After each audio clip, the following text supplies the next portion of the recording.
Quick interruption because this fixes all content creator problems. If you're consistently adjusting your camera, losing framing when you move, or re-recording content because you drifted out of the shot, that is a waste of time and engagement. I started using the OBS Bot mini camera and it eliminated all of that. It uses AI auto tracking to follow you in real time, keeps you perfectly framed, and delivers clean, professional video without extra gear or full studio setup. Whether you're streaming, podcasting, or on client calls, this makes you look locked in and polished automatically. Stop fighting your camera and focus on your message. I dropped the affiliate link in the description. If you're serious about content, this is an easy upgrade. As you can see, I'm testing out the camera and everything, and it's working out pretty well. Hit the link, get yours.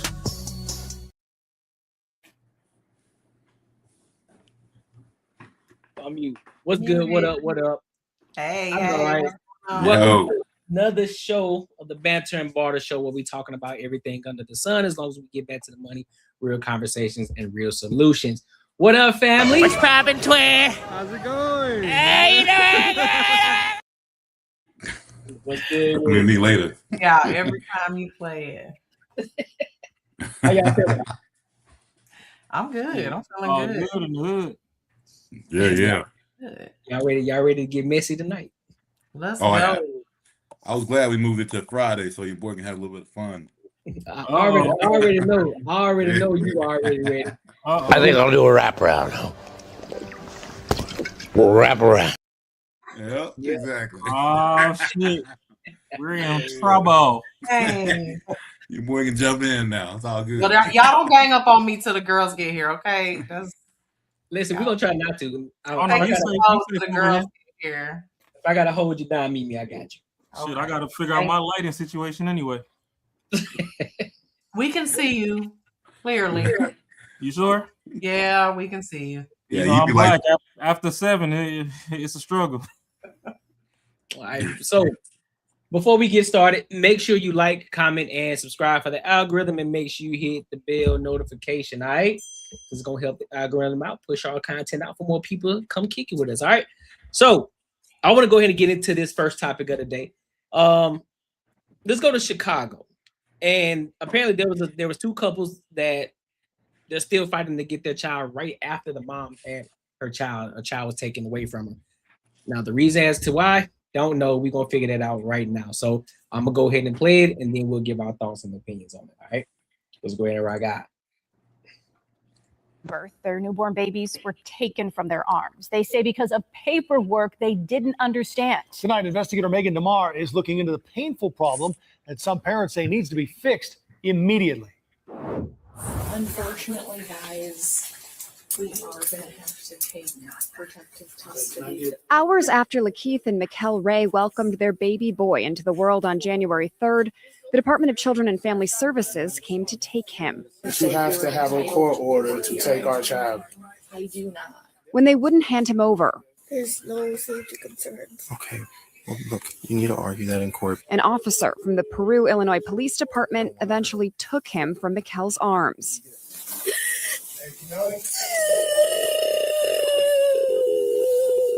So it's just heartbreaking. I was not able to breastfeed. I wasn't, able to bond.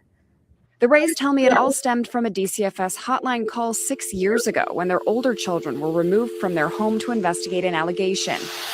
They wanted a hearing, but their public defender told them they needed to agree to a stipulation, meaning accept certain facts and findings as true without requiring the state to prove them, or risk losing their children permanently. We didn't find out until years later that stipulating our rights meant pleading guilty, and we were never guilty of anything. The Rays tell me they never even saw a piece of paper with allegations spelled out. We wouldn't have been in this situation. Our kids would have been home. This case would have been over with. Years ago. Years ago, yeah. It's hard to fathom this feeling. It's hard. But this Wisconsin couple doesn't have to imagine it. Well, I haven't seen them since August. Their newborn baby boy was also taken from them in a Harvey hospital in August. They were just traveling through Illinois when Nita went into labor. The baby was taken due to allegations of possible drugs in the baby's system, an allegation that was later contradicted by further testing. It felt like, like we was in another country. Like this couldn't possibly be America. I just seen the front page. I'm thinking it's a regular, court paper. Had you not agreed to this, knowingly or unknowingly, do you think you'd have your son today? Yes.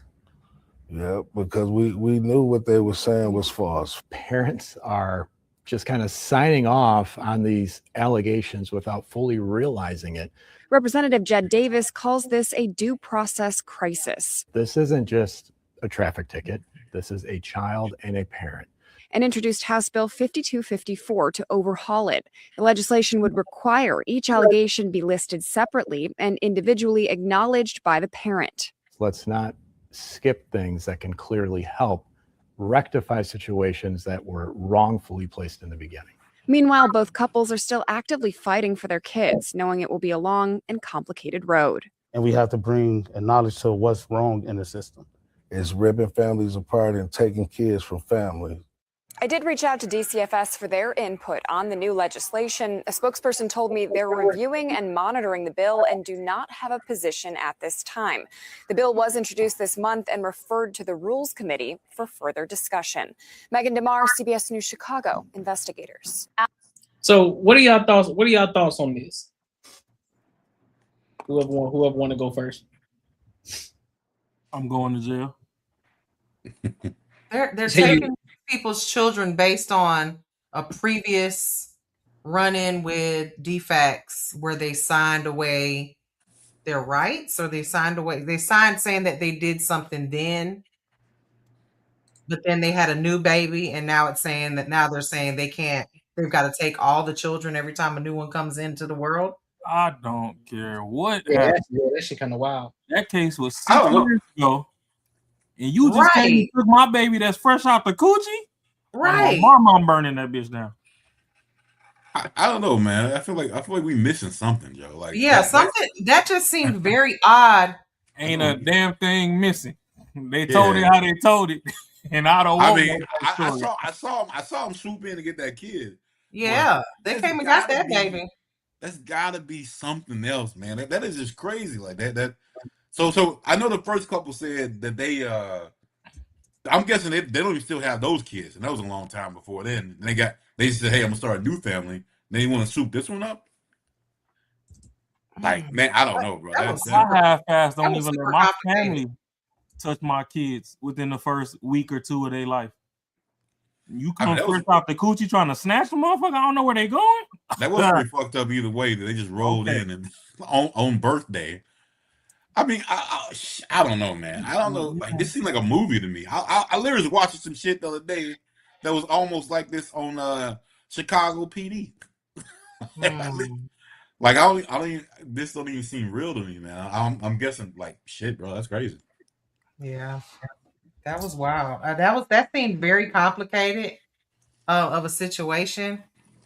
But yeah, I don't know about you taking my kid out of my arms after I haven't dealt with defects in 7-8 years. That's crazy.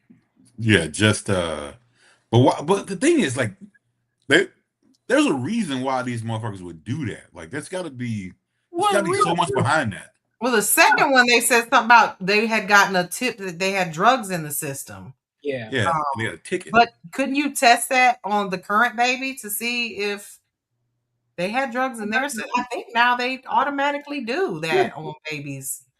You know, of certain weight and how, you know, if there's something going on with them by their weight and all that. But yeah, I don't know. That was weird.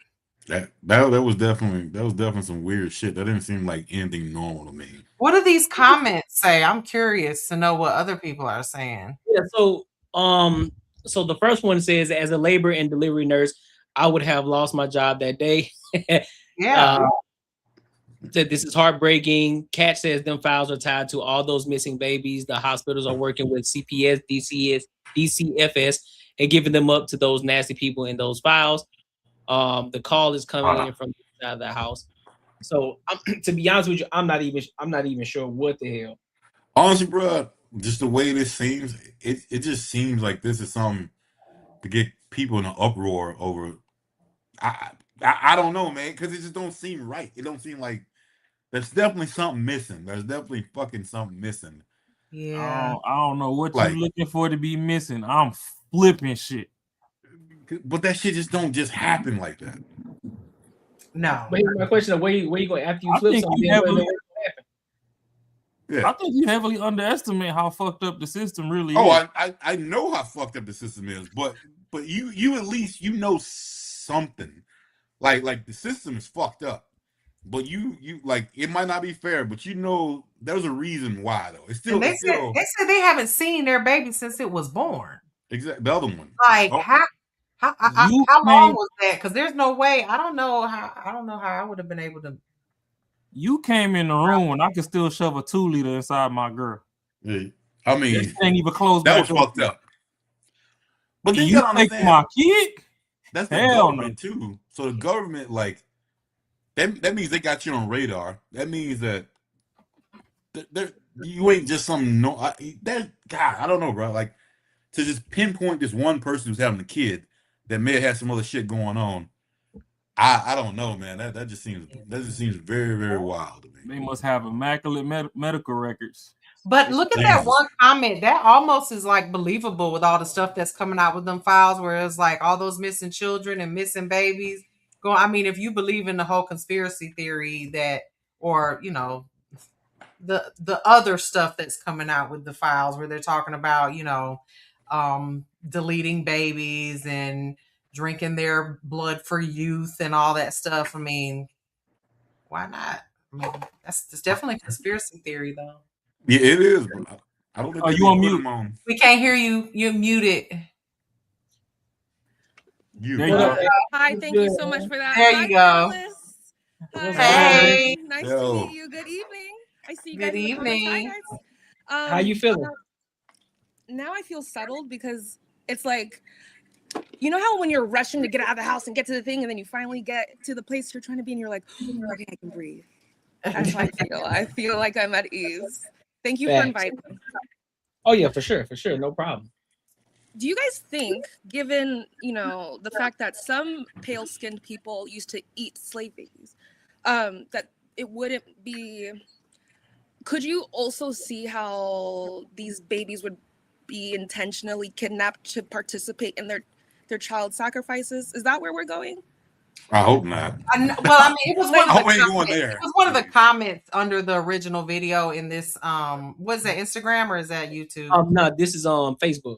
Facebook. It was just one of the comments. So I just was like, is it so far fetched that we couldn't, you know, think that maybe that could be a thing? But I'm more leaning towards the fact that you know, they just taking people's babies for no reason because they're not keeping up with their paperwork and like, why would they come back 7 years later and take this lady's new baby over something that happened so long ago?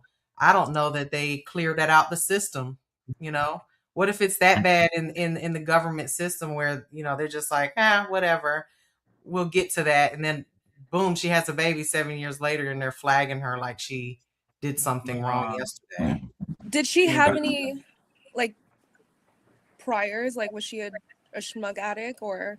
Well, both of them had run-ins with DFACS before, so that's why DFACS was taking their new babies because of some type of complaint or some incident that happened years. One was 7 years ago.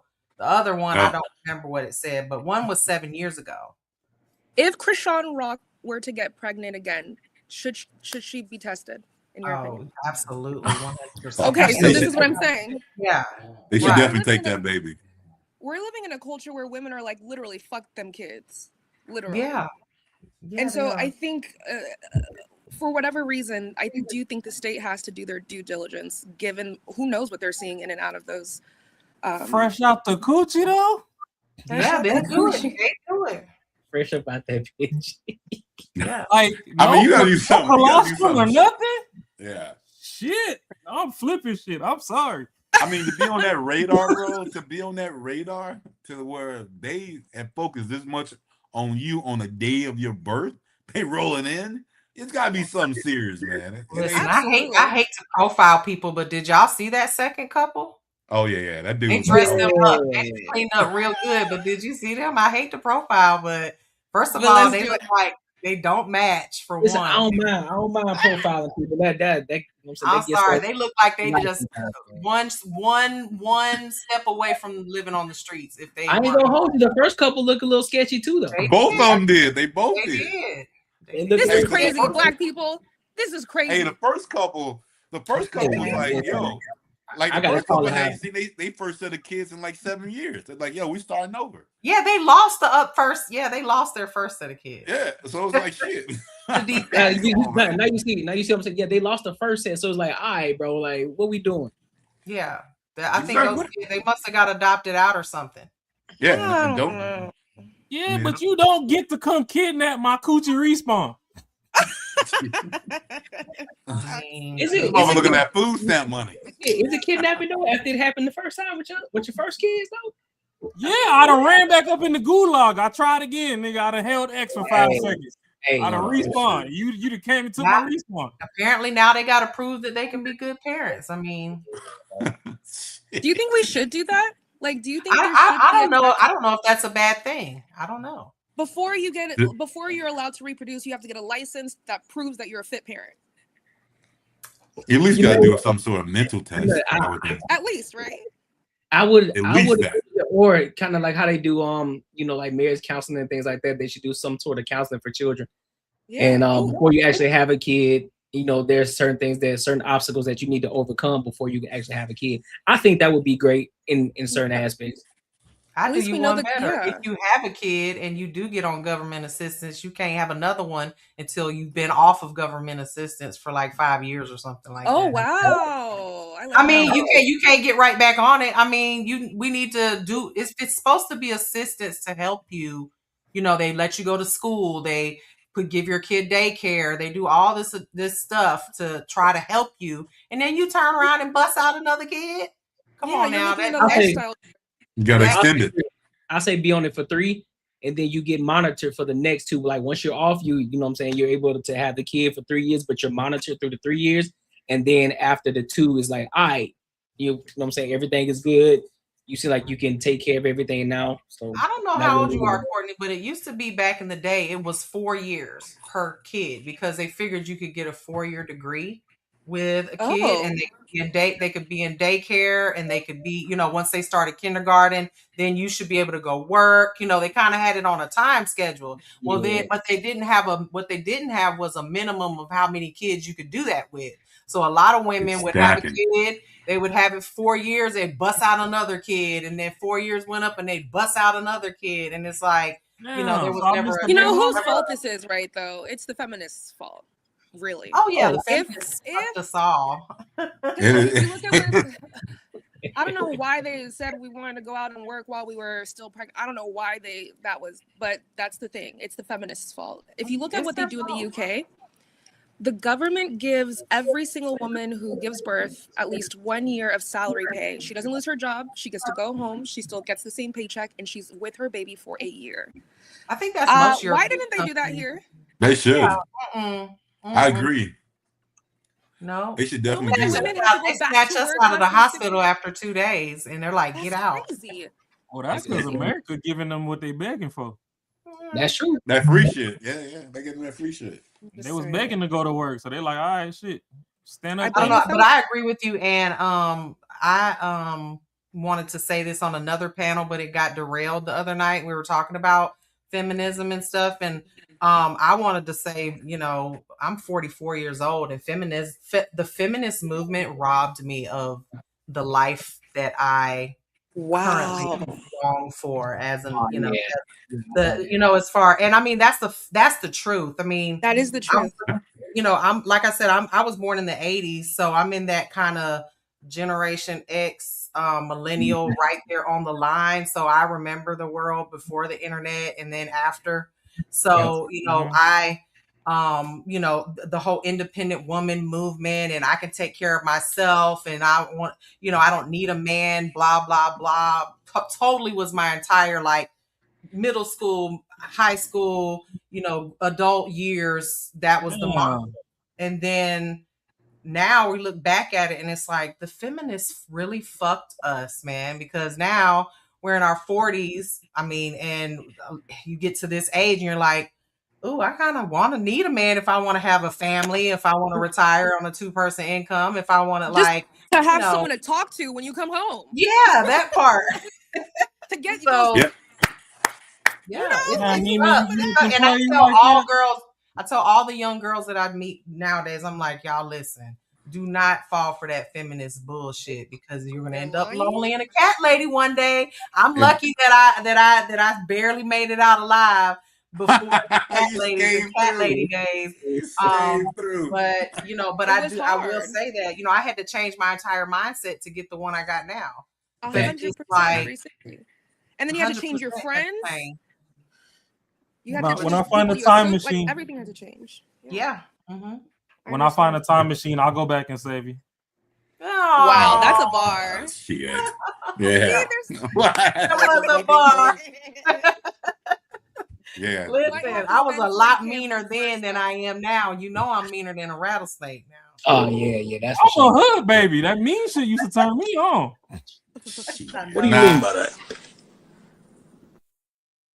You see the background. We're gonna be in here until we iron it out. Not in the laundromat. I'm way past those days. I remember them. You can't get wild like that. Depends on what time of night. So do you have like are the expectations and the requirements you have, because you're 44, so like to take care of you doesn't look like it looked like when you were 24, right? You might actually have like maybe a mortgage or a rent or a roof to Oh yeah. So do you have higher, like, have your standards changed? Like, actually my standards, I wouldn't say they got lowered. I just got to the stage where I'm like, why didn't I accept this from a man before? Like, because now at this certain age, I accept a whole lot of the things that back then I was like, oh no, I need a man that makes this much money. I need a man that, you know, doesn't have kids, and I don't want a guy who's blah, blah, blah, blah, blah. And then you get to this age, and first of all, I'm already established. I got my own money. I got my own house paid, you know, all that stuff. So it's like, I don't expect a man to come in with that and do everything for me, because I kind of already got a lot of that. I'd be asking for, you know, a lot, especially since I don't necessarily date men my age. I just, you know. Hold on, you date the younger ones? Where's the main point though? What does that mean? Where's Drewski? Well, I don't. Well, we'll just put it like this. I don't have a problem finding a guy of any age. Like, they all are, you know, they do all try to shoot their shot. But me personally, I prefer a man that's a tad younger than me. Older men, in my experience, are not. You can't. It's hard. They're in their set in their ways. It's hard to get along with them. They're really hard to get along with, because you're right. It's like, bro, pick up your pants off the floor, and you're like, I ain't been picking up my pants for 30 years. I'm not about to start now. You know, type stuff. Why you trying to bully these young men, Mimi? So the young man will pick up his pants. He'll be like, okay. No, a young man, if you ask them to pick up their pants, they will attempt to do it. Whereas an older man will be like, fuck that. I ain't been doing it. I'm not about to do it now. It's like, who do you think you are, my mom or something? You know, it's like, ugh. I mean, I wouldn't say, because I'm a year older than you. I'm 45. So I wouldn't say like. Totally untrainable. Totally untrainable. Oh, yeah, 100%. Swallowed up. Have you ever been swallowed up? Yeah, there's definitely no training over here. No. I wouldn't even try. This old dog is ready to ride, man. He's where he's at. He's where he's at. So, but yeah, I mean, I don't. Yeah. There's a. But the thing is that one person wants someone to adapt to them, and the other person doesn't. So it's all still like it's still the same shit. Because I'm adaptable. You want someone. I think women are more adaptable than men, no matter what age. I don't think so. I think we're willing to take a lot of y'all's bullshit, no matter what age we are, compared to you guys getting to a certain age and you're like, that's fair. That's I agree. I feel like all people I agree with that. It depends on what kind of bullshit you're talking about. I agree with that. It depends on the bullshit. Like if it's like just bullshit, hey, help me wash dishes. Like, come on, man. I'm cool. It is what it is. That's fine. But if you talk about me changing something major, No, probably I don't think what that would be major anybody for should you? have to change majorly because I mean, you are who you are, like at a certain age.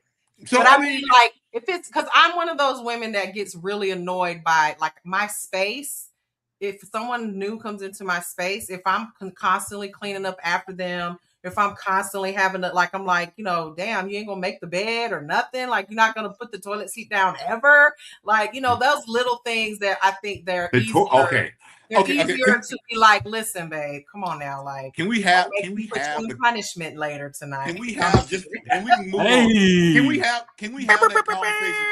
I'm about to drop another napkin. Can we have that toilet seat conversation? I've always wanted to have this toilet seat conversation with women. Oh Lord. Like the toilet seat, I do not understand it. Of course if not. If you leave it up and I gotta take a shit, I know I got to put that thing down. But for some reason, you don't know that when you go in there, if it's up, that you got to put it down. Like I don't understand how is that how that's different. Like I don't get it. The thing is, when you gotta pee, you run in there and you can stand up and pee. If they gotta pee, if they expecting it to be down, so if they don't cut the light on or nothing, they don't fell in the bowl. Here's the reason why. I gotta take a shit, bro. Like I'm gonna say, hey, I gotta look and see if it's there. I gotta know. Not you blaming us for falling in the toilet. I wouldn't mind sitting on it, okay? But the problem is y'all piss on it no matter what, whether it's up or down, y'all piss on the rim. That's the part we don't want to sit on. I'm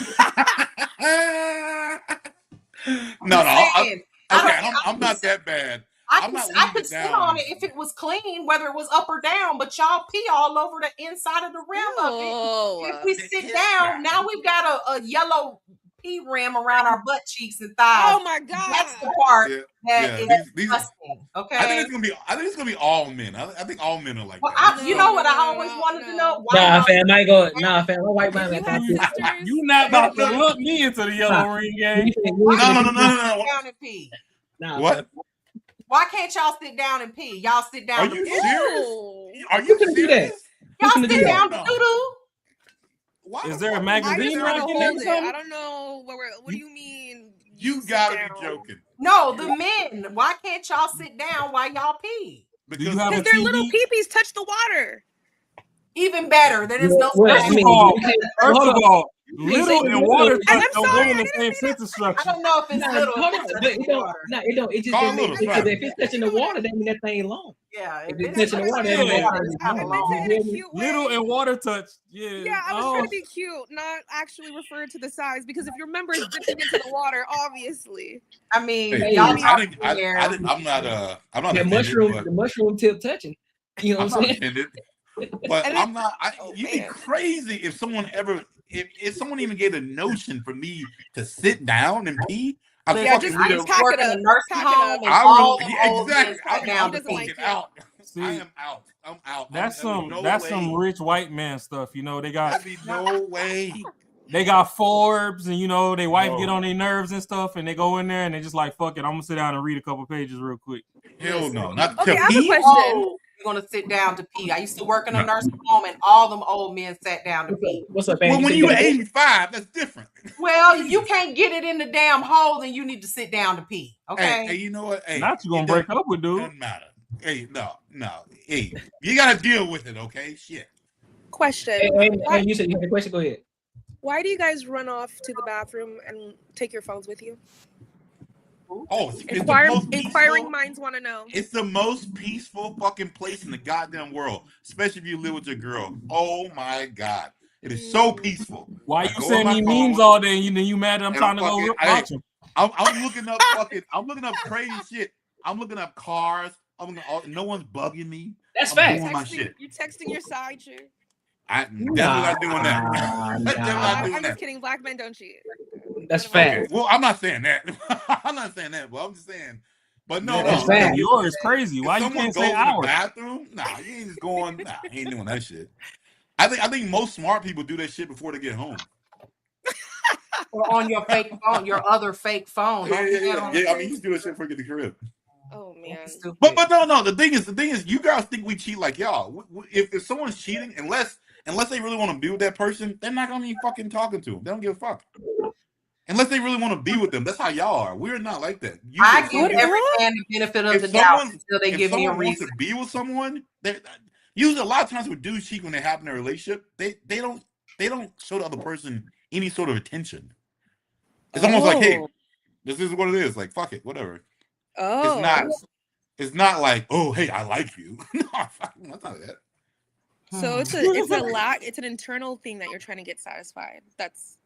I mean, most times when dudes cheat, it's not because they're missing anything. It's because fuck, just whatever. I just have no dick discipline. It's just going to take a piss. It's just going to take a piss. Yeah, right. It is not. But no, your phone in your hand. No wonder y'all get it all over the seat. There are that's not why at all. I mean, man, somebody call shampoo. Me acting up.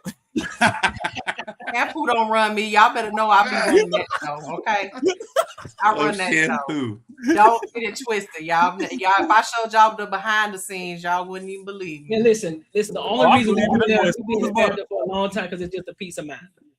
We just been there chilling because y'all send hella memes. And we be sitting there watching, trying to catch up. Like, damn, she done send me Twitter memes all fucking day. So I gotta sit in here and watch this shit the entire fucking time and react to it at the same time. So I mean, that's pretty much what's going on. So you end up being in that bitch about 30, 45 minutes. Now your leg is already stale.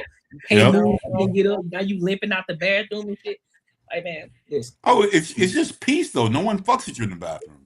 No one talks and shit. Well, why y'all come in the bathroom when we're in there? Just okay. I've never done that shit. I don't want to smell that shit. I don't want to smell what you got going on.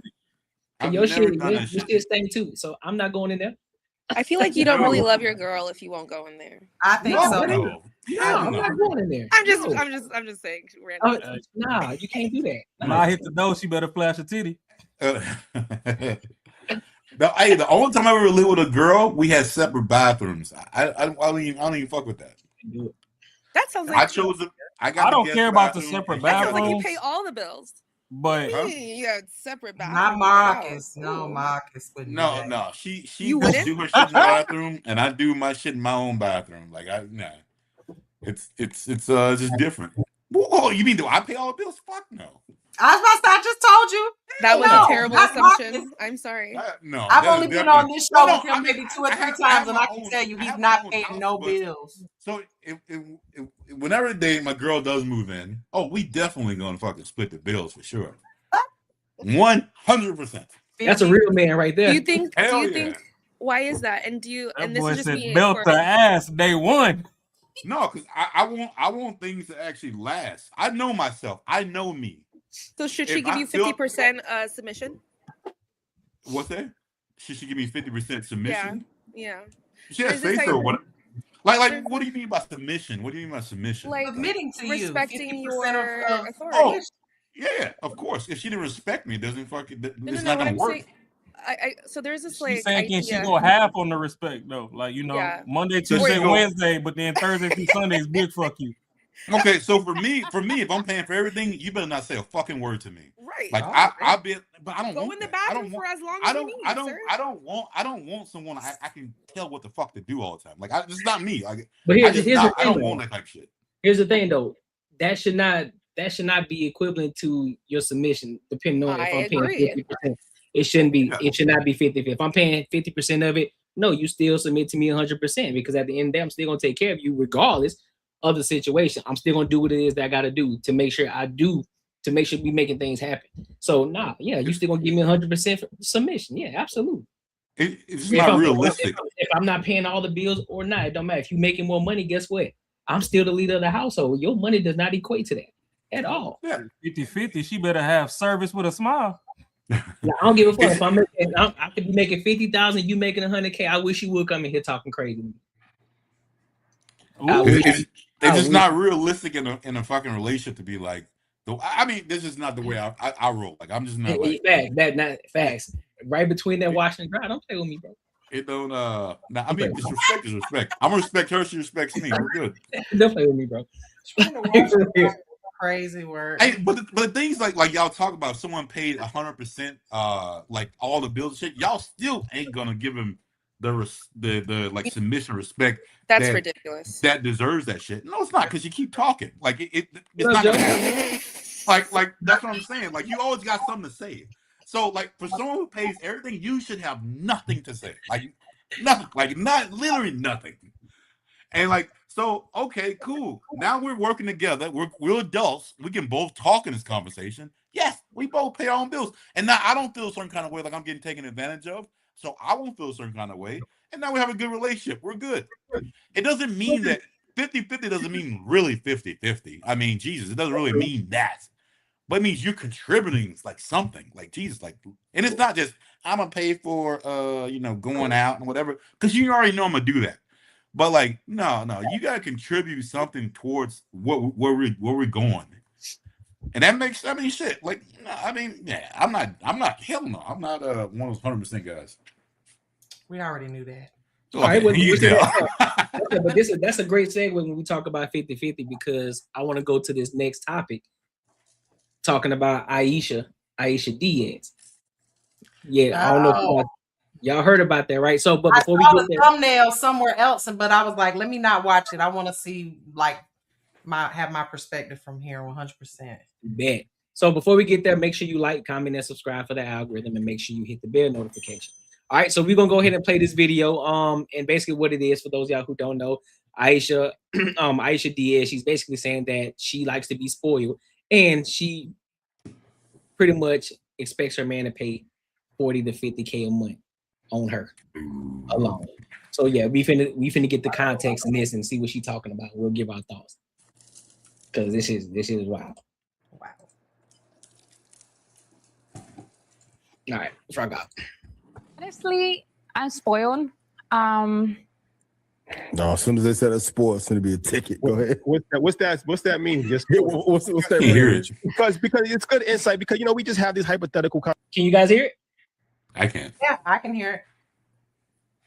You gotta fix that. You might have to refresh, Mark. But you're somebody you're like in the top 1% of girls that's actually you're exposed to that life, right? Like, so Yeah.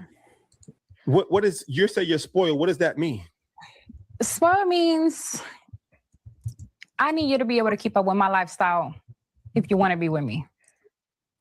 What does I'm that not mean? asking you to Ladies, pay all take my notes. Take notes, because it'll work on the simp. I have a lifestyle I expect to keep. Myself, you should be able to do it for me too. And if I can't depend on you to be able to handle what I have on my plate, then there's no reason for me and me and you to be together, because that means you're gonna hold me back, and that means I'm gonna have to be looking out after you. What about love? What does that mean? Financially, what does that mean though? What does that mean? What does that mean on a monthly? What does that mean? Roughly. Numbers? Yes. Yeah. Like 45, 50. $50,000 a month. So you need $50,000 a month. What is true? I can give you the paperwork right now. No, Listen. I'm not saying that you're not getting it. But hold on, you got a contract? Listen. You sign a contract? They sign contracts? But if you allow me, let's say my partner doesn't allow me to work, I am gonna look at you and say, are you paying all my bills? Because in order for me to sit down, somebody have to pay all my bills. And not just my bills. I need extra money, because you can't give me my bill money and then I'm left with nothing. Yeah, I need money to save too. You're flat. Yep. And that's honestly, that's what really becomes expensive, because my bills alone are already really high. Yeah. So I need a little bit more, not just for hair and nails and stuff, but I need a little bit more because I need to be able to save, and I need a backup, because after we break up or anything happens in between me and you, I need security until I can find not another job, but you know what I mean? So I can get back into what I used to do before. I don't require my man to do it. Do I expect it? Yes. Mm-hmm. Does he have to? No. But you can't ask me not to work if you're not willing to handle and take care of all my bills. And plus. When you say paperwork, what were you referring to? You have a contract that you make them sign? No, meaning like I can show you guys how high my bills are. Yeah. It sounds like a really crazy number, honestly, but it's not just my house where I live at. I have other properties. They got to get paid. Sometimes they need a new air conditioner, a new boiler, a filter. And I consider those bills because no matter what, I have to pay for them. So yeah, you pay my house here, but how about my responsibility everywhere else? When they come, you know, I have to make sure you're okay with handling that too.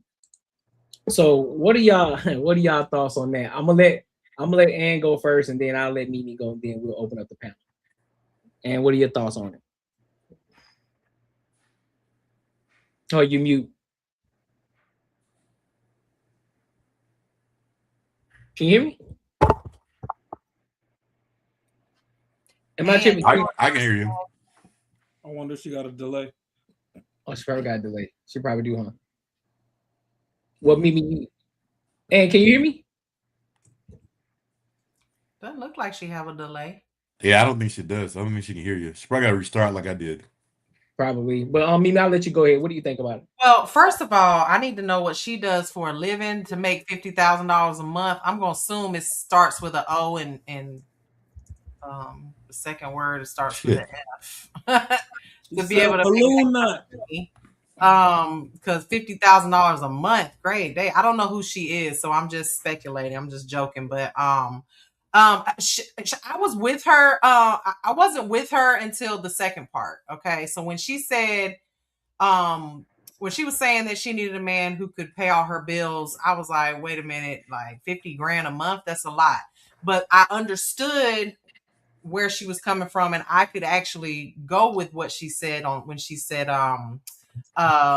if I'm going to stop working, if you want me to stop working, this is what I have as expenses every month.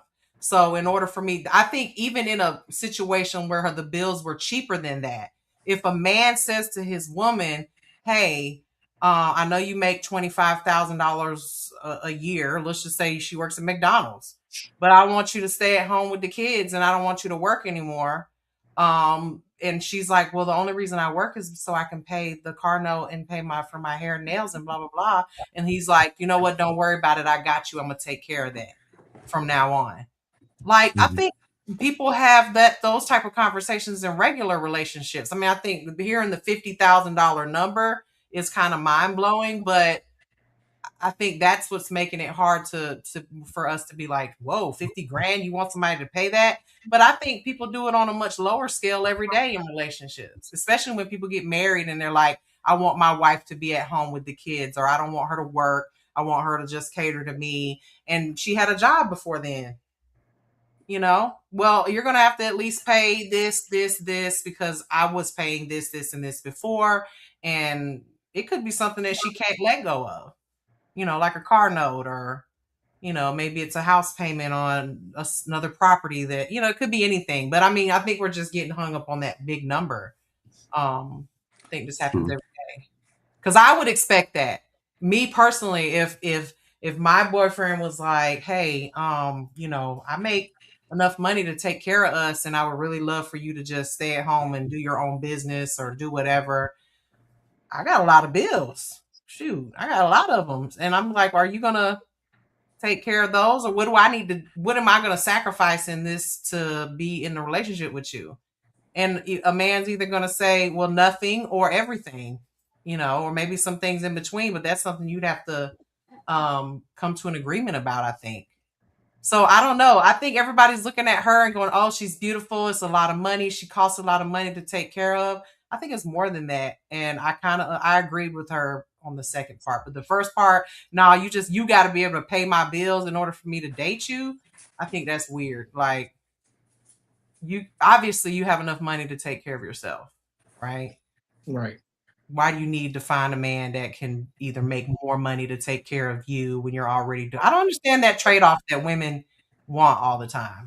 Like, I need a man that makes more money, makes all this money for what? Like, aren't you taking care of yourself currently by yourself, or just trading it off? And then what do you think you're going to do in exchange? What is the exchange? There's going to be an exchange here, right? So I don't know. I don't get it. For me personally, I just want to be comfortable and have all my bills paid and not worry about anything. You know, that's it. I don't need anything extra. 50,000 is a lot of money, though. That's a lot of money. That's a lot. Like she gotta have a bunch of houses, and her nails must be $3,000 every month or something. But I mean, you gotta. I don't know. For me, you gotta read the room. Like it's almost like the type of shit that I look at when dudes get pissed off if a stripper cheats on them. Like it's almost like, yo, it's like yo, this is what you choosing.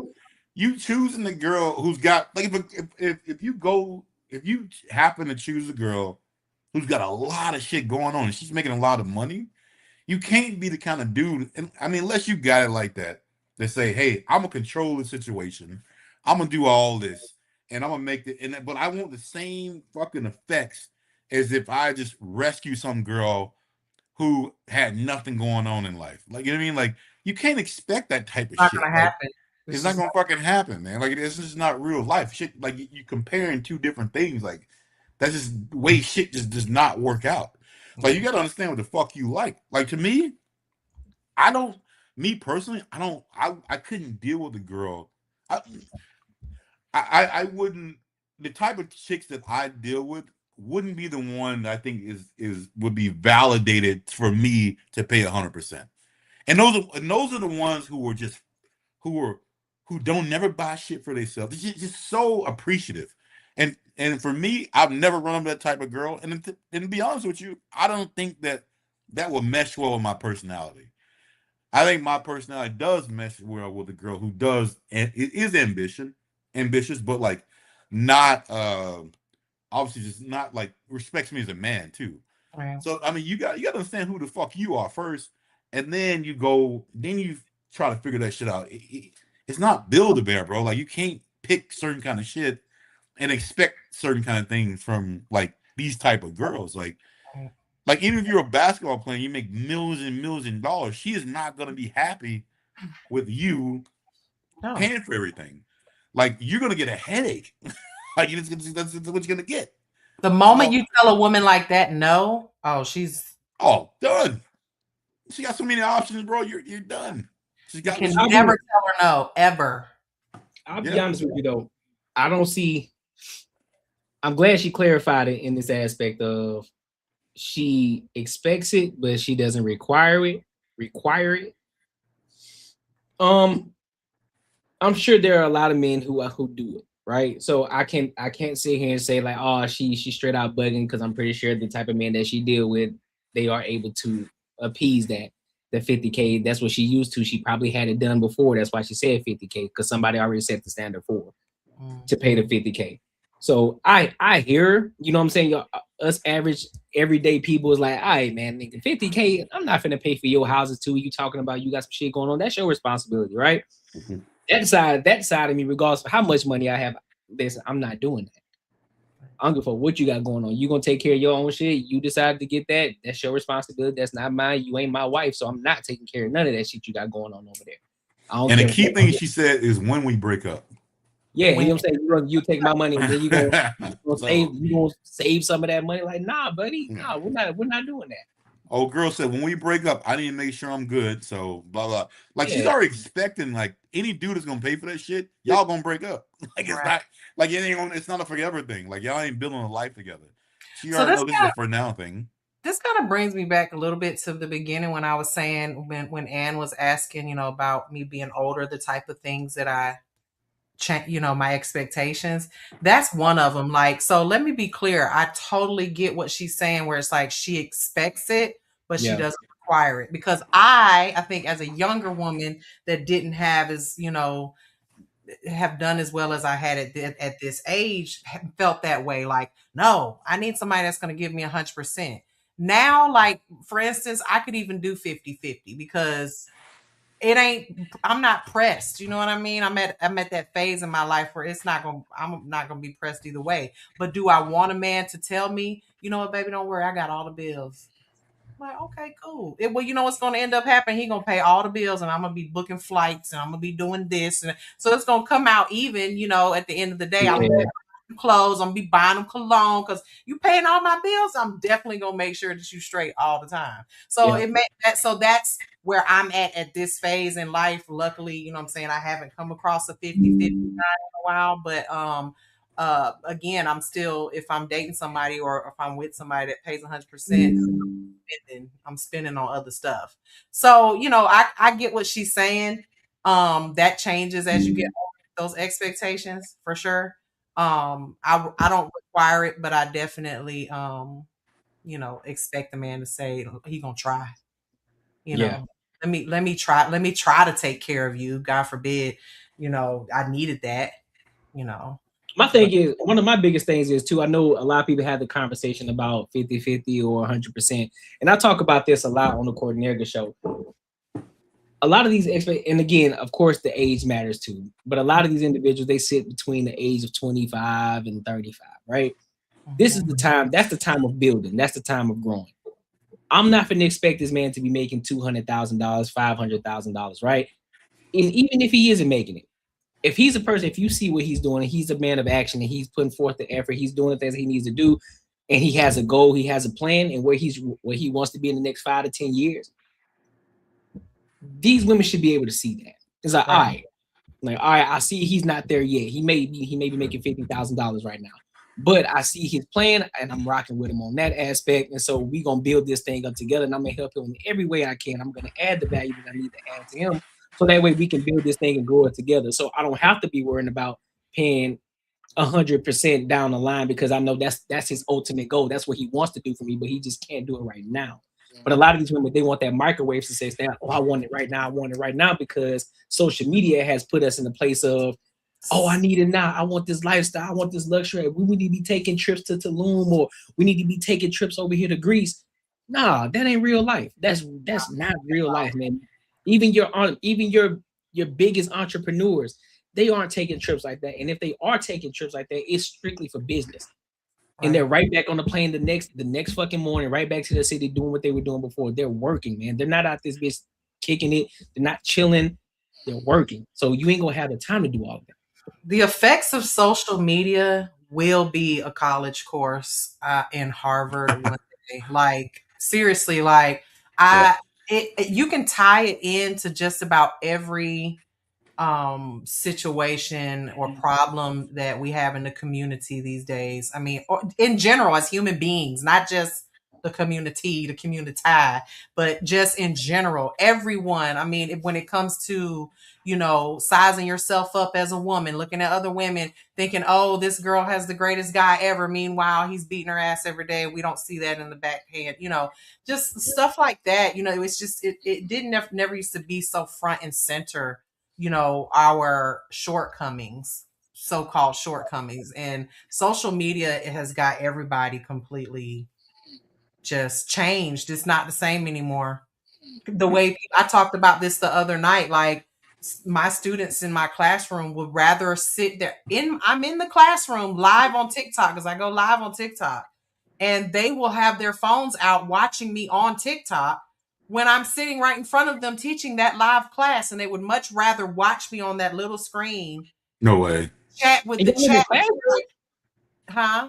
Y'all in the classroom? Yes. And they're like, I'm answering the questions in the chat. I'm like, those people in the chat are not paying me to be here. You are, like, and but they also have low communication skills whatsoever. Yep. They will chat me up a book when they have an excuse for why they don't have their homework. But if they were to have to tell me that same story face to face, I wouldn't get a peep out of them. They just That is crazy how the world is moving towards, like, no communication. That's just like it's all behind the scenes. I can be this different kind of person. Yeah, it's scary. Yeah, it's insane. Yeah, I 100% believe it too. Mm-hmm. Yeah, and these people and these kids are getting weirder by the day too. Because you're right, they don't have the communication skills. They don't know how to talk to people. They don't know how to look people in the eye when they're having a conversation. Mm-hmm. They don't even know how to have a basic conversation. They get weirded out. It's so crazy. They were born with phones in their hands. I saw this video. They call it the Gen Z stare.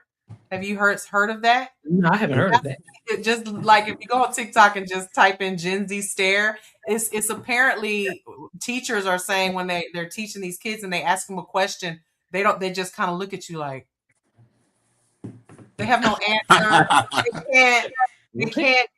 can't bring themselves to come up with a single word to say. So it's called the Gen Z stare. And this is something that teachers that's something they, came up with. Anytime you ask any of them a question, they can't figure out anything to say. And they just stare at you, this weird stare. That is so crazy. Yeah. like say, but if you say something, they be like, you're so aggressive. What's wrong with you? Oh my God. It hurts me. Like, no, I can't focus anymore. Like, and people really fucking feed into that shit. And they're like, you shouldn't be. Oh God, are you kidding me? Everyone is so goddamn soft. I swear to God, if you next time you talk to someone who's like between the age of 18 and 25, if you don't know them and you just ask them a question, watch for the stare. Because I noticed it after she said that, I was like, oh my God, my nephew does that to me every like when I could ask him anything, like, did you take out the garbage? And he's like, huh? If I don't say something, maybe they'll leave. Maybe they'll leave. That is insane. Yeah. Ann, did you get a chance to hear that video? Yeah, and thanks for having me back. Sorry about that. Oh yeah, for sure. No, you're good. What are your thoughts on it? Because we wanted to get your thoughts on that video. She almost sounds like an escort. Like she almost sounds like someone who says you have to pay for my time. I don't know. I mean, it's not that I don't know. I know that there are women who have certain expenses and they think that you should compensate them for their time if they're going to be giving you the girlfriend experience. And so the question becomes like, I feel like they're like manipulating something that's supposed to be natural, and something that's supposed to be given really without expectation. Like, I don't know. I understand if you're, your work and this is how you make a living. I get it. You have to deal with a certain caliber of man, though, and those type of men generally want you to fuck, cook, clean, and look a specific way if he's dropping 40 bands on you. So I don't know. I feel like it's a dog whistle for like prostitution.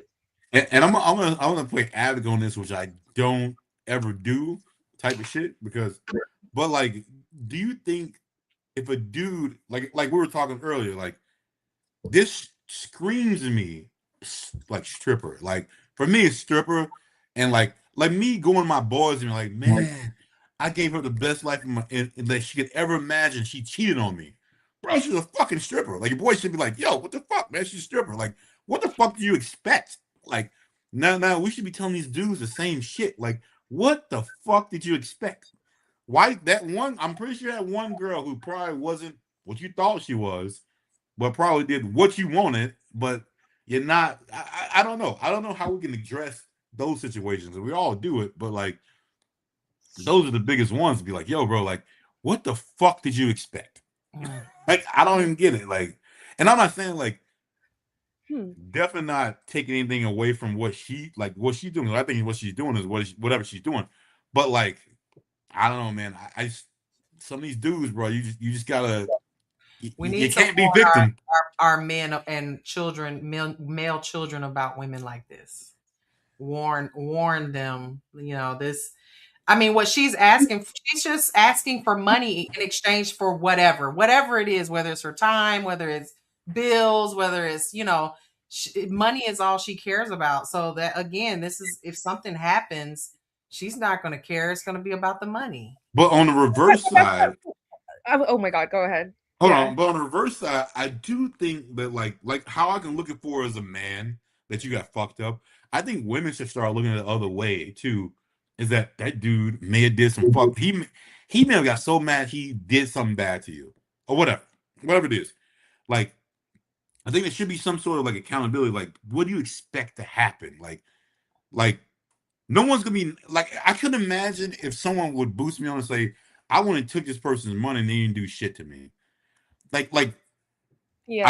I think men should hold men accountable to like, don't be so goddamn stupid. And I think women should hold women accountable, like, yo, you are setting yourself up to get fucked up. Yeah, women get killed for this type of stuff. Yeah, but this is a lifestyle. These men enjoy tricking. They enjoy. They don't enjoy it. It's just easy.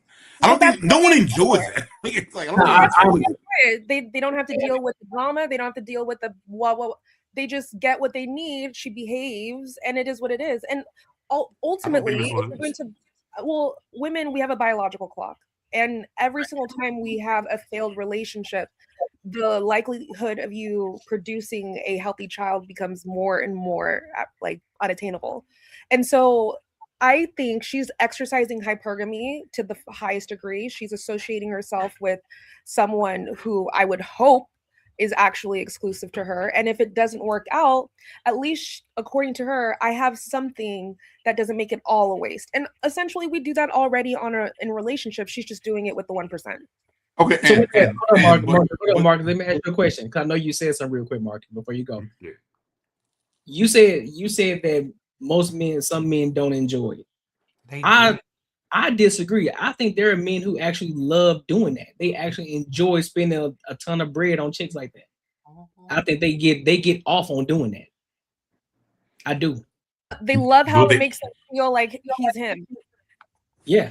But they don't want. I don't think if they do it, but I think they expect something different. I think they expect not what you think they should expect. I think there are men out here that they get off on spending money on a woman. They could care less what she does for him. I think it's like a puff daddy, Puff Daddy has so much fucking money, and you would think in a normal person's mind, like, dude, he just like I'm Puff Daddy, he can get this shit. But we already know what the fuck he was doing. I think he was expecting something different. Well, Puff Daddy ain't about power. Puff Daddy ain't about money. He's about power. That's two different. That's two different things, though. That's two different things. I'm talking about. I think it's Courtney. What we're talking about has an actual like kinky name. It's like a kink name. Like it's a kink. But the power. I think the power comes with the money, though. Yeah. When you got the money, you got the power. Because money buys you power. You don't have to fucking sit there and talk about it and do shit. I got the money. I got the fucking power. This is what I'm gonna do. But that's what you gotta expect was going to happen, though.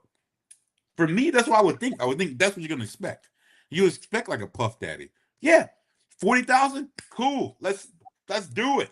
You expect to. For me, the way I think, that is like, okay, you signing for some shit. Like, I don't know what you think this is. This ain't free money. This ain't free. This ain't like fucking Disneyland. Like, oh my god, I found a fucking stamp. I disagree, bro. Because the money, brother.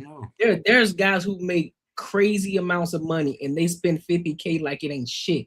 So 50K, that's what I'm saying. 50K, what they're talking about to some men, that ain't shit. So therefore, that's nothing to them. Also, I don't think they look at it as I'm expecting something bad, because that's nothing to me. That's like me giving you $20. That ain't shit to me. Literally. So I don't think that's the case for most men. Like when you mentioned P. Diddy, it's not a P. Diddy situation. It's just more of a listen, man. Look, oh, 50K, that's easy money. Boom, go do what you got to do, and I'm gonna go back to work over here. But do you think that there's that many people out here though that make that kind of money and cool with doing that? There's not that many people. There's a lot of them. Yeah, I think if you go into that space, I think there's a lot more than what we expect. But if you look at it in a broader term, of course, it's a small percent because not that many people make that kind of money. Right. I mean, I understand what you're saying. Like it's only like, hey, I took this girl out for dinner and cool. Like she didn't want to do anything. I'm like, fine, whatever. Like it is what like knock it off. But I still think these dudes who spend that type of money are expecting something different or expecting something. I don't think so. I think her 50,000 is another woman's Ruth Chris dinner. You know what I'm saying? That is the issue, though. I think it's relative to how much money a man is making and how much money a woman expects. Because there are women out in the hood that'll say he got to at least have a nice car, you know, and that's good enough for them, you know, or he's got to at least take me to Ruth Chris on my birthday, and they feel like they're getting everything that they need from that man. I just think that, like I said earlier, the $50,000 thing is like really making us go woo woo woo. But at the end of the day, it's relative, because there are women who do the same thing she's doing right now, but on a lower scale. And we're talking down to the hood girl that works at the gas station. She has expectations. She wants to date the baller in the in the hood that sells the most dope, and she's good with him buying her Coach bag, every month.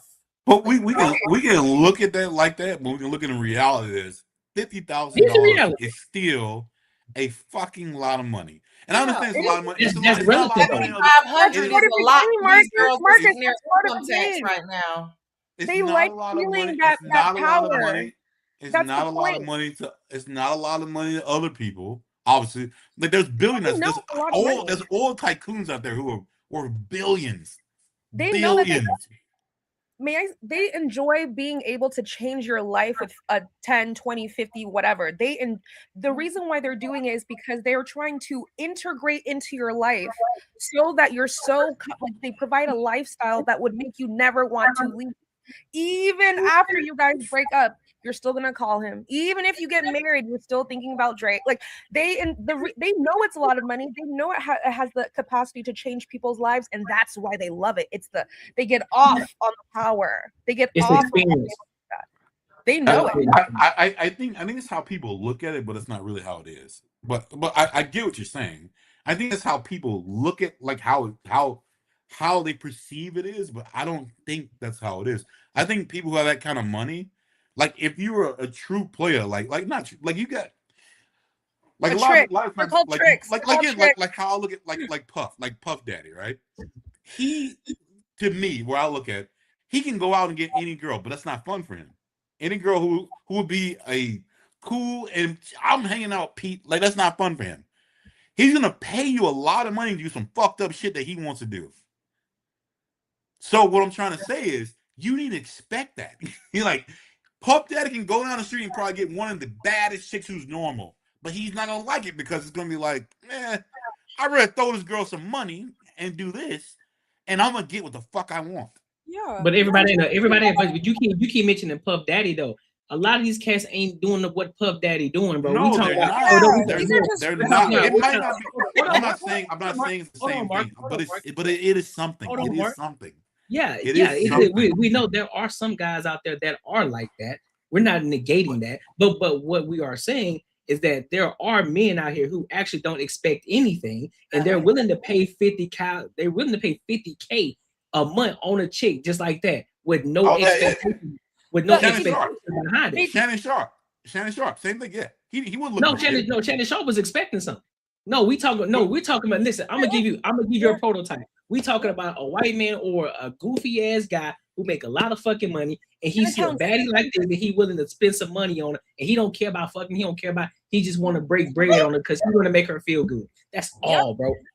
But he's getting something out of it. He's getting something. But she out said of it in the Yeah, video. he getting off on the thought of doing it. Just the thought of handing her a wad of money makes his. And she also said, like, if you want me to be reserved, if you want to reserve my time, if you want me to be like just focused on you, this is what you have to do. Because you're taking me away from handling this business. So he's expecting her to prioritize him. So this is her price. No, I get it. Yeah, and that's the what it is. expectation to have her on reserve whenever he wants. But once she deviates from that, there's something that he wants, and that could be it. But like if she turns away from that, then it's gonna be a problem. You have to these men. You have to think about the men who can do this, right? They are the 1% of men. People are constantly draining them. We have a problem. You need to fix it. They always have to be on. They never have have chill moments. This girl is providing a certain level of experience of peace that he doesn't get anywhere else. He's gonna pay that $50K. So, can I give you a scenario? If I'm worth a shit ton of money and I have a girl, and that's exactly what I want. I want a girl who doesn't give a shit. And I'm like, I'm gonna pay this money, but I want something. There's something that I want. And I'm gonna tell you, at some point, she's gonna figure out what I want, and it's going to fuck up. She's like, it's gonna be something's gonna happen because that's how life works. Like something's gonna happen. She's like, you know what? Can you make a scenario? I want more. Huh? Can you make up a scenario?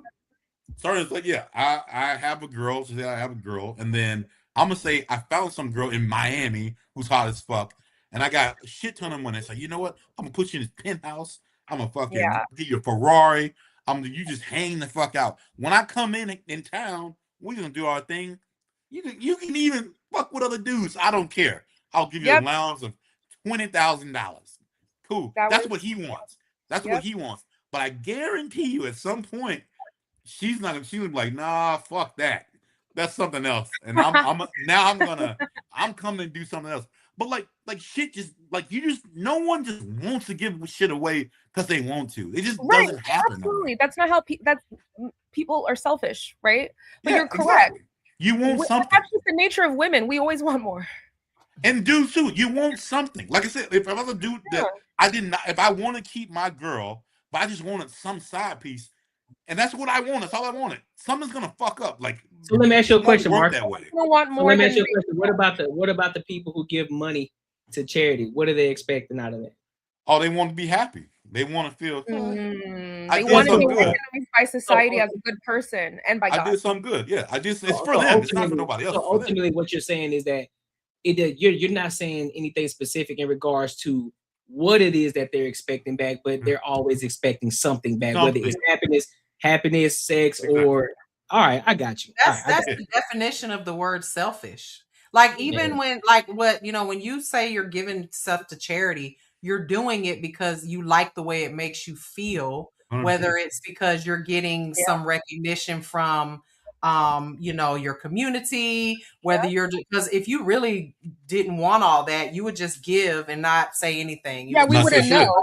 We would never drop it off at Goodwill and call it a day. But we need to get that little ticket so that we can put it on our taxes because we need to, there's something selfish. Being selfish is making ourselves feel good.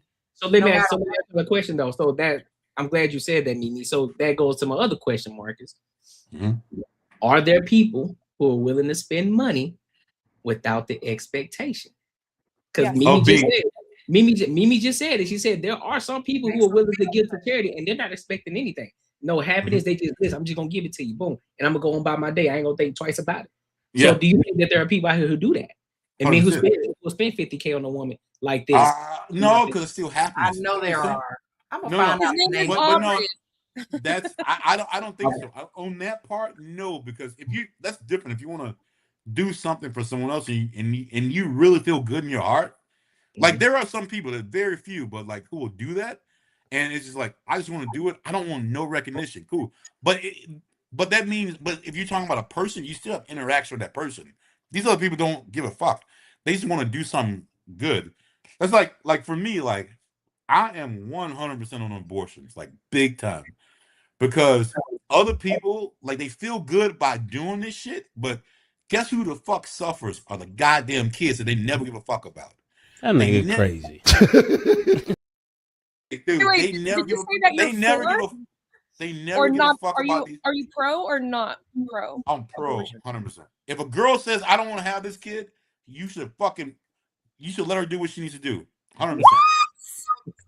Do you understand? If someone says I don't want a human being. Like, I don't want this. How can you say you didn't want a human being when we intentionally did the thing without a condom? I let you not. You know you not. I let you not. What do you mean? What is that? What does that have to do with you being nice to this fucking kid? Or you being a good parent to this kid? You know what the worst thing is? I've only decided you're going to be here when I made those choices. Yeah. You know what that is? That is the PC way to do it. You know what other people do? They treat you like shit. They're like, I didn't fucking want you. I didn't want this. When something goes wrong, they fucking blame your ass. And they fucking do this shit.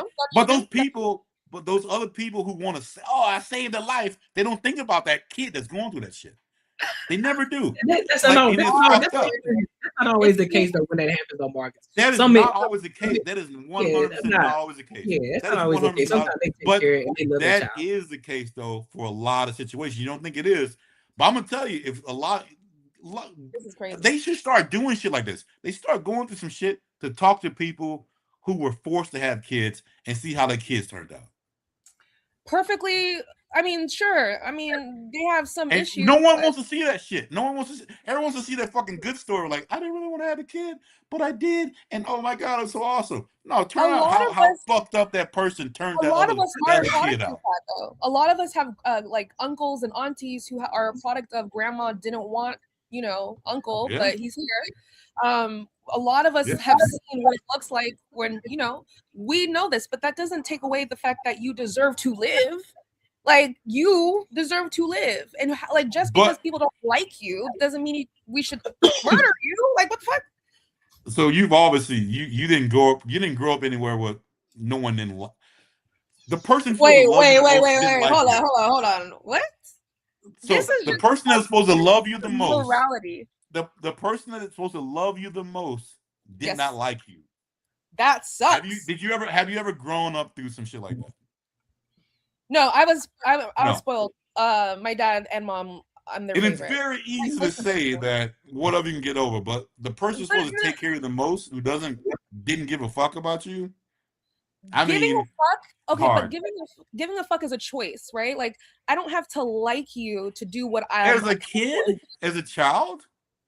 I'm just saying it doesn't matter if I like you or not. I'm your parent, and I have an obligation to you. It's not about liking. That is the PC. That's a PC answer. I'm talking brother. about What do you think? So, are you telling me then that like there are a whole bunch of you know what? You're right. Actually, I could see that there are a lot of women who gave birth. Maybe they didn't want to, and the children suffer, and a lot of men and women are growing. And you know what you hear? You hear what your mom said? You look just like your ugly ass daddy. You look just You hear some wild ass shit. Okay. So is the solution? So the solution is like kill him. What? So the solution is abortion? Yes. 100%. No, fuck no. What if Pops wants the baby? That's not gonna happen though. There are a lot of men. I've heard too many stories of people saying, "Yeah, my mom wanted an abortion, but my dad fought for me." You don't hear very many, and she allowed that shit to happen because she hates you. She hates you, so she's not gonna let that happen. They experienced a lot of trauma with their mother for sure, but she's not gonna let. Are we talking real life? Are we talking how shit's supposed to be? I'm talking about real life.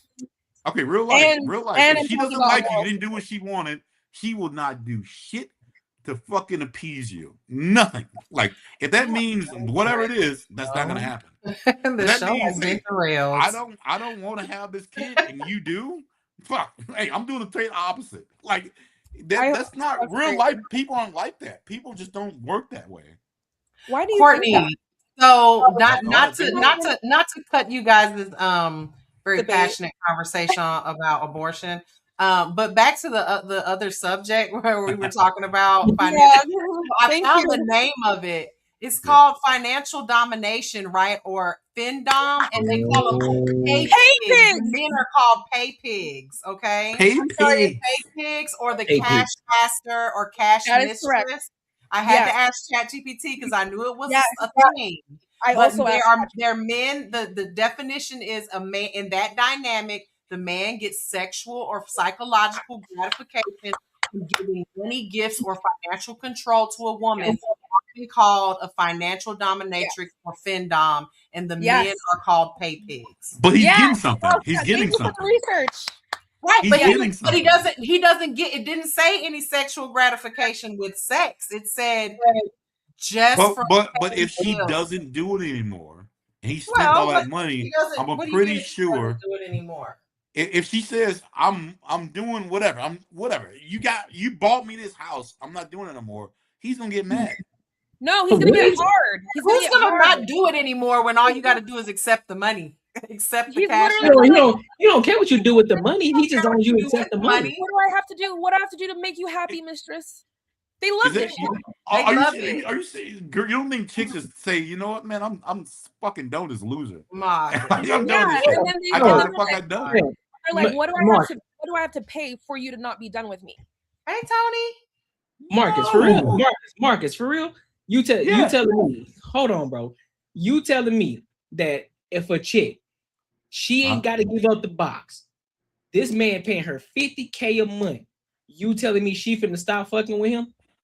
But okay, you looking at on the good end. No. This is a real life. No, this is real life, like you say. No, because you looking at it. You telling me that a chick gonna tell him like I'm done talking to you. It ain't too many men that wouldn't do it. Because we're having real life conversations here right now. Do you think a person like that will be that easy? Yeah. Do you think it'll be that fucking easy? You gotta be tripping. But Marcus, you gotta be tripping. You have to put yourself in the mindset of a man who would even do that. Easy. I've never in my life talked to someone who run up on a fucking on like something that happened to them that good that it was so easy to have to do shit.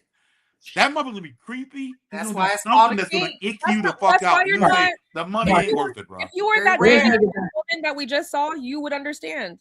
It's just Say a what? different experience. I'm gonna give you an example. It ain't got shit to do with money. Good. Out here, it's called Fat. It's a club called Fat Tuesdays out here.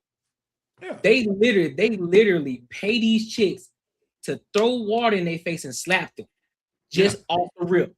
What? No way. So when that girl's like, man, you know what, dude? I've been doing so much. Is there You're video? fucking nasty. No. Guess who'll get mad? Him. Why would they say He's not shit? getting mad. Bro, listen, let me show you what happened. When he did it twice, 2 chicks.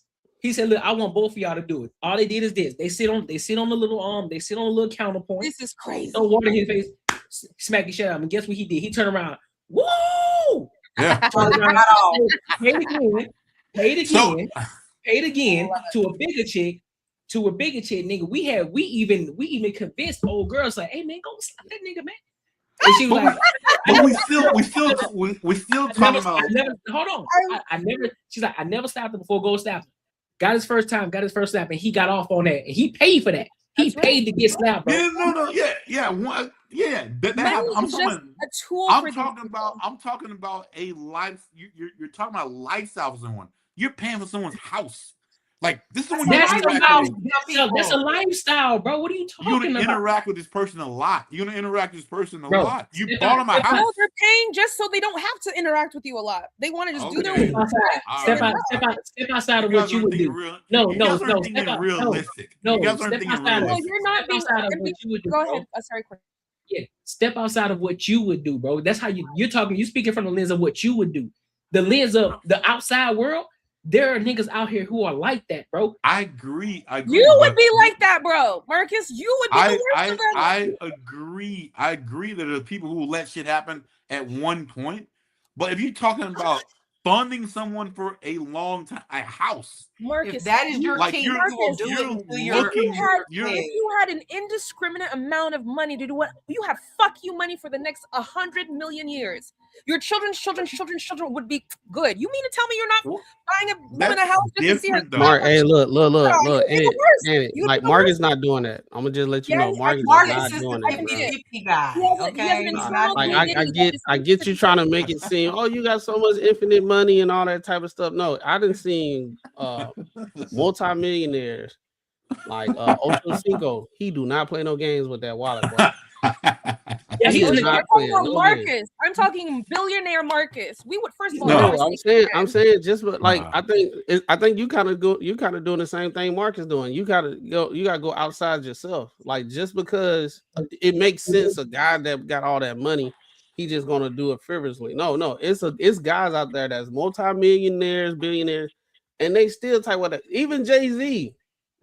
His own cousin tried to be like, "Hey man, can you give me some money?" So he was like, "Nah." But what he's saying, what we were saying is this.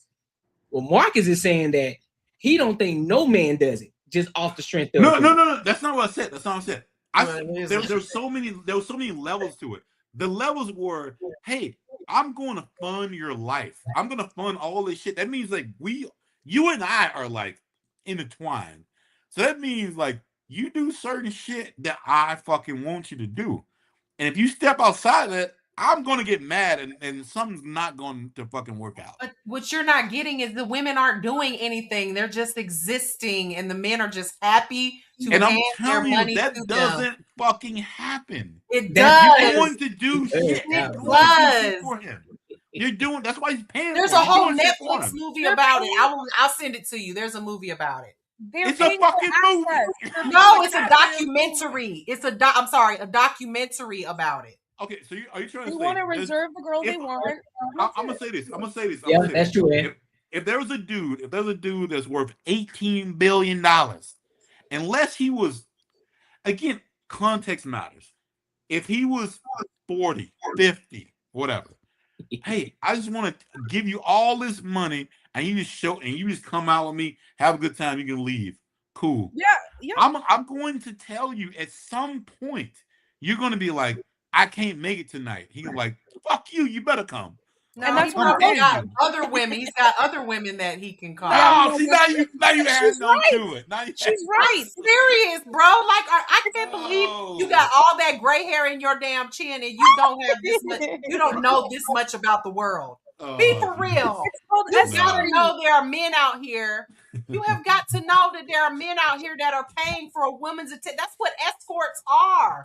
They literally are paying for a woman to That's go a out with them on a one-time date, thing. to be on their That's a arm. transaction. That's a transaction. All I'm of talking this about- transaction, bro. If there's money coming into someone It's a else's, if trend- there's a money diff- going it's a from difference one from a pocket to transaction. another, it's a transaction no matter what it's There's for. a difference from a transaction or I'm setting your ass up. Setting your ass up, you better be on my beck and call.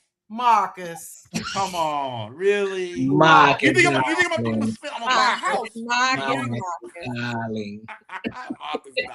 If you had enough money to buy a woman a house and not even miss it in your bank account, I promise you, you have a different mindset. But these are people that don't exist. These are people who don't They exist.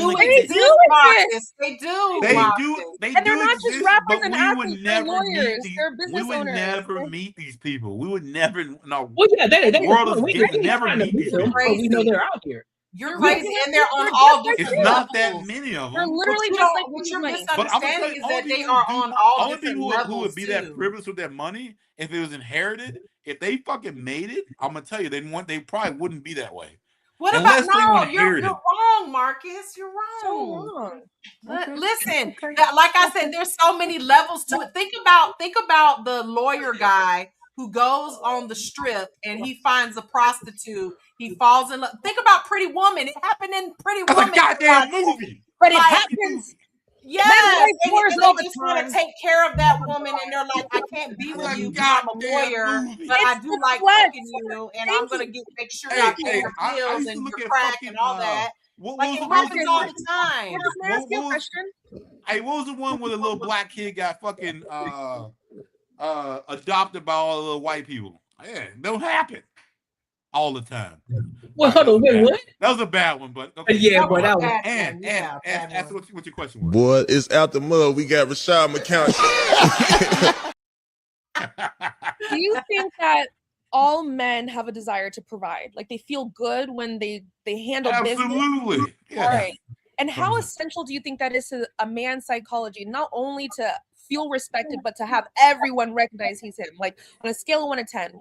No, not a man who's a really man. You don't give a fuck whoever. Not a lot of people. It's only the person that you're taking care of. Do men do things because they want their not ego, but they want to be recognized that they're him? Does that is there? No. Not unless What words of affirmation? You guys. I think in love general, No. general, it's not most men. It's some men, but in general, most men don't care about like how What everybody everybody else feel thinks. about stuff. Like I for feel like example, that's so not true. for example, like we can only see what we see online and social media. y'all do a lot of the Why stuff would you do why would before. sports exist if you didn't want to compete to be the best? We're competing. We're competing with other men. We don't. That's there happen exactly to the be- point. Hold on. But there happen to be spectators looking Marcus. at it, but Marcus. those people who are actually doing it don't give a fuck. Marcus. Go ahead, Matt. Go ahead, Matt. Like I said, we can watch sports and all that type of stuff. That's the small amount of people that do it. They do it for different reasons. You got people that grew up and that's all they know. All they know is football. That's all they really know. If it wasn't for football, they wouldn't even know what to do. That's just what they've been doing. So they go in there, they making their money. Yes, they in the spotlight and all that type of stuff, but they still are the 1% of the men that want gratification from everybody in that. Majority of the guys that you see on a day-to-day basis and the men that you don't see on a day-to-day basis, majority of guys, you don't see them. So they're not looking for the gratitude at all. They just going to work, they going home, they accomplishing what they gotta go, their goals in life and all that type of stuff. If that was the case. Y'all need a woman. If you have a woman, you want that woman to give you your words of affirmation. Baby, thank you so much. No. Great. No, man. see, Y'all y'all need see, that. hold on. Y'all need that. Y'all was talking about just random people of course, men, if that's their wife and all that type of stuff, yes, that's what they want. They're gonna do it for their wife. They're gonna do it for their wife, you want it from the secretary, you want it from the girl who makes y'all your got it, coffee. dog. No. Yeah, you like when they flirt with you back, like, oh, here you go, Mr. Macaroni. Here's what Bro, like, no, here's the thing, bro. And I ain't gonna lie. I've been working, so I'm gonna get straight to the action, dog. How the hell y'all finna sit here and ask a goddamn question, and when we trying to answer it, y'all telling us I don't that's know. not what it is? Because it's entertaining Now, for the Tony, plot. you do this Okay. every All right, time, y'all got it. Tony. But I do have a No. question, though. I'm gonna be quiet because I'm gonna go. No. Don't ask no questions if you don't want the answer. I'm gonna be right I back. want the I'm answer, listening. and it's not that you're not wrong, but how do I say this? Some of these men, the reason why they drive why they drive themselves to be the best of the best is because they feel that void, like they don't feel enough. So they need the trophy, they need they need all of this external validation. It is really, I don't know.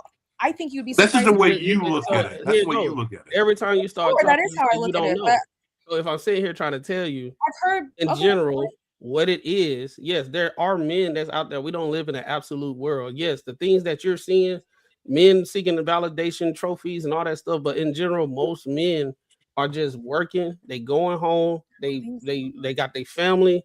They want to be. They want to make sure that they on the right path, and they want to make their family proud and all that type of stuff. Sure, Men or women are kind of different when it comes to life and everything. Men, when we do things, yes, if we got a wife, yeah, she say, good job, babe, this, that, and the third. That's kind of like the Thank you. mechanism for us to be like, okay, we on the right track. Exactly. But we're not, but what I'm saying in general is not for everybody. Like this, like a random chick over there or a woman over there, this, that, and the third. Are there men that do it?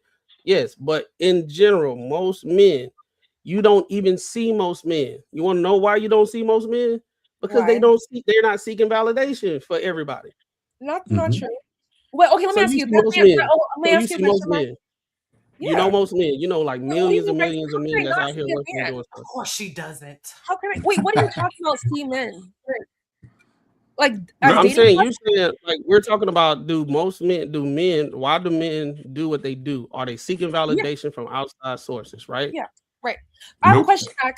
So if his wife doesn't say good job, baby, if his wife doesn't validate him, if his wife stops fucking him for like 3 months straight, you don't think he's gonna start flirting with the barista? That's a lot of different things you threw in there. No, what I'm saying is that validation in his small world, it does make him feel secure. His wife helps, children help. But if he's not getting that need met, he's going to try to get that need met. All right. Let me ask you this: if I was if I was your husband, yes, and you was doing everything you're supposed to do, you cook, clean, all that type of Clean the stuff, balls and I every just day. walked by and I didn't say anything at all. You actually start accomplishing things with your workplace. You got a promotion. Y'all had kids together. Weight, yeah, bounce back. All that, and he never said anything, right? Oh yeah, I'm Would crashing you go talk to a guy? Would you go straight and talk to another guy because he's not saying good job, babe, and stuff like that? No, I Or would not. would you communicate to him? Yeah, I wouldn't emotionally cheat on you first. But if I bring it to your attention, you're like, you know what, you're being too dramatic. Okay, so on the other side, on the flip side, you said if men are not getting gratification from their partner, Yep. you went straight to him cheating. Yeah, because that's the number one currency that you guys use to feel like, all right, like men really feel like they're him if they can get one over on a woman, like to have access to her coochie. That's like the number one. That's like the quickest thing. Yeah. So hold on. So your thing. Court. Am I Your wrong? thing was Your thing was. If I say you're wrong, you're gonna just tell me that I'm wrong. No, I want to know why you think I'm wrong. Hey, because I think it's the verbiage. I think you're saying all men, and he's saying like Oh, okay. Oh, maybe let me more general, like not all men. So if you hold on, too many of y'all talking at one time. I can agree with you. Y'all talking at one time. I said there is a certain demographic of men that do that. Yes, we don't live in an absolute world. It's not going to be it's this or that, right? There are men that's going to do that. Yes, right? But like I said, majority of the men do not operate that with like a whole bunch of people that need the whole world to see what they're doing. They not like that. They're not like that. That's as far as like the people that's around you yes, you would want them to be like you're doing a good job. Yes, but it's not like an ego thing for men. It's just a thing as men. One of the things with us, we have duty, we providers and all that stuff. That's like our measurement if we doing good in life. Especially like when you was a kid. Are you doing manly stuff? Are you growing into a good man and everything of that nature? So basically, if I have a wife and she's not saying that I'm not doing anything, I'm upholding my end of the deal in the household, I will then start questioning myself of like, am I being a good man? Right. Yeah, absolutely. But like the way you was positioning it, you was making it seem like we want validation from the masses, and that's why I'm saying that's not the case. 100%. I can clarify. The man who does want it from the masses, because we both agree that's a very rare individual. You have to think that's like a female thing. Hold on, Marcus. Let her cook. Like there are plenty of like Navy SEALs who have terrible childhoods. And you wonder, like, how did you become this Navy SEAL? And it's because they went through the gauntlet. They went through, like, yes, I agree. Not every man is seeking the attention from the world, but there are a few men who have really traumatic experiences growing up, and they need to achieve something great to feel whole. That's what I'm saying. You don't need all that because your woman affirms you. You have a healthy relationship with your friends. Your son respects you. Like you don't need all of that. But there are men who've gone through such like dark things, such rejection, that this is the only way they can feel seen by achieving greatness. Those are the men who great? Just be like, look, I can do it. But I think the problem is what you're going through is the great has to be what you think is great. The great for me could be, like you said, like went through all this other shit, all this other stuff. The great for me could be I just bought a house and I don't need anyone to praise me for it. Okay, or it couldn't even be it doesn't even need to be that. It could be, hey, I like to go fishing. That's my great. But you would not think that's great because it's not being praised. Like it is what it is. You have to ask the person what they're It would be great if he was I don't know, an Amazon warehouse worker who had to work like 90 hours and he still prioritized fishing. I'd be like, this is great. But the biggest thing the biggest thing that I understand that I've known like in real life is that most women want to what they think is great is what they want to praise. It's not what you think is great. It's not what like what the person's going through the shit. It's not what you think is great. Like it's not like my great is like, yo, I save you so much money because I showed you how to do this and how to save food. Yeah. And you're like, I don't need to do that. That's not your great. But that might be my great. That might be my great. Yeah, and I agree with you wholeheartedly. And women do have a tendency to minimize and remind men that you can do more. And so the question becomes for you, like, what does that do to the confidence of that man if that happens consistently? I think that man should evaluate the situation. I think he should get real with it and say, hey, and directly say, well, actually, no, because men just don't need validation though. Like I don't agree. You are gonna be who you are. You're gonna be who you are. I'm gonna tell you, I needed validation. Marcus, men live for validation. That is all you guys need. No, we don't. Your woman is a reflection of your masculinity, your home. Okay, let's change the word. Let's change the word from validation to affirmation. I like that. Or I still don't think so. Like I think men need to be affirmed in general. It may just be me. It may just be me. So you don't think you need any I know I'm doing something right. I literally like hate when people tell me I'm doing something right. Like I literally like for me, like I'm just like okay, well make it specific to your woman. So if you're doing the dirty for your woman, right? And you come up and you're like, how was that? Do you want her to be like, nah, it was no. If she tells me something, hold on, I'm telling you. I don't need your validation. I already knew I was great. You need affirmation. You want her to say yes, baby. That was the best. You're the best I've ever had. I'm gonna tell you right now.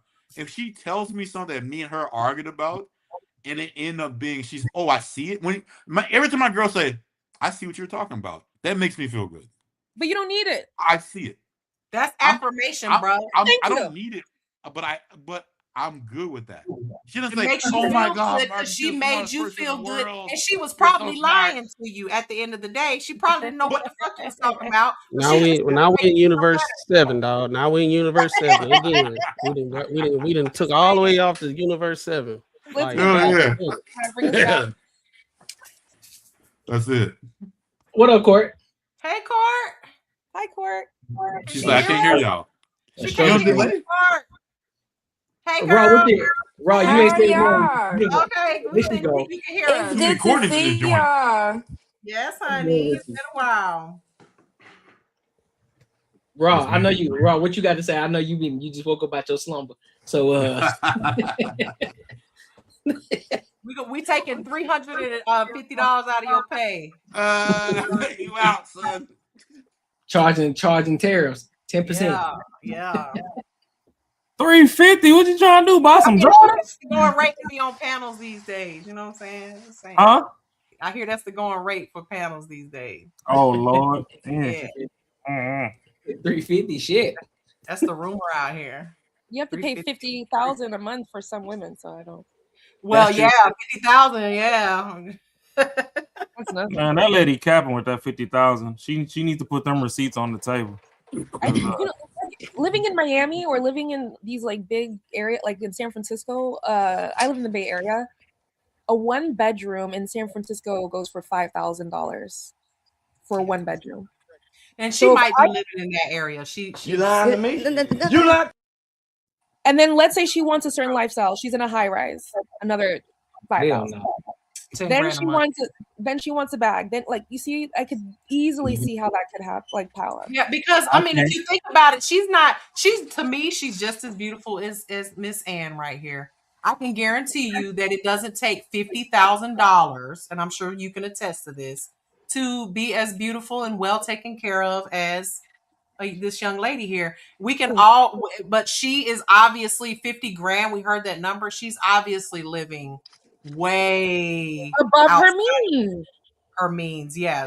But I will give it to her. If she says she can afford it, then what you need a man for, girl? Just in case. She said, Ray, like if you want me to focus all on you, then you need to. Yeah, and that's the part where I understood what she was saying. Yeah. However, I'm glad y'all can understand. Why would you risk that with a man? Why would you risk giving up your job that you can afford to pay $50,000 a month with bills that you like your lifestyle for a man to say, yeah, I might take care of you, I might not. I might like you for a month, I might not like you in 6 months. As a lover girl, I do stupid shit like that all the time. Like I've changed my whole life. Like my old age won't let me. I will move across the country. I'm just saying, when you are in love and you want to be with a man, like you will delude yourself. You will.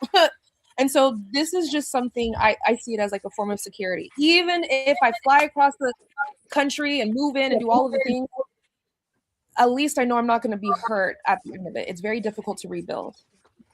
Yeah, I get that. Yeah, you do that kind of crazy shit when you're young. When you get my age, you ain't moving no damn where, girl. They better. Okay, established over here. You gonna have to come over here. But you would never risk your household for a man. Yeah, absolutely. Not at this stage. Not at this stage. Have I done it in my past? Absolutely. But I wasn't asking a man to give me $50,000 a month either. Like that wasn't. That's the problem. Sorry, that's the problem. No, that 50,000 number. Yeah, that 50,000 is a problem. I'm failing to realize is this lady talking about, oh, she need money to put up for savings and all that. First of all, I don't sponsor the next niggas bitches. So if you with me, you on my program and I got you. I'm not putting up no money. Do you think she really has these type of conversations with a man when she's dating them? Like, hey, yes, I just want you to know I need 50 grand a month to date you. I guarantee you she's already in her mind adding up how much he makes a month, how much he can afford. Like this is the type of conversation they're having outright. This is something she's vetting in. Like she's probably, and from what I hear in these small circles of women in like LA and New York and stuff like that, they all run in circles and date the same men. Like I heard Claudia Jordan was one of those types that kind of like, ran into these circles of dating men who were rich just so that she could get her penthouse paid for. That was a Tasha K interview I just watched recently. So these women are they're not like us. We'll just feel like they're not like us. I mean, I can't even imagine asking that type of money from a man. Like, my chart just glowing. He wants to know what the price is going to be because he doesn't want to waste time, and it's like a contract. There's no love. What do I have to pay to have access? Well, this is what you have to pay. They negotiate. I mean, I've seen the TikTok videos, like, and this is why I think women like Shira exist. But what gets you to that point where you're like, I want to do a contract with someone where there's no emotions? You've been dogged out and hurt after that third flight to Dubai. Yep, you done been and your name is out there. Everybody knows that you're a poo head. And I also think it's like I think a lot of these women loving a man is very scary. It's easier to just make it transactional. That's true. I mean, it's sad to be that young and your love life is purely transactional always. Yeah. And then Marcus is like, she chose to do this shit. Support your kids. No. The problem is, okay, we won't go there. We won't go there. You're saying it's sad. You should say, yo, that's some dumb shit. No, it is dumb and sad. Dumb, sad, retarded. All you want, everything you want to call it. It ain't sad because I mean, but I'm just saying, physically and mentally, for a woman to be down bad that much that she's like, you know what? I don't want to experience love. I just want everything to be transactional, and I'm okay with it. She can't be that old. If a dude rolled up to this panel and said, "Hey, I need to make money. So what I do is, I'm actually a straight male and I do gay porn or whatever." Motherfuckers be like, "What the fuck is your problem, man? Are you crazy?" I'm sorry, sir. No, it's not. It's not. You hear what you're saying out loud, bro? Yeah, you can't do that. It's not. He is 100% it. But but y'all be like, it's so sad that you gotta do that. No, don't do it. Like, that's sad, bro. You chose to do this shit. Like this, no one forced you to do it. You did it.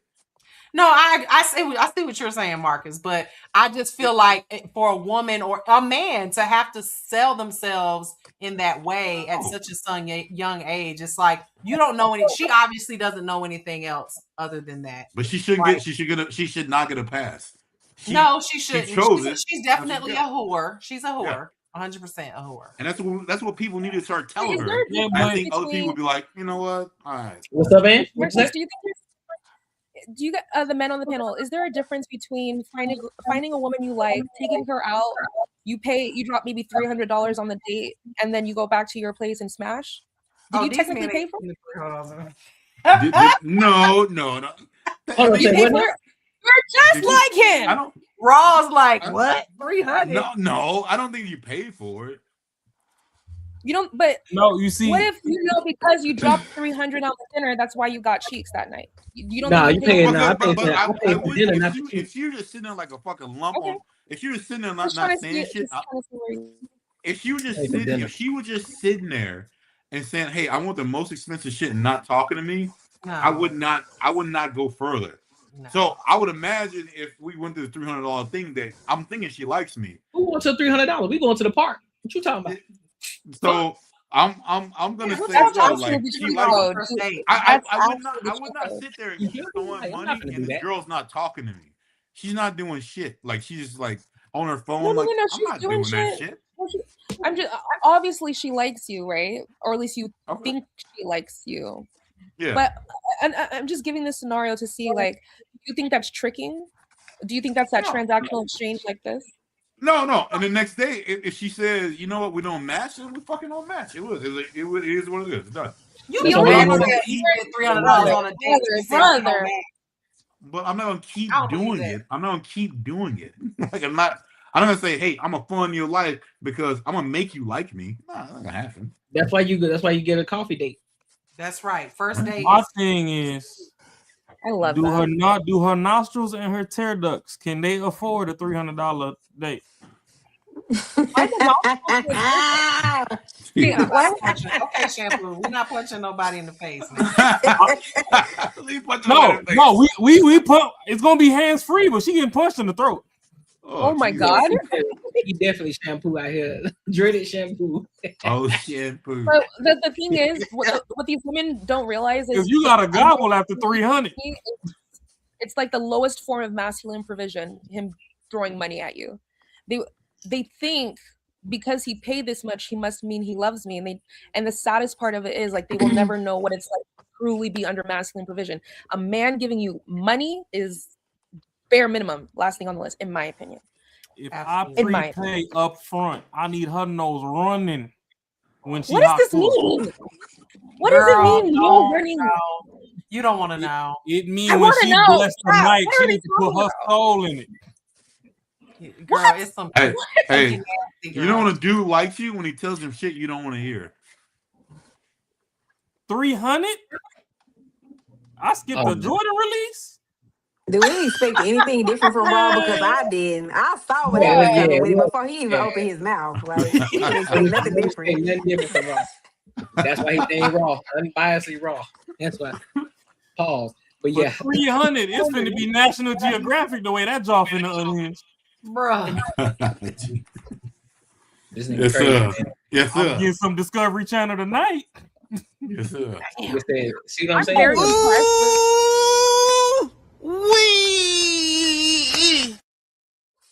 That was impressive. 300. Yeah. And he got a lot of. He was asleep for half the show, so He was sleeping. You ain't heard half of it yet. I can't wait. You need to clip that up, Court, for real. You need to clip that.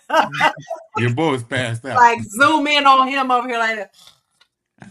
Wait, he was asleep on here during the Yes, live? girl, yes. For What like the hell, 30 Rob? minutes. Though, in my boy's defense, though, man, he working overtime. He get to his bread, though. You know what I'm saying? He gets to that money. Bless your heart, baby. I done You fell need asleep. a little cat nap, a little power Bread nap. to bed. That's what you need to do. Get to that I done money. fell asleep and the whole everybody heard me snoring. That's why y'all gotta run up the super chats because the boy Raw, he out here working overtime. He shouldn't be working overtime. It's y'all fault. Super chat. Super chat. Pay for these $300 dates and shit. You feel me? Wait, don't be taking these women on a $300 date. They want yeah, to get that stuff chicken, honey, and that's gonna run you at least $225. Hell yeah. She better have that If she putting a price on how much the date is, she don't like you. She don't like you at all. Absolutely. You're You know what's the worst thing? She's probably having sex with a dude who doesn't pay for shit. She's about to take the leftovers from your dinner and bring it to him. Yeah, or ask you to buy something to take it to him. These girls be asking for to-go meals. They be like, "Can I get the stuffed chicken to go?" But yeah, see, bro, that is cold. Like, where you She going? gotta feed I the need kids. She gotta feed the lunch kids because they ate noodles before her ass left. Like that chick that She I finna guess eat it was her something first too. time at Ruth Chris or something like that, and how she was holding the knife and stuff. Yes, and he left her. He sent her a text message. He was like, "I'm out." Like she was holding the knife like this. Oh snap! I wish I that's did my some gang. sis. I wish I did some gangster shit like that back in the day. When you Aww. Let me find out the wake up phone came through.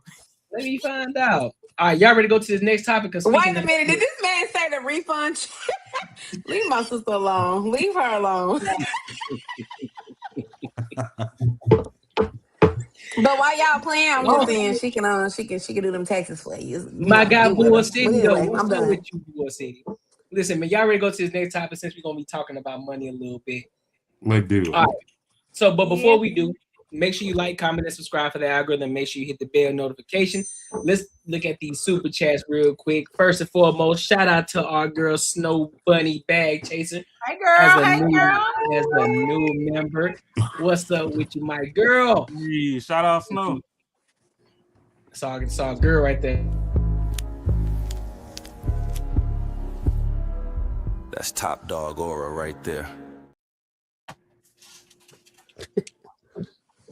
Shout out to Snow Bunny again for the $2. Shout out to you, Snow Bunny. I appreciate you supporting the channel. She says, "Good evening, kings and queens."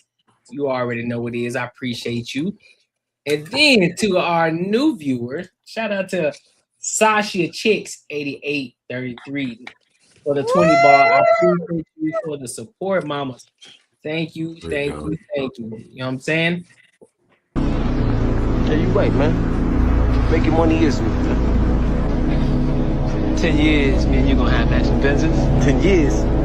Thinking more like 10 days, man. 10 days. Shout out to you. Shout out to you. Shout out to you. So look, that was on Paid in Full. You and don't tell me you've never seen that movie before, Ann. Never seen. No. Well, Marcus, don't tell me you never seen that movie either, Marcus. Oh, I've seen Paid in Full, yeah. I'm about to say, I said, listen, we about to have a conversation. No, I forgot that part. Could we just have a movie night instead? That would be fun. Hey, that would be dope. Hey, listen, I ain't gonna hold you. That would be dope. Yeah. They got free movies on. They got free movies on YouTube. You know what I'm saying? You gotta watch some Tubi shit though. You gotta watch some Tubi shit. There Hey, you go. hey, YouTube is on. You gotta go to Tubi shit. Here you go with this shit, man. I ain't got time for your nonsense. We might as well watch Drewski for that. At this point. So look, I want to go ahead and go to this next topic real quick. I want to kind of dive into little money a little bit because I think it is important, but it ain't just about business and buying business or shit like that. It's about Floyd Mayweather, right? We all know Floyd Mayweather, 50-0, but he's coming out of retirement. Now everybody's speculating about it. Everybody has their opinions about it and their thought processes about it. But we're gonna listen to this video and then we'll give our thoughts and opinions. All right. So let's go ahead and rock out. What happened on Saturday night, even though I think a lot of people who were fans were not exactly sure, would Canelo win? Would Bud be big enough, strong enough to handle Canelo's power? Well, the answer to that question was yes. I saw you placed a bet, won a lot of money. Congratulations. What are your thoughts? What was your reaction to the fight, Floyd, as you watched Bud and Canelo in there on Saturday? Oh, it's good for boxing. It was exciting. The best man won. Is Canelo washed up now at 35 years old? Oh, I don't know. Boxing is a lot of wear and tear on the body. Maybe so. I'm not really sure. Would you be interested in seeing a rematch, or would the fight be the same? Would it ultimately end up the same way? I don't know. It's up to those two guys. They want to do a rematch, do a rematch. If not, keep it moving. Would you watch it, or not any real interest? I'm pretty sure I'll watch it. If they did it again, I'm pretty sure I would. Now, I know a fight that fans will watch for sure is you and Mike Tyson. How's training going, Floyd? Talk to me all about this as you get ready to get back in that boxing ring once again. Well, not really training right now. Not yet. The fight is in 2026. We still, ironing out everything, and I'm pretty sure it's going to be exciting for the people and the fans. Are you going in there to put Mike down and like, hey, this is not, we're going to have fun, we're going to throw a few punches, like I'm taking this seriously and I'm trying to Mike Tyson? I don't know. I just want to give the fans what they want to see, excitement. So I'm pretty sure it's going to be an exciting event, and people from all around the world is going to enjoy it. Last time we see you in there, do you think we've got? I don't know. But I'm glad that I'm able to just still be able to entertain for the people, and they still get a chance to see it, just a glimpse of me. Yeah, is it exciting to be like, this is your life for so long with Floyd fighting this guy, fighting Manny, fighting Connor, and all those, you were just at the center of all these talks for so many years. Is it exciting to be back there again and everyone talking about you and Mike and all of that stuff? This title, legend versus legend. So, that speaks for itself. Any chance that you would take a professional bout in the future after Mike, or is that off the table? It's on it. It's on it.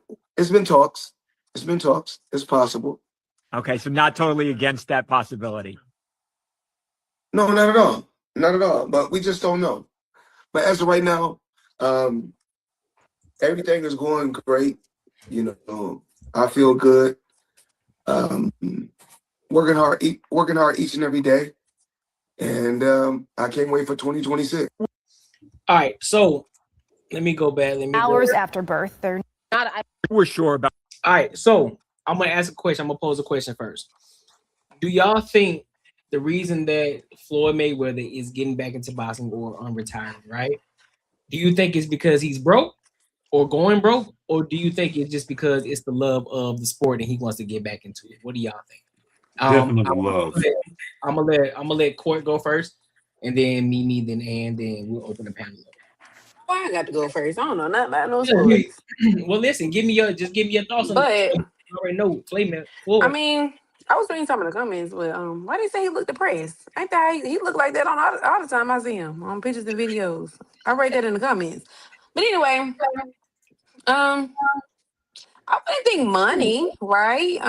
If you're 50 and old, like I wouldn't think you would be doing it just for money or just because he's going broke. I think if he's had that many fights and he's winning them, I'm pretty sure it's because he loves the sport, because he's good at what he does. And like he said, hey, in this situation, hey, let's see. Let's see what happens when, if I jump back out there. Is he gonna take it from me, or am I gonna can I maintain? So, and then I don't even get that just from what he's saying. He didn't say a whole lot, but it don't sound like he's focused on money. He shouldn't be going broke. But All right, Mimi. But I would say the love of the sport. Okay, love of the sport. Mimi, what do you think? Well, just from the little bit that I know about him, I don't think he'll ever be broke. Like, I mean, if he really wanted to, he could sell some of those $1 million houses he has. He could, he's got a lot of assets. Let's be honest here. He made the most money when it comes to boxing of any boxer in the entire world. Like, we're talking in the billions of dollars. Am I wrong about that? But let me take it more personal here. So, me personally, I love what I do. I absolutely love what I do, and I am in my retirement phase. And I will be damned if I have to go back to, doing nails in a nail salon, because I just love doing it so much. I'm in retirement phase. I have created my lifestyle based on my former. So look, I used to be a nail technician, celebrity nail technician, did nails for celebrities in Atlanta, all over the world, blah, blah, blah. Long story short, 20 years into my career during COVID, I transitioned to being a school owner. And now 5 years later, I have employees that teach now. I don't have to. So I'm kind of still involved, but I don't do anything anymore. Like, I don't work anymore. And I say it all the time that if for some reason I had to go back to work, it would devastate me, because that means that I would do it for fun. Like, I would do it for free. I wouldn't do it for 300 million is what I'm saying. Like, I'd be like, yeah, I'm going to go back to work because I just want to like do some content. And yeah, I want to just, get my skills back or whatever. But when you're doing it for money, if I had to go back to doing what I did before after retirement for money, I feel like there's more. I think there's more to it than what we think. Like, 300 million is a lot of money. And if you're doing it for the love, you'll do it for free. That's where I'm at. Because again, it would devastate me if I had to go back to doing nails and pedicures and, working 7 days a week to be able to. 300 million is a lot. I can't even really equate that to what that would be for me as a person, a one-time gig, you know what I mean? But at the end of the day, I don't know. I feel like there's more to it. He's seen, and I'm gonna be honest with you, like, y'all said he didn't, Court said she didn't think he sounded depressed or anything, but we all know that Floyd Mayweather is like the Muhammad Ali of our time. Like, he used to talk shit. He'd be like, I think like a butterfly. True. Like, anytime you talked, he always had this air about like, I'm the champ. And Floyd Mayweather always had that vibe to me. And right now in this interview, he looks a tad depressed. That's what the comments say, but I'm like, I don't know either, girl. Full disclosure, I don't know either. I'm just going by what I've heard about him and over the past, since this all has happened. They're like, yeah, he made all this money. Wait a minute, and I remember how boisterous he used to be. Because I've been around a little bit longer, but outside. But I can just say from my own personal, like me, if I had to come out of retirement, having done everything I've done to be able to be retired, to have to go back and be like, yeah. You wouldn't do it for one day if you was going to get $300 million, Mimi? but that's the thing. What is $300 million to him on my level of three? Like, I if get it it. was like, because I've done it, right? So let me tell you. So back in April last year, when Mary J. Blige came to Atlanta, I went to do her nails, and she paid me a lot of money. And I haven't done nails for anybody outside of myself or friends or family or students in 5 years. But I did it for her because I was like, shit, It's Mary J. And I'm So about let to me ask- pay in one. What if that sounds in like it one could day. be the equivalent? Well, So let that's me what ask you a I'm question, saying. though. I feel No, like it's not. let's just say that is the equivalent. So Yeah. if that's the case, I did it for reasons of it was a celebrity. Okay, let's just be real. And the money, right? It was a lot of money for one night. So from my understanding, he's doing it. What is it? Because it's Mike Tyson? It's Mike Tyson, right? Yeah.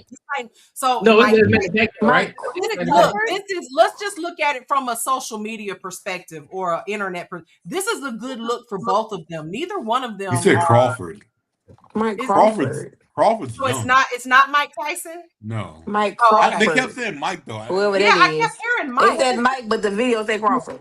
Literally, Now I Oh, got to okay. Google. Look, it Because I don't don't really know. matter who Google it's is our fighting friend. because it's a good look for him to come out and fight no matter what. Like they were talking about Pacquiao and all, and I just remember them being the top boxers 20 years ago. You know what I So mean? let me ask you a question real quick though, Mimi. Mhm. So you said that because of the love of nails, right? You would do it for free. So if what would I were doing it for not from like I would do if it was just for the love of it, like, oh, I'm gonna go. This man is talking about getting his head beat in for the love of it. Hey, He's retired. But it's the same thing though. I mean, your love for nails is the same thing as his love for fighting. Yeah, Mark, you can look at it, Mark. You gotta think about it, bro. You gotta think outside of how you thinking about it. The love for boxing is the same as Mimi's love for doing nails, bro. Right. Just because he ain't looking at it as I'm getting my head beaten, like I love this fucking sport. I love it.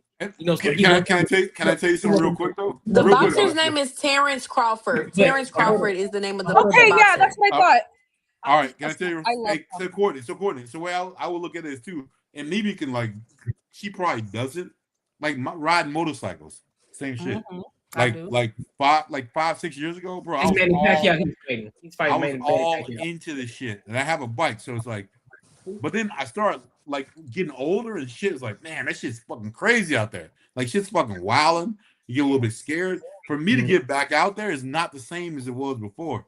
But for me, for this thing, we gotta be realistic, bro. It's not playing basketball. You're not being realistic. You're not being realistic. You didn't even say that you love. You didn't say that you love motorcycles. There's men out here who go cross. Oh yeah. They will die. That's what I'm saying. But the way he was talking. Hold up though. Let Ann go first. But hold up. Let Ann go. Okay. And then we'll rock out. Go ahead, Ann. When you're the greatest and as legendary as him, and you have a young Crawford is amazing. Yeah, right. I think it's not even for the love of the sport. You have an obligation to make sure that you put him through the ringer. It is like fighting Crawford actually legitimizes Crawford. Actually, and I think this is what you're supposed to do as a legend when people are coming up, and you get to fight with one of the most iconic fighters of all time. To me, he's doing a favor to Crawford. He's recognizing you're coming up, and he's legitimizing him as the next. I don't think he's dethroning him. I think he is letting him know that you have now reached final boss level. Let's see what you're really made out of. And this is great for the sport in and of itself because people don't even really know if you're I don't know, a 13-year-old kid, you don't really know the impact of Floyd. So well, hold on. And before you finish, I want to correct everybody real quick. So he's fighting Manny Pacquiao, but after that, he's going to be doing an exhibition with Mike Tyson. I knew I heard Mike Tyson. Okay, so it's not Crawford. Okay, I just told him he thinks it's Crawford. Yeah, but it says Terrence Crawford. I can understand where you're coming from. And that's a very positive that does make angle sense, to look at it from, and that is that's very sweet of you to think, honey, but I don't believe that. hey, but Courtney, I want to ask you. like that's a nice way to look at it. I think everybody does everything for money. Let me put it like this. If Mary J. Blige would have came to Atlanta and said, "Hey, I want you to do my nails, but I'm not going to pay you," I'd have been like, "Talk to you, have a good one." You know what I'm saying? I wouldn't have did it. I wouldn't have done But it. at a certain point, money is irrelevant. I think there's a pride in it. Also, his daughter just became like number 87 NBA young boy. No. Daughter, or like she's baby mama number 56. Something like that. I don't know. Yeah. So like I She think what he's now? trying to She live baby his mama life- number what? 56 or 87. I don't know. Or something like that. Like Hey, so Courtney. I think he's in trying other to words, She ain't done yet. She ain't done yet. Let her finish. Let her the land the men plane. here, right? Do you remember the day you found out you were stronger than your dad? Like you could actually beat dad's Oh, ass. come on, man. I feel like that's what it is. I think these boys think they can play with weather, and he's like, "No, I'm not who you think I am. I really have the hand." You think a son wants to be stronger than his dad? No, I'm saying there comes a point you respect your father, right? He has a Right. lot of power, but there comes a point in your manhood when you're like, "Wait, if I If you really wanted to. yeah," and then there's a shift that Boys happens. don't think that way, man. That's crazy as Am I fuck. wrong? I Men, disagree. No, I disagree understand with what you're you, man. saying, and I understand what you're saying. I'm just saying. It's just I an think it's the analogy. time I don't when think the she's saying that father men realizes really their grow up to son do is Yeah. stronger that. than the And so son. what I'm Oh, saying, Floyd like is my essentially doing this, right? He's not going to allow these young bloods to sun him. okay, Yeah. okay. So Courtney. So Right. if What's Tyson up? was coming to this shit, Uh-huh. if Tyson was like, I can't wait, like Tyson can see he's ready to go, but wait, Floyd right here, right now, he's kind of like, he's jumping around and shit. Isn't that a He different weight doesn't seem like he wants to fight. To me, Are they not a doesn't seem like he different wants weight to fight. class? Yeah, Huh? they are.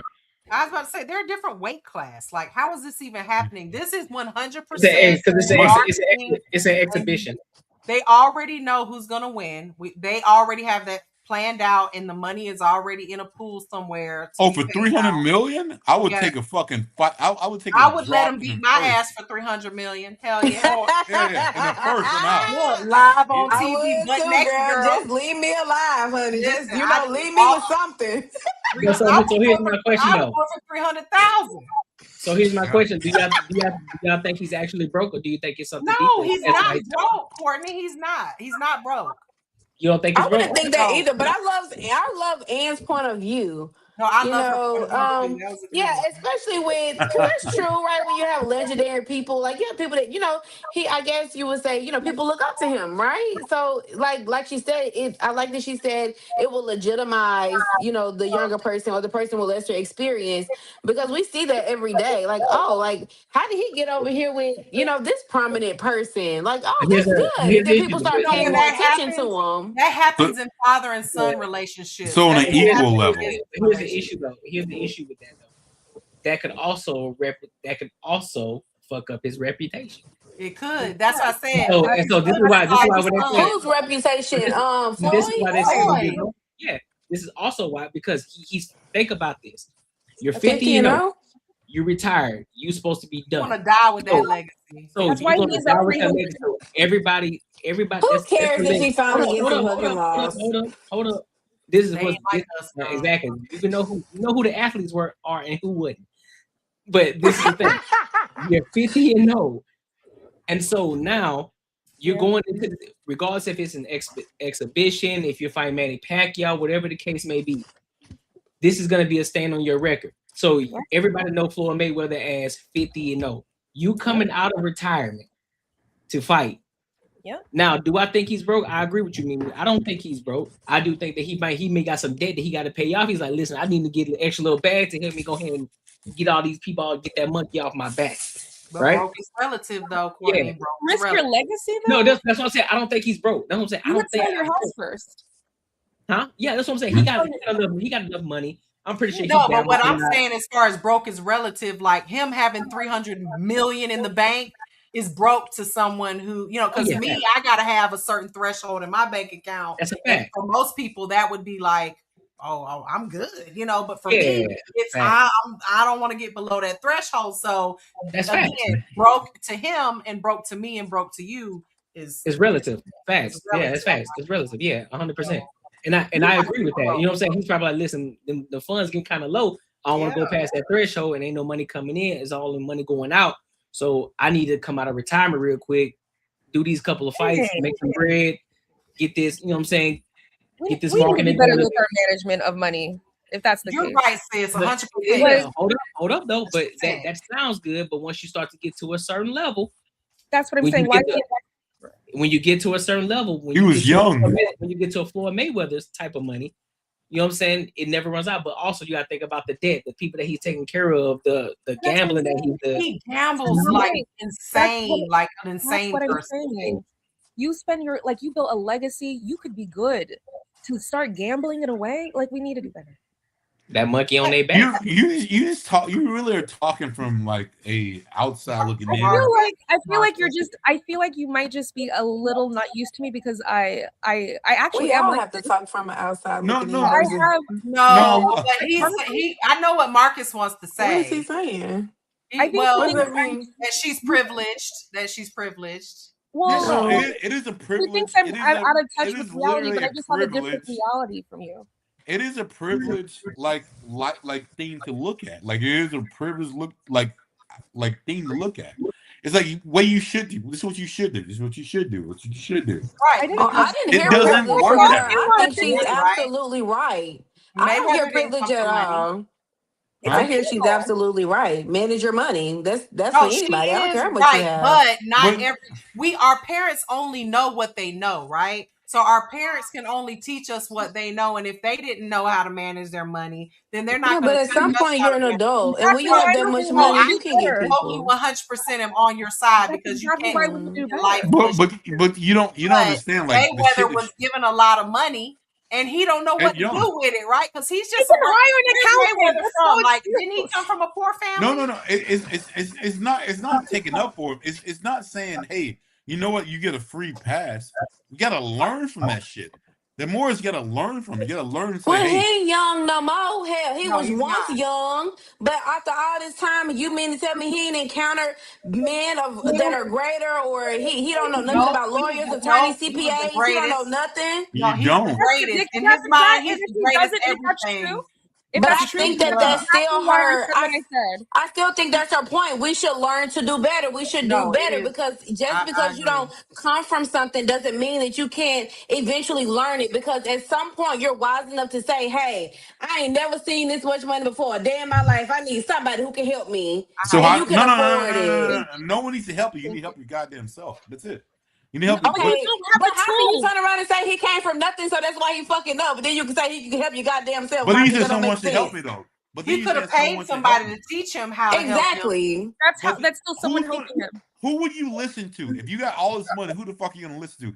Can we be realistic? Can we be realistic? Because you want that Disney, like, oh my God, someone came in, they told me how to do this, and I listened, and that's what happened. That's not normal life. You don't listen. He doesn't. No one fucking listens. No one listens. Same thing. You gotta listen to someone. Basketball players do. That's the problem. You gotta pay attention to someone's downfall. No one's gonna fucking pay attention unless it happened to them. It's not. You're not gonna do it. You're just not gonna do it. Okay, I don't Marcus, need to what burn you want to lose. on the stove to know it's hot. I don't know. Well, with him, it's a lose-lose because Marcus said he didn't come from money. So we said he didn't come from money. He was young. He didn't know no better. Now he old. Now he's still. I'm not gonna listen to somebody trying to help me. So then, what the hell are you supposed to do? Like it's come out of lose-lose. retirement and lose your legacy. He should have paid good people to be on his team to do his finances. I'm with you, Ann. We should do better. I don't care how much money you have. There's always someone. You should never stop learning. There's always somebody who can teach you something. I've even reached a point in my life where I'm like, hey, I don't know nobody who's done this before, so I need to talk to people who's experienced it. But who taught you that? Okay. Who So taught you that? How told you how to do that? Who taught me what? Like who taught you how to be resourceful and make sure that you reach out to other people? Like it's Court's character. Her character. She wasn't just born that way. No. She was taught to be that way. So I'm asking Court, like, who Who taught you to have character? I can't. What happened? I can't answer Can I that. tell you? I don't know. your mom and dad. Your mom Can I and tell parents, you? right? No, Can I I'm tell not you? gonna say that. I'm not. You know, no one's ever asked me that. I shall think on it. Okay, but I can't say that. I'm gonna tell you. That I learned to be. I don't know, and I You're want to not walk born in a when I good say person. this. You're Wait, not hold born on. that way. Well, hold on. I'm just gonna say this because we're all influenced by our experiences, opinions, Right. other people's So opinions. who There's a lot of influenced different you? factors. It could So be I'm trying to anybody. get to your question, Mimi, because I'm really thinking about this because I never Yeah, it's thought a about good that question. before. It is. It Like, who is a really influenced great you to be question. who But you let are me say today? this. I mean, I don't want to walk really careful when I say this because my mama's somewhere out there. She probably can hear this. But let me say this. I don't know if anyone taught. I don't know. Take it with a grain of No. salt. If anyone taught me to be resourceful, I'm thinking there are some things looking back that like I seen my mom go through that I don't know. Maybe she should have reached out and said something, or maybe she could have did this a different way. So sometimes you just learn from experience, or if you've been that person that's in the valley, you learn. Hey, I don't want to go back there no more, and so I don't know what the fuck to do, but I need to talk to somebody. Somebody got to help me because I don't know what to do. So I don't know if anyone really teaches you that. I think it's just that once you've experienced nothing and you realize you don't want to go back to that, you just move differently. So I don't know if anyone taught me to be resourceful. I think life and my experiences taught me that shit, that ain't nothing I want to do again. Because So so no even one can tell you. and I'll land with saying this, Mimi. Even right now, there are some things like I don't like. I never did it before. I talked to my mom about it. She never did it before, and I'm like, okay, well, let me research it. Let me figure it out. You know, it's just because I know where I don't want to go. So I'm not sure if I learned to be I understand. resourceful from I totally someone. get what you're saying, but I'm you not have sure. to know. You have to know that the thing that makes you do that now is because you saw it somewhere. Yeah. Someone showed you that. Some You do study. know that Hear me all of our out. Boo. knowledge Hear is me not out. experience, Hear me right? out. I'm Everything listening. is an experience, right? Everything. Like I mean we taught. don't. I meant taught. I meant Well, taught. you're taught by your experiences. Like, we don't have to be told that the stove is hot, but we touched it one day and it burned us, and we said, no, we don't touch that anymore. Right. So all I'm saying is that you don't necessarily have to experience something yourself to know that it's bad for you. Right. I agree with that. Yeah. So that's what we're saying. If you come from a background where you've seen struggle and poverty and you make it here, shouldn't that be more incentive to figure out ways to keep it? Yeah, but everybody's experience with poverty is different, right? But we're talking about weather, right? We're talking about Black people. We're talking about when we actually You can talk about make any race of people. It doesn't really matter, because I think Black people are very important, given the fact that we're the minority in this country, and there's certain anyway. We don't have to go there. My point being is, us to have access to resources is essential for Black people's long-term survival. We have to think beyond our current pleasure. We have to think generations ahead. And if you become one of the lucky ones who has the ability to actually make moves, I think it's very selfish to just waste it all, potentially ruin your legacy just because you just weren't willing to be mindful enough. We have to do better. Well, you think, but again, you think that you can change someone else's outlook just by telling them something. Yeah, you everybody can't. has No, I don't. I think if you are observant enough about your experience, It takes only you should certain make kind of reasonable people. choices. Yeah, I know it seems very well to be like, you know what, I taught someone and they did that. This is not the way the You know what shit I'm works. saying? I'm saying if you grew up and you saw pain, struggle, and strife, some people thrive on this shit and some people don't. Some people thrive on the pain. Some people thrive on victimhood. Some people say, hey, you hear it all day. Like, someone owes me this, someone owes me this, someone owes me this, someone owes this. When you talk to someone who says, I fucking did this shit and I'm gonna fix it, fuck it. It's very hard. No one ever listens to that shit. No one here says, people I have fucked never up. experienced anything bad and they still fucked up. Yeah, and so the biggest thing is, like, I hate the crutch of, like, this is what you grew up with. Personal choice. Everything. At some point is you got to fix it for yourself. Right. You got to do it for yourself. The world is not fucking nice.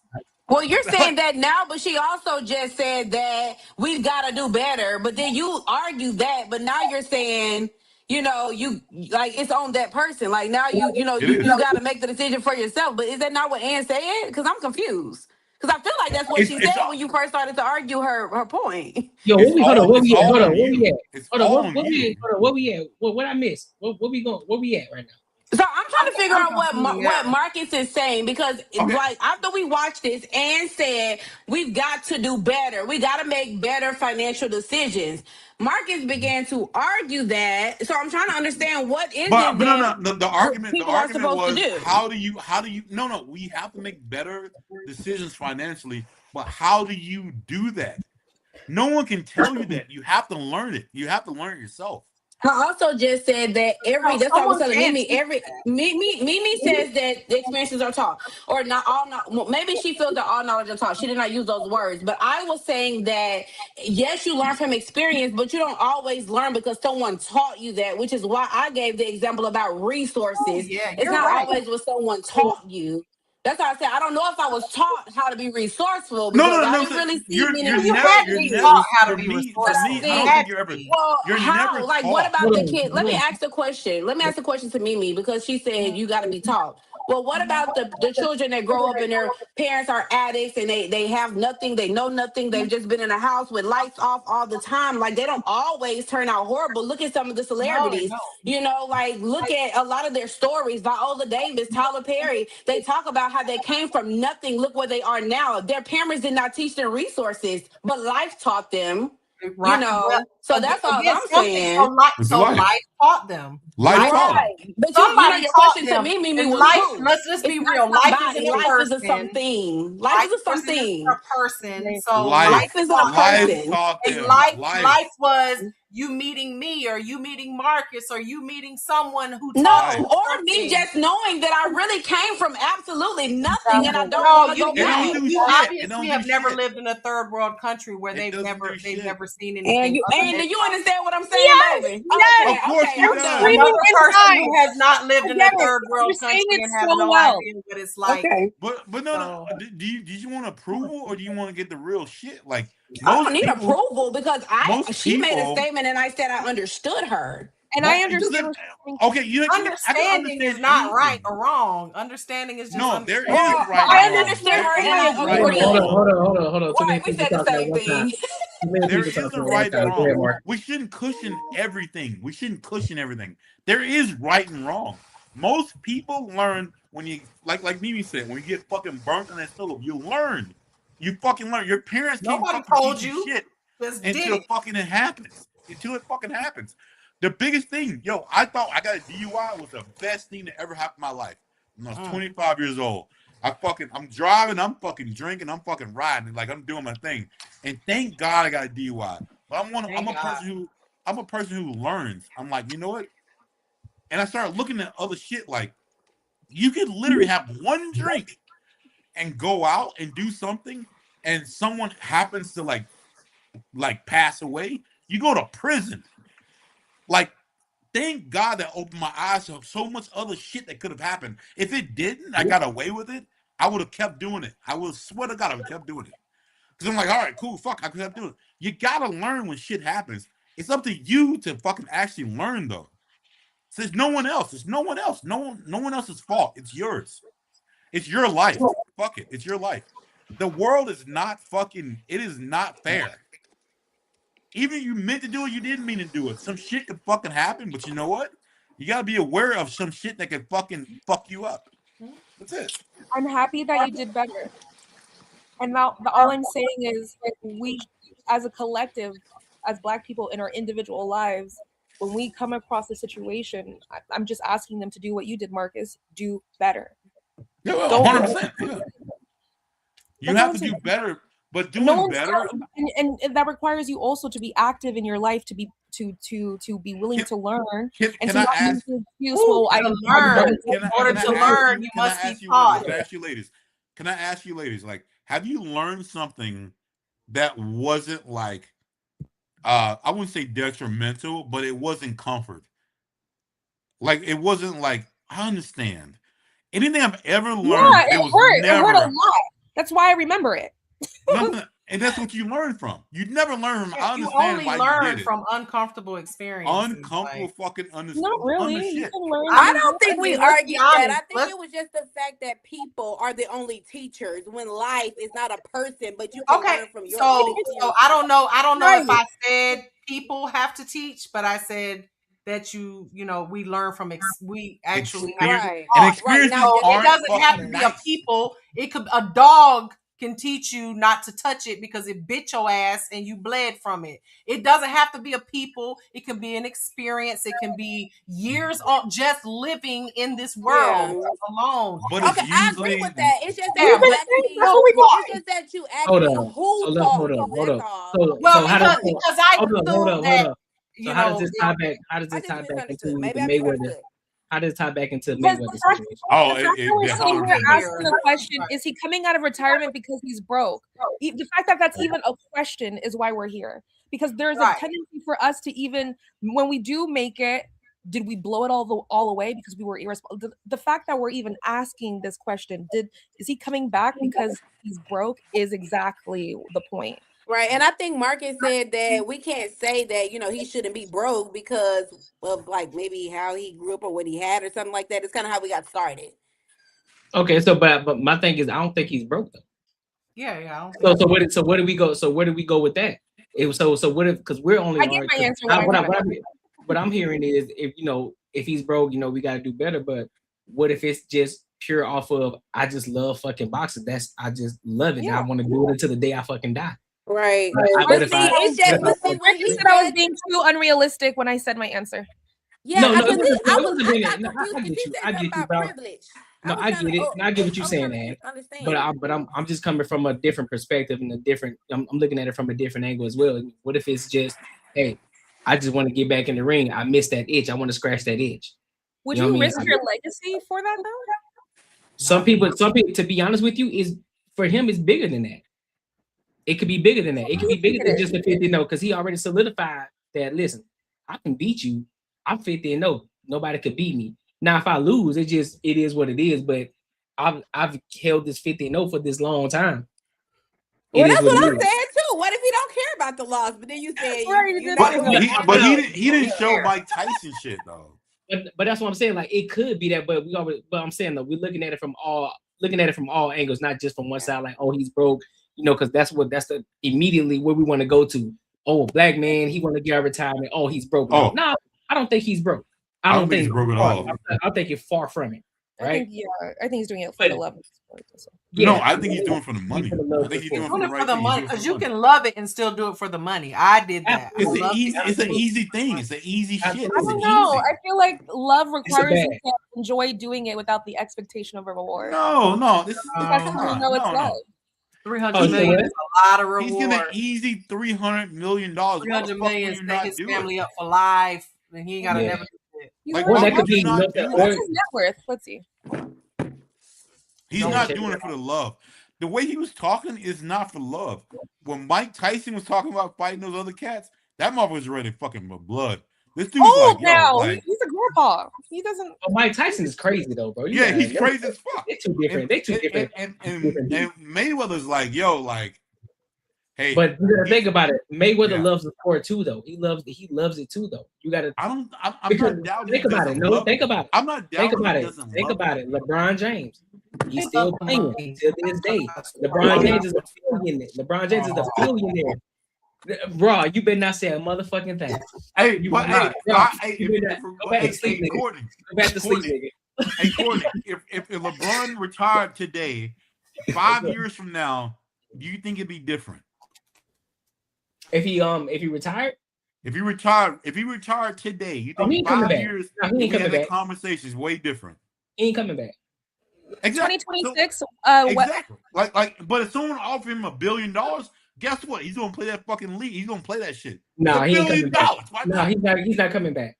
Floyd's net worth is 500 million. What I'm trying to say is if LeBron James retired right now, if someone offered him $1 billion because he's a fucking human being, he's not coming back, but he's gonna play a scrimmage game. He's not coming back. No, that's all I'm saying. He's No, I know, no, Marcus, I know what you're saying. He's not coming back, regardless. He a billionaire. He's not coming back, bro. I'm telling you, he's not coming back. I guarantee. I will put my own money on that. But most people like more money is more money if it's something easy. Why the fuck would you do it? You got $1 billion. What is it that you can't get or buy, or what type of power don't you not have that you now I got $3 billion. Buy a woman a house for no reason. Now I got $3 billion. Fuck it, cool. You might just buy a woman a house for nothing. You're not coming back. You're not coming back. You got $1 billion. You're not coming back because you got any. What? Bro, let me ask you a question. Hold up, Marcus. No, hold up. Let me ask you a question. Okay. You already got over $1 billion. What is it that you would need to buy? What is it that you need to have in order for you to go back and get another $1 billion? An easy $1 billion. I'm gonna do it. I think what happens is a lot of people put these people to like they really give a fuck. No. Answer the question. What is it that you're gonna do with that other $1 billion that because you already got $1 billion? What is it that you're gonna do with that other $1 billion? What you gonna do with it? I have $2 billion then. That's way more money. What you gonna do with it? That ain't my question. What you gonna do with it? You don't want more than some shit you got? Like what would motivate you to leave? What are you gonna do with it? I don't know. I don't understand. I don't understand the question. I've never heard this question. Why you want more money? I've never understood it. I've never heard that question. You know how much? Because I want more fucking money. Hold up, man. Hold up. $1 billion. Yes. Most people can't even fathom $1 billion. You can buy whatever. You can hold on. You can buy whatever you want with that $1 billion that you got already.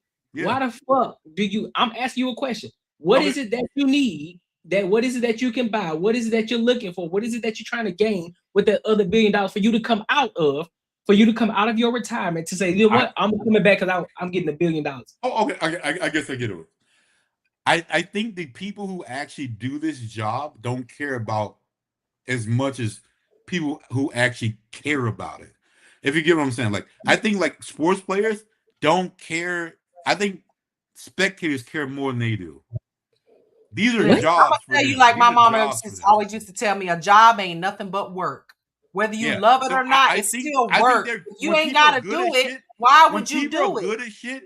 That is not their passion. No. Listen, when you get listen, I'm gonna just tell you from personal experience.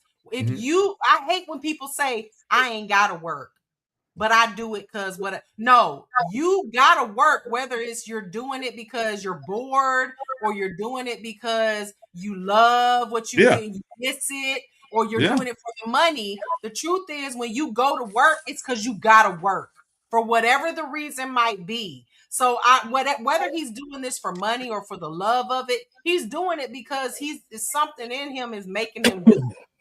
Like, cause me personally, I'm not gonna work if I ain't got to. I'm gonna lay my ass down in my bed till 10 o'clock every day, go to the gym when I feel like it, lunch when I feel like it. I'm not about to be tied down to something that I have to do. But you gotta look at what other people looking at, like don't tarnish how good you are.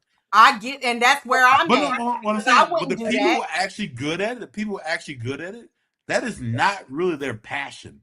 I'm not saying it's everyone. I'm not saying that.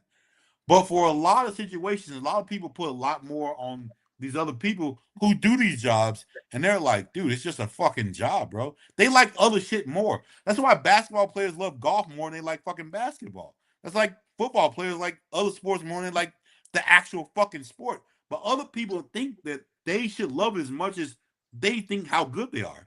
They're like, so I really give a question. So that goes why the fuck we go back? Tech that was younger than me and just started. If I had to go up, and I'm 20 years in the game. If I had to go up against, like there was some competition, like let's see who can do the nails the fastest and the bestest and the best design.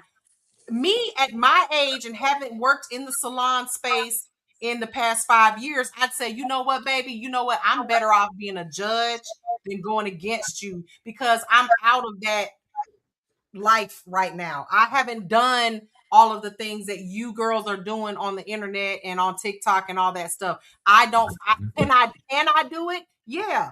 do I want to compete against somebody who's 20 years younger than me, who's been learning on TikTok and Instagram for the past 5 years? No, I would much rather just be a judge in that case. So for me, I feel like if he's doing this either he's not doing it for money. He has money. I think it's a publicity thing. It's publicity. He has not. When's the last time he talked about him?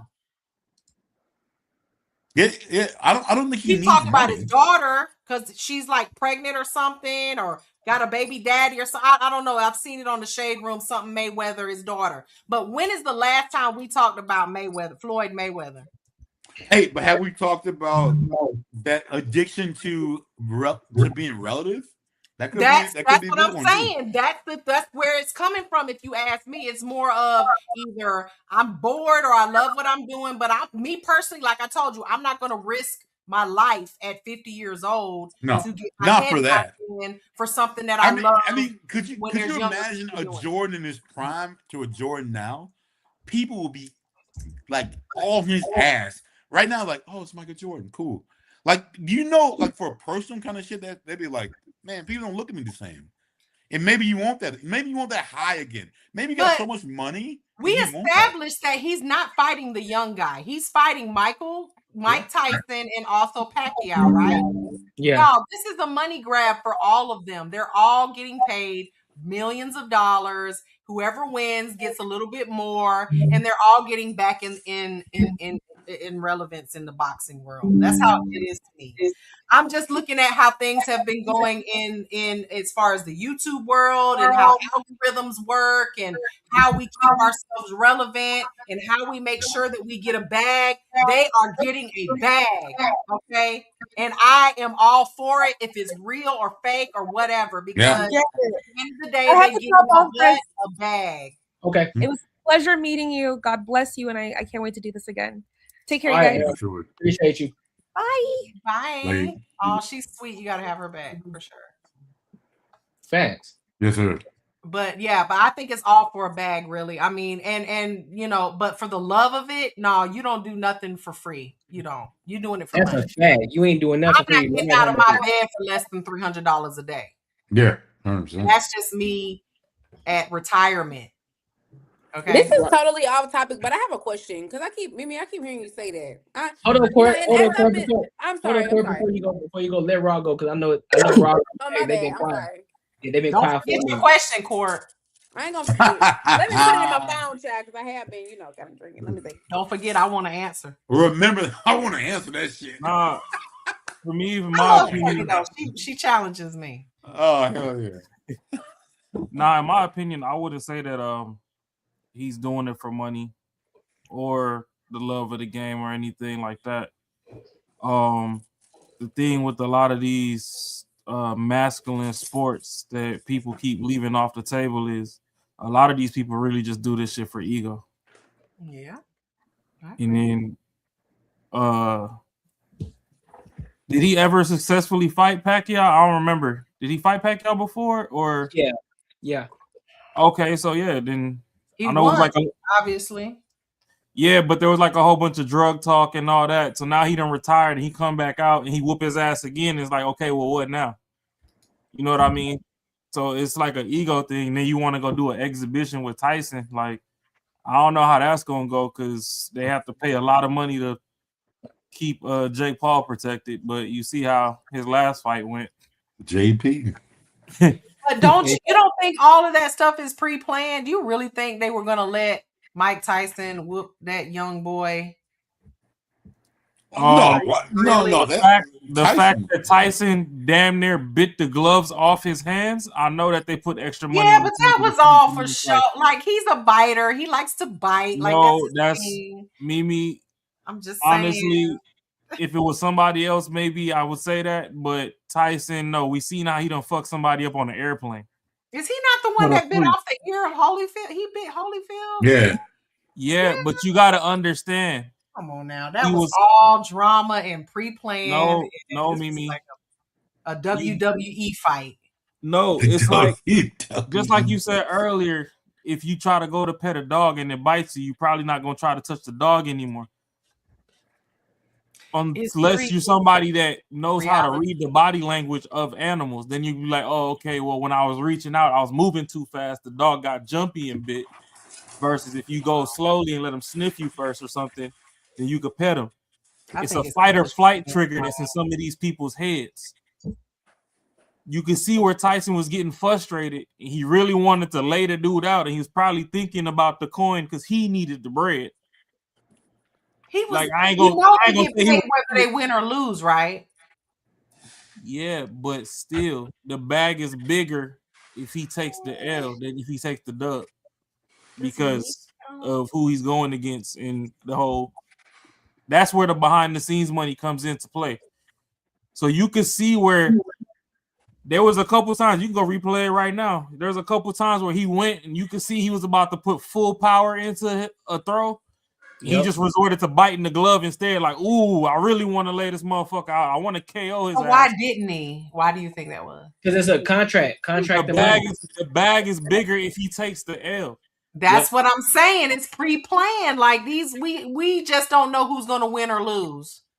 Yeah, but the difference between that and Mayweather, I think Mayweather has more of an ego.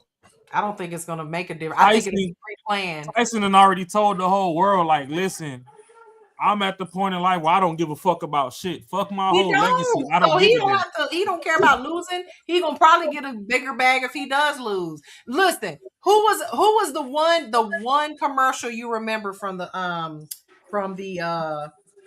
Super Bowl? 50 Cent. You don't remember the Tyson one when he was talking about the food? I don't care about fat bitches. But okay, so maybe you don't remember it, but that's the only one. Tyson and Ben Stiller is what I remember. Tyson did a commercial. I'm sure he got paid a couple $1 million to do it, and it was a commercial about they were ranting and raving about it because he said we need to start eating real food. Basically, he's on the MAGA train when it comes to the food. And people were all upset about it. But my thing is, do you think he's making money? You think he's making money left and right in other places? Tyson has lost now. When he lost to that guy, that white boy. I can't remember his name. He was the YouTube guy. Jake Paul. He lost to him. Do you think he really would have lost to him if that wasn't pre-planned? That's what I'm telling you. He got paid more money. It's gonna be pre-planned again. That's why he was biting the glove. He was like, shit, if I KO him, he's gonna bite a glove again with Mayweather. Think about it, Mimi. Win this $300 million. He gonna drop him about 5 and be like, "Hey, thanks, man. I appreciate No, but you gotta think about it, Mimi. So we just said with this whole number right now was 300 million for Mayweather, right? Mm-hmm. So now they tell Mayweather, hey, if you KO this dude, you're only gonna get 150. Now that's when Marcus's whole ideology comes into play. Like, shit, would I really leave 150 on the table? I might as well hold back. That's where you get the biting of the gloves and stuff, because it's like, shit, I really could sleep this motherfucker right now and have him be headline news. Corruption. It's all corruption. It's all just a way. It's all a way for them to make some money. They I want to see them really fight and just really fight. Like fight for real. Like to the death, and whoever wins and whoever loses. Why does it have to be all of this like fake shit? This is WWE to me. That's what it sounds like. It sounds like WWE luxury. But people are paying for it. I get that, but I'm not paying to. If I could pay for the person I want to win, is that fair? You mixing morals with business shit. Oh God. Well, people who are betting money on this. Like, if they knew one person was going to win over another, would they be betting money on it? I think it's all bullshit. So I'm not watching it. Matt, hold on. Before y'all go, let Matt go because he ain't saying nothing yet. What you got, Matt? Give me that, Matt. Before we go to the next topic.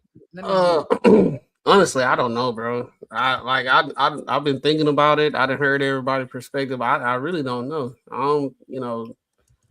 I think I'm more aligned with with what you said, Courtney. I don't. He may have some debt that needs to be paid, and he don't feel like going to his own pocket. And this could be a bad that can cover whatever investment. Ain't like shit. I can go ahead and not. I can go do this. I got 230. What it is? 230 million, something like 200 million. 300. 300 Yeah, million. I can use that money for my next investment or whatever endeavor that I got. Right. This could be a situation where for one night I got capital to do whatever I want to do with it. Some shit. So.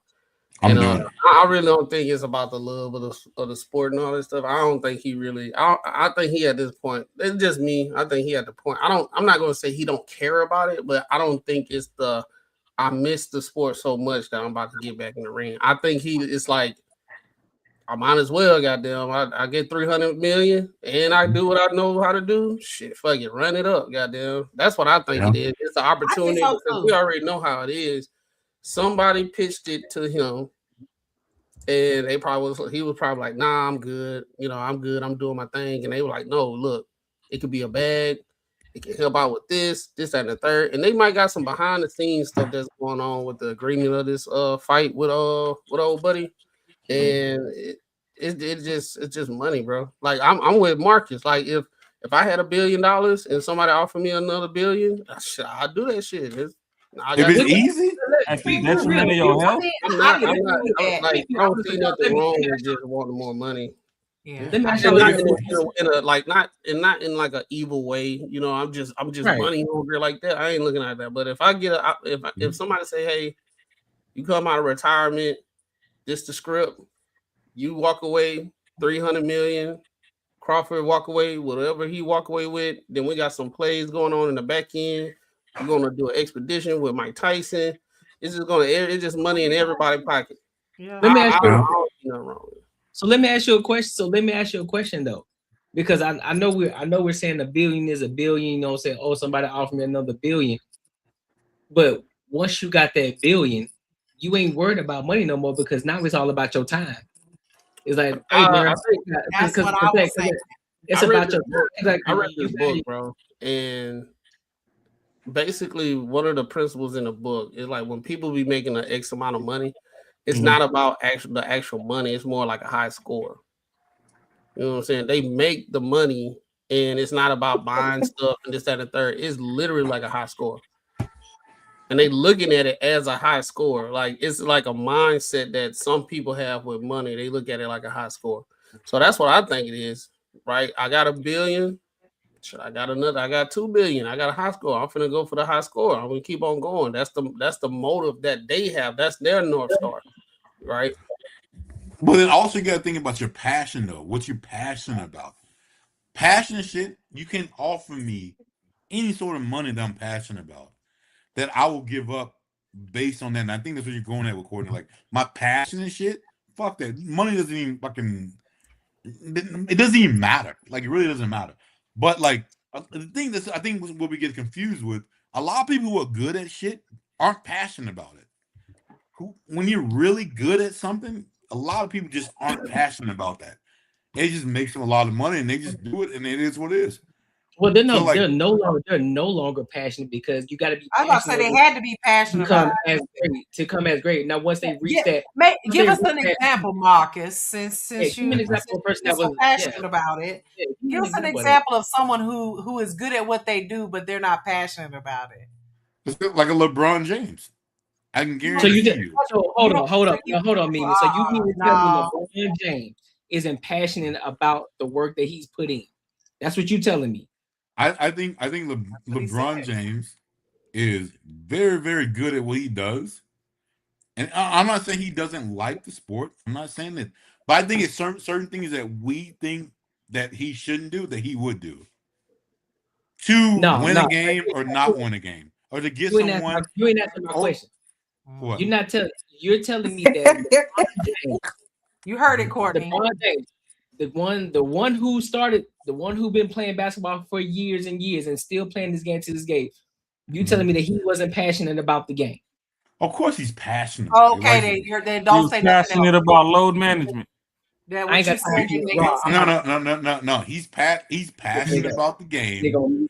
But I'm telling you, I'm what I'm trying to say is he's not as passionate as other people are about the game. He's not as passionate as fans are. He's not that kind of passionate. Let it He likes his go. job. Passionate because they can't even do it. They just passionate. Exactly. But the things that you think he won't do, he will do it. The things you think he will not do it, he will do it. You're Like what? confusing the difference between passion and fans and people who are like, you know, But a they're lot of people say, fanatics, "Hey, like, I won't take $1 million for this."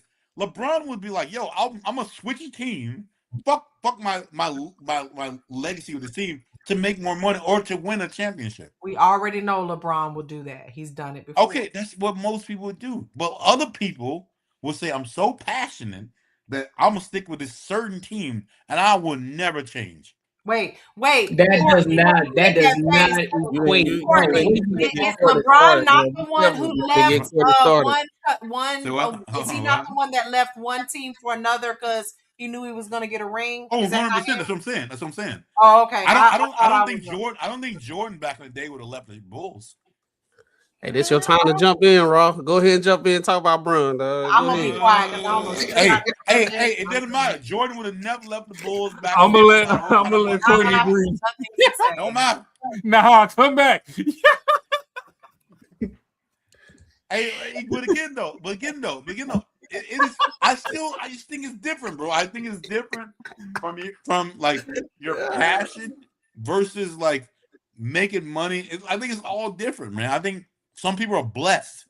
A lot of people are blessed to do shit they Blessed like to do. be on the bench, huh? Fam, let me ask y'all this. Do y'all think stuff like this that's going on right now, do y'all think is messing up like the sport of boxing?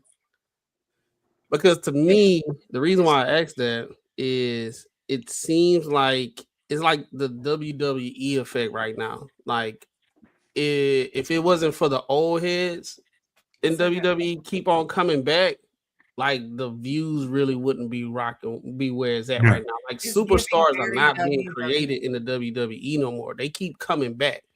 That's so crazy. With the boxing situation, you're not really hearing like a lot of fighters no more. It's like we just got the old fighters keep coming back, and then they get in the bag. They're getting a big bag with it to a point that you have somebody like Jake Paul that's getting a bag.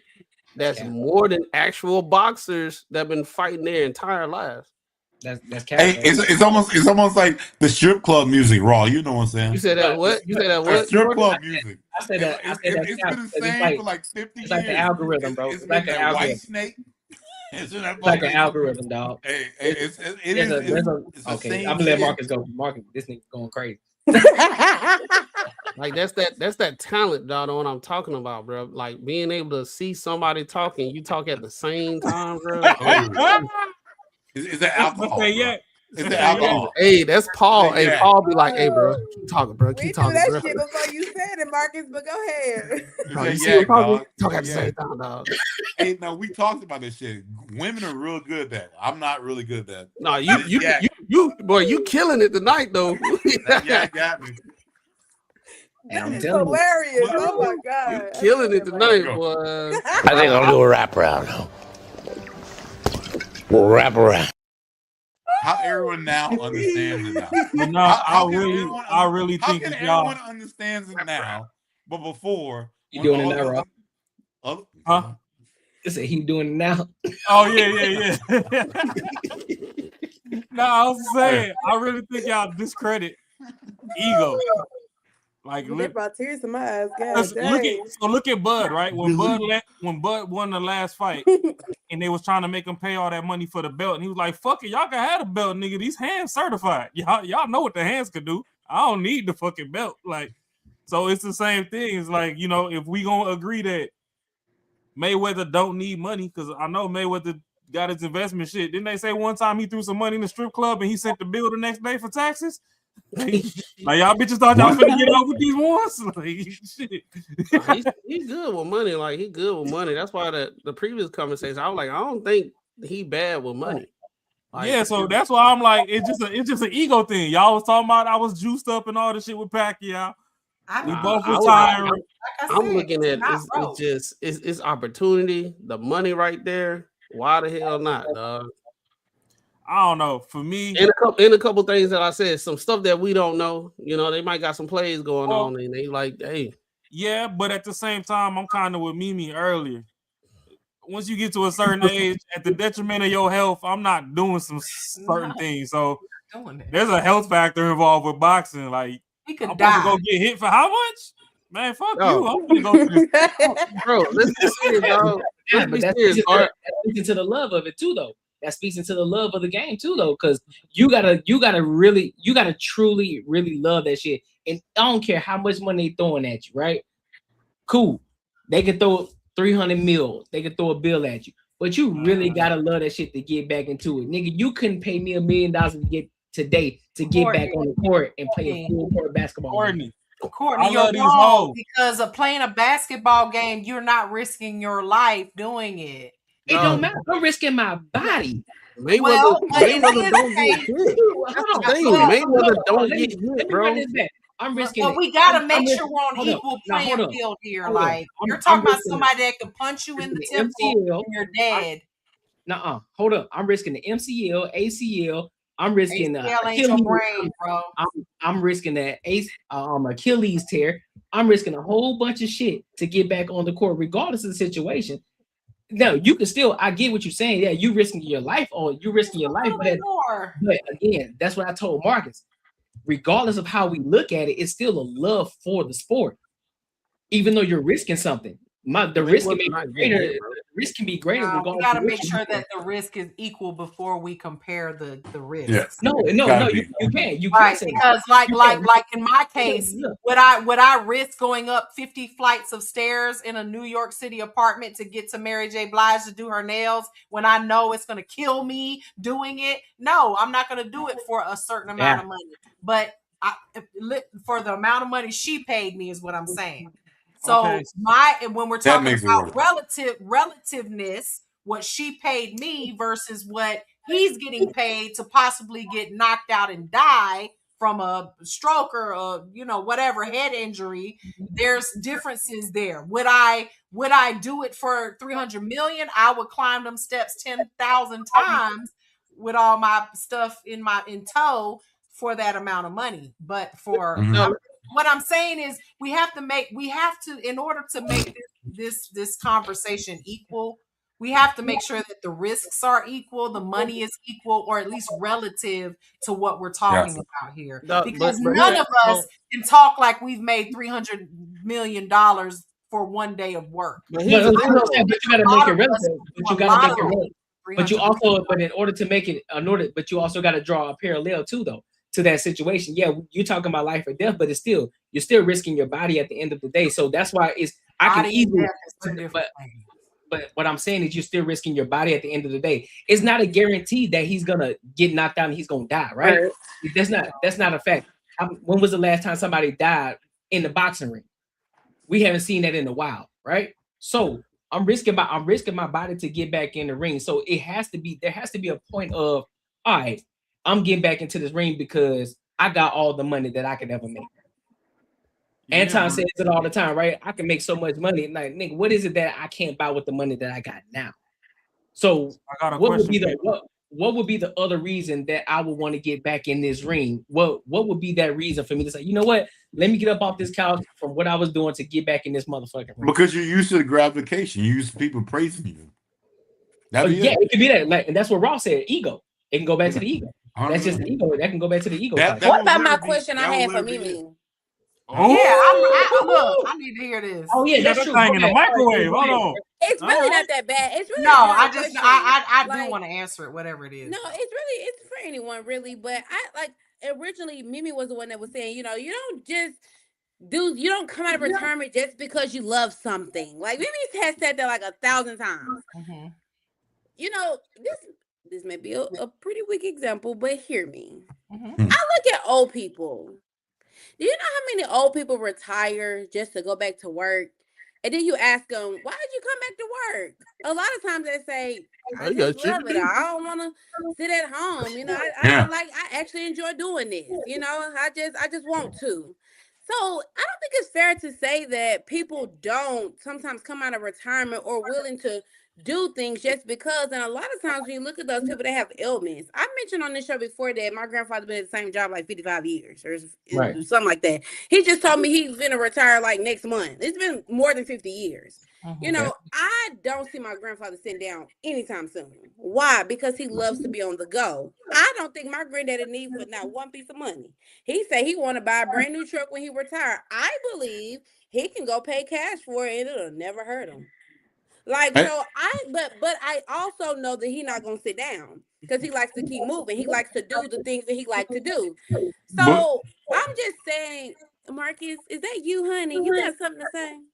I do have something. No, I have some. But she asked. I know she so does. shush. She Wow, asked me. Paul So got shush. something I to got say. something to say.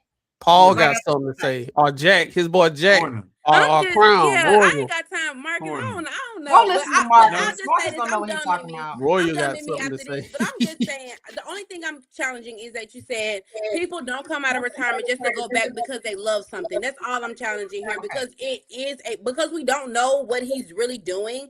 It is a possibility that he could actually be willing to go back and, as you say, risk his life because he does enjoy it. And really, when you truly love something, would you not die for it? Would you not be willing to die for it? What if I you have don't an know him, answer Marcus? for you, Court. I have an answer for I'm you. done, Mimi. I'm done after this. I just got to say this. I've been sitting with it. Okay, Courtney made me be quiet. But I'm just saying, like, when it's like because we don't know him, right? We know how much we could love something or how much we won't love something. But what if he loves the sport? Just saying, we don't know him, right? But what if he loves it so much that he's like, you know what? If I die doing it, then fuck it. You know, I've had fun. I've made money. You know, Apollo y'all Creed. gotta leave here some kind of way. So maybe that'll be my way. Fuck it. Like, what if? Right. What Could if? be.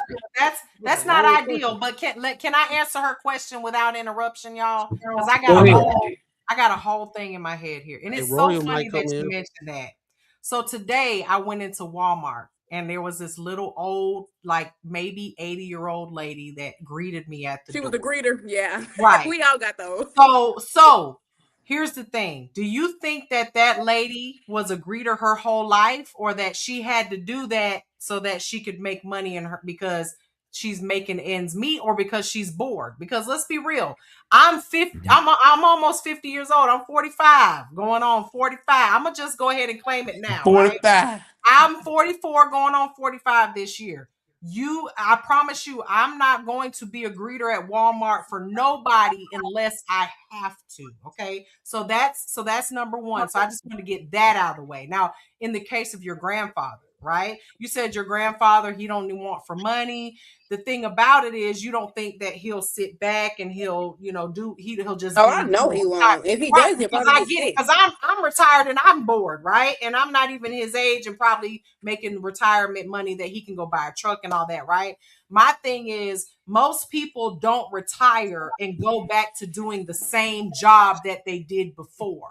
What they do is they retire and they go back and they do something that's a little bit easier, but in the same field, right? For instance, I am a school owner, right? So if I were to completely retire, what I'm going to do if I'm bored is I'm going to go back to being a nail tech and doing a few nails just for fun to keep up my skills. Am I going to go back to running 2 and 3 schools in my retirement? No, because I'm retired and I don't want to work that hard. I can guarantee you, if you asked your grandfather, hey granddaddy, I know you retired, what you want to do in your retirement, he'd probably be like, something that I enjoy doing, something that is a lot less work than what I used to do. So the reason why I say in his case, I don't believe that he's just going to go back to fighting and getting his ass beat and having to go to the gym every day to get in shape. Because let's be honest, they got to go and they got to work out for months to get in shape for these fights, and they got to eat right, and they got to get their body weight down, and they got to do this, and he's fighting Mike Tyson now. Let's just be real. I do think I'm just telling you, I think it's rigged.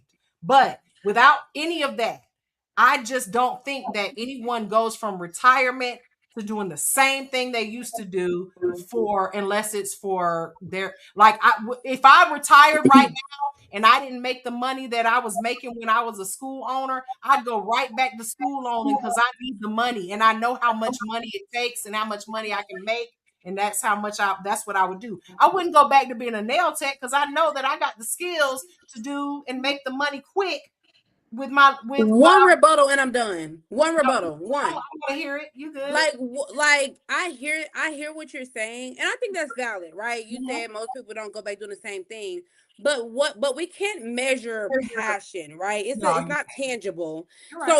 So how can we say that may not be the case in other people's situations? Because maybe you didn't feel as passionate about being a nail tech as you did as someone else, as he does about fighting. About what makes me money, you know. So I'm saying, like, so maybe you'll say, well, hey, I've already surpassed that, so I might as well be the one to teach if I got to do anything when I want to, versus actually being in my back Passion over and feels doing good. nails. Passion makes money. Money makes But hear me, sense. it's all hypothetical, Mimi. It's all hypothetical. No, you're right. I'm just saying, what if your passion really wasn't teaching? What if your experience and your credentials allowed you to teach, but maybe your passion was actually just doing nails? So even if you did return, you go back, maybe you'll choose to just do that thing. So I'm just saying. Now, my grandfather, this is like construction, plumbing, and stuff like that. He's been doing it. I think that he'll still do it. Okay, my mama just bought 10 acres of land out there doing their own thing. My granddad definitely finna get out there and be dealing with the plumbing stuff, because he wants to. He ain't got to. He know enough people to say, hey, call somebody else. I'm retired. But I just think that we can't. I just want to land by saying, we can't measure passion and what someone else will and won't do just based off of how we think or how much passion we think we have. So I just wanted to say that because it's funny that you said that little breeder. Because it's funny that you said that, because I know with somebody from my hometown, that lady been at that door for forever. People that work at Walmart for 20, they never leave. Even when they leave, they literally go right back. And I don't think it's about money. So anyway, because them old women with the little red lipstick that be way up here, they actually love reading people. I don't know why. But they don't complain about it. They don't complain about it. They don't complain about it. So we could argue that he's either bored or he's passionate, right? Because I mean, so there's three options. He's bored, he's just passionate, and he loves to do it, or he needs the money. So at the end of the day, which one is it? Like, we all are speculating because that's why we're here. We're on a panel speculating. I think he's passionate. But most people agree. I'm leaning more towards I think it's all rigged and they're all doing it for the money, but not because they need the money, but because they need the clout. They need. Most people on here said that. None of them need this. None of them. They're all when you hear Pacquiao, when you hear Tyson, when you I hear Pacquiao, I hear all of them is passionate. Who they are. You're not questioning. Like they said some name earlier. I'm like, who the fuck is that? I don't know who that is. I'm saying, does passion tell you not to do it? Does what? Does passion tell you not to do it? I think in certain instances where you could get your head beat in at 50 years old and not be able to sleep again. Yes, in my case, passion made me come out of retirement for an easy 10 grand in 2 hours. I agree that passion looks different for people. I think if you're older, who's Mary J. Blige? What can I say? I think passion should say, she need her nails done in Arizona. Let me know. I'm not as good as I used to be. I'm not gonna do it anymore. But most people don't want to. They don't want to hear that. Like, I love some of my CeeLo Green. Like, I love some artists, like dope shit. And I would hate if they say, "Man, I don't want to do that shit no more because I'm not as good as I used to be." Cool. Right. So I'm gonna hear it, but me and our shit is different. Other people would say all right, well, you're not doing it because it's passion. The passion is, bro, they don't have that passion because it's not the same thing. I'm pretty sure I listen to music way different than CeeLo does. Even though I love his shit, I'm pretty sure he doesn't listen the same way I listen to it. Pretty sure we have a totally different fucking aspect of it. And I think other people who are not in these people's positions should give them grace and be like, hey, they do certain things and they don't do certain things. Like, we should not judge them for it. It is what it is. It's more for our conception than theirs. They're making money, bro. I think everybody does everything for money. Do you think these OnlyFans models are out here popping for real? It's all money. Or them old women we were just talking about at the door of Walmart ain't doing it for no damn money. They ain't doing that shit for money, Mimi. But I guarantee you they wouldn't do it for free. The question you can ask people is, would you do it for free? And if their answer is no, then they're doing it for the money. That's not You think true. even the Walmart workers I are don't agree doing with it that. for free? I don't agree with that because They're not guess doing what? it for free. Come on Because now. thinking about it. Because hold up. Make money. Because hold That's up. not true, You gotta look at it. You gotta look at it this way though. We're missing time. People aren't doing it for free just because they love it. They're doing it because listen, bro, you taking my time away from me. So yeah, I'm gonna charge you because it's my time. It doesn't mean you're doing it for money just because you make money doing it. It's because of my time. I'm passionate about what you can be passionate about it. You can be passionate about it all day, right? Because really we could do anything. Even pastors get paid. Y'all ain't finna convince me. I'm sorry. You don't. Just because you can do it for money, you can't tell me they not passionate about Jesus. Come on now. But guess what? Because I'm doing it because of my time. At some point, you have to get paid for it. You're gonna want to get paid for something that you're passionate about. But it doesn't mean you're doing it for the money. It's not about the money. That's cap. I'm just gonna say this: as a nurse, I feel like I don't make enough money. The situation that I got going on right now, I don't think I make enough money. But guess what? No. Guess what? No, but it doesn't mean that I'm doing it for money. I'm actually that's what you I'm are doing it for those two money. things don't you equate. Doing it all I'm saying, I'm saying just yeah, you because are. you get you wouldn't do it for free. You're doing it for money. Just because you don't do it for free doesn't mean you're just doing it for money. You're not. What else are you doing it for? That's the only thing I'm saying because what else are you doing it for? Well, I'm trying to tell you. Tell me. Money. What did just say he don't agree as well? So that's all I'm trying to say. Is like just because I have a nurse. I'm a nurse right now. I have a case that I love that baby. I really do. Now, do I think I make enough money for dealing with him? No, I don't. If it was my kid and you brought that shit up, Marcus, you let brought her money. let her land, Marcus. I'm just saying that the two don't necessarily have to be the case. Just because you can make money doing it doesn't mean you're only doing it for the money. Them greeters at Walmart we just talked about ain't doing it for the money, even though they make money doing it. Do you understand what you just said, though? So what are you doing it for?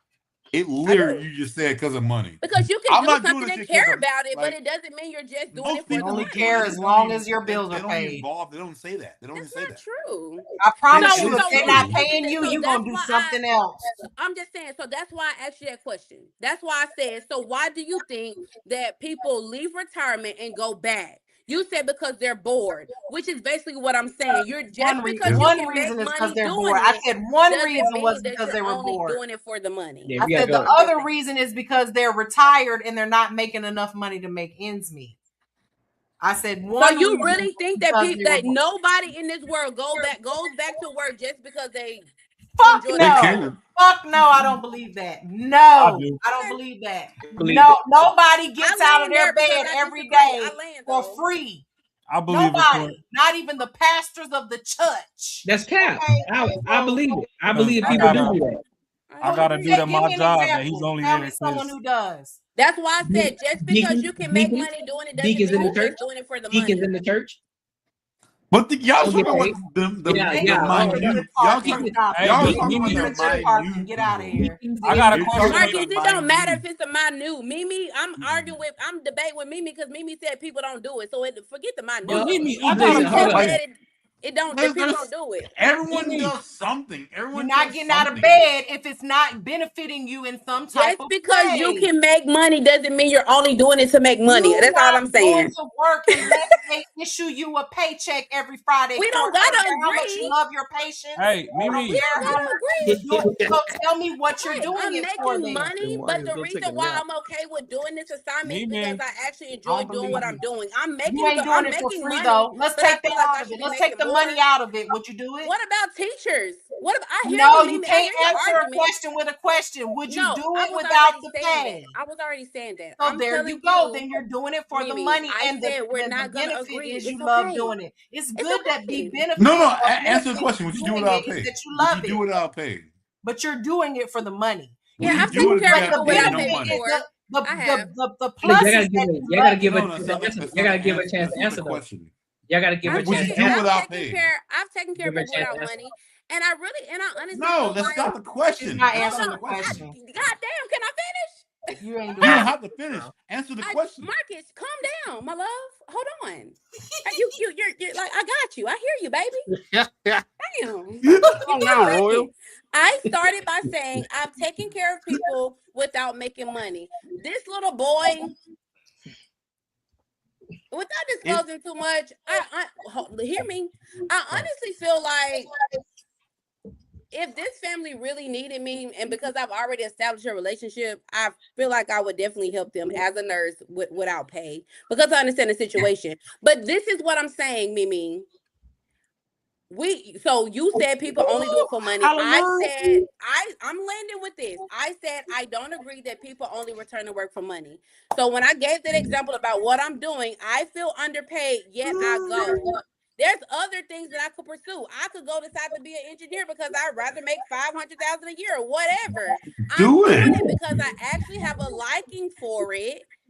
So I'll take what I'm getting. So I'm not solely doing it for pay. That's my only argument. And I said teachers, because teachers being underpaid is like such a prominent conversation. People talk about that all the time. So the question is, well, why do you teach since you're so underpaid? Can't do nothing because else. That's why. That's that not true. can't do nothing That's else. not That's true, why. Mimi. 90% of the time is because they can't do anything That's else. not true. They can work where they want to work. Okay, what can a teacher do? What can someone who has a degree in English do outside of teaching? But there's Social actually media. education. You actually can just get a degree in Anybody education, can do social media, right? Courtney, stop it. But you can do not anybody. what you want to do. Oh, yes, anybody. I don't care if that means you go get a job at a law office. Okay, Courtney, so if they lower your pay $5 tomorrow, are you showing up to work?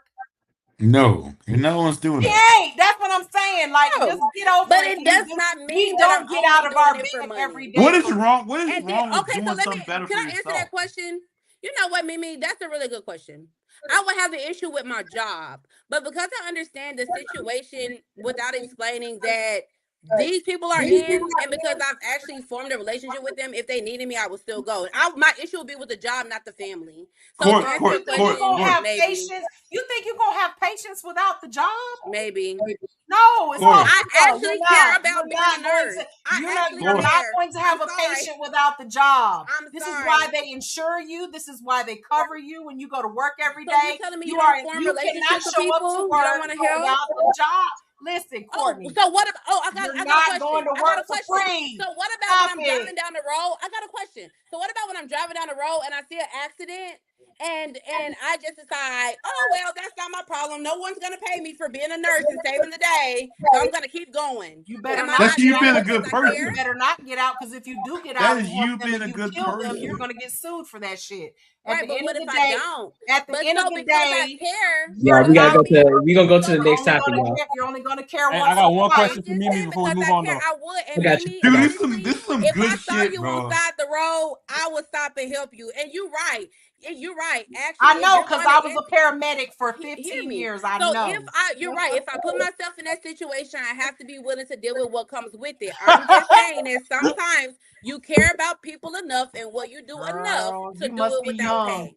You very young, because you grow out of that shit. You won't want nobody to save you. When you get burnt out with them paying you no money, the money that you don't think that you deserve, you will get burnt out one day, and you will not show up. If we don't have 100,000 likes, it's not about what I deserve. This nigga said 100,000. I wish. I would want somebody to help me on side the road. You would want it, but ain't nobody finna do it, because nobody's doing it for free. People help people on side the road all the time. It ain't finna be me, because I ain't about to break my back or hurt myself. You don't care enough. Listen, you'll get there. You'll get there. Hey, y'all, what we doing? What we got to? All right. Let's go to this other topic.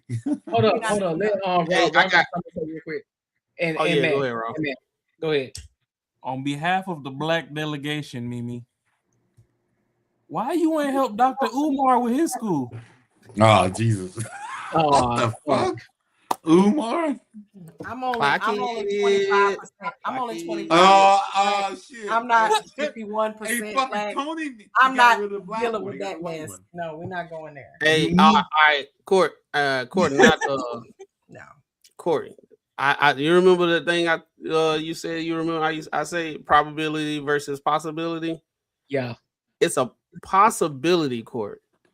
Oh, there are people that will do stuff for free and it's their passion, but the probability is people ain't. I can have the most passion in the world. I got passion. Whoa!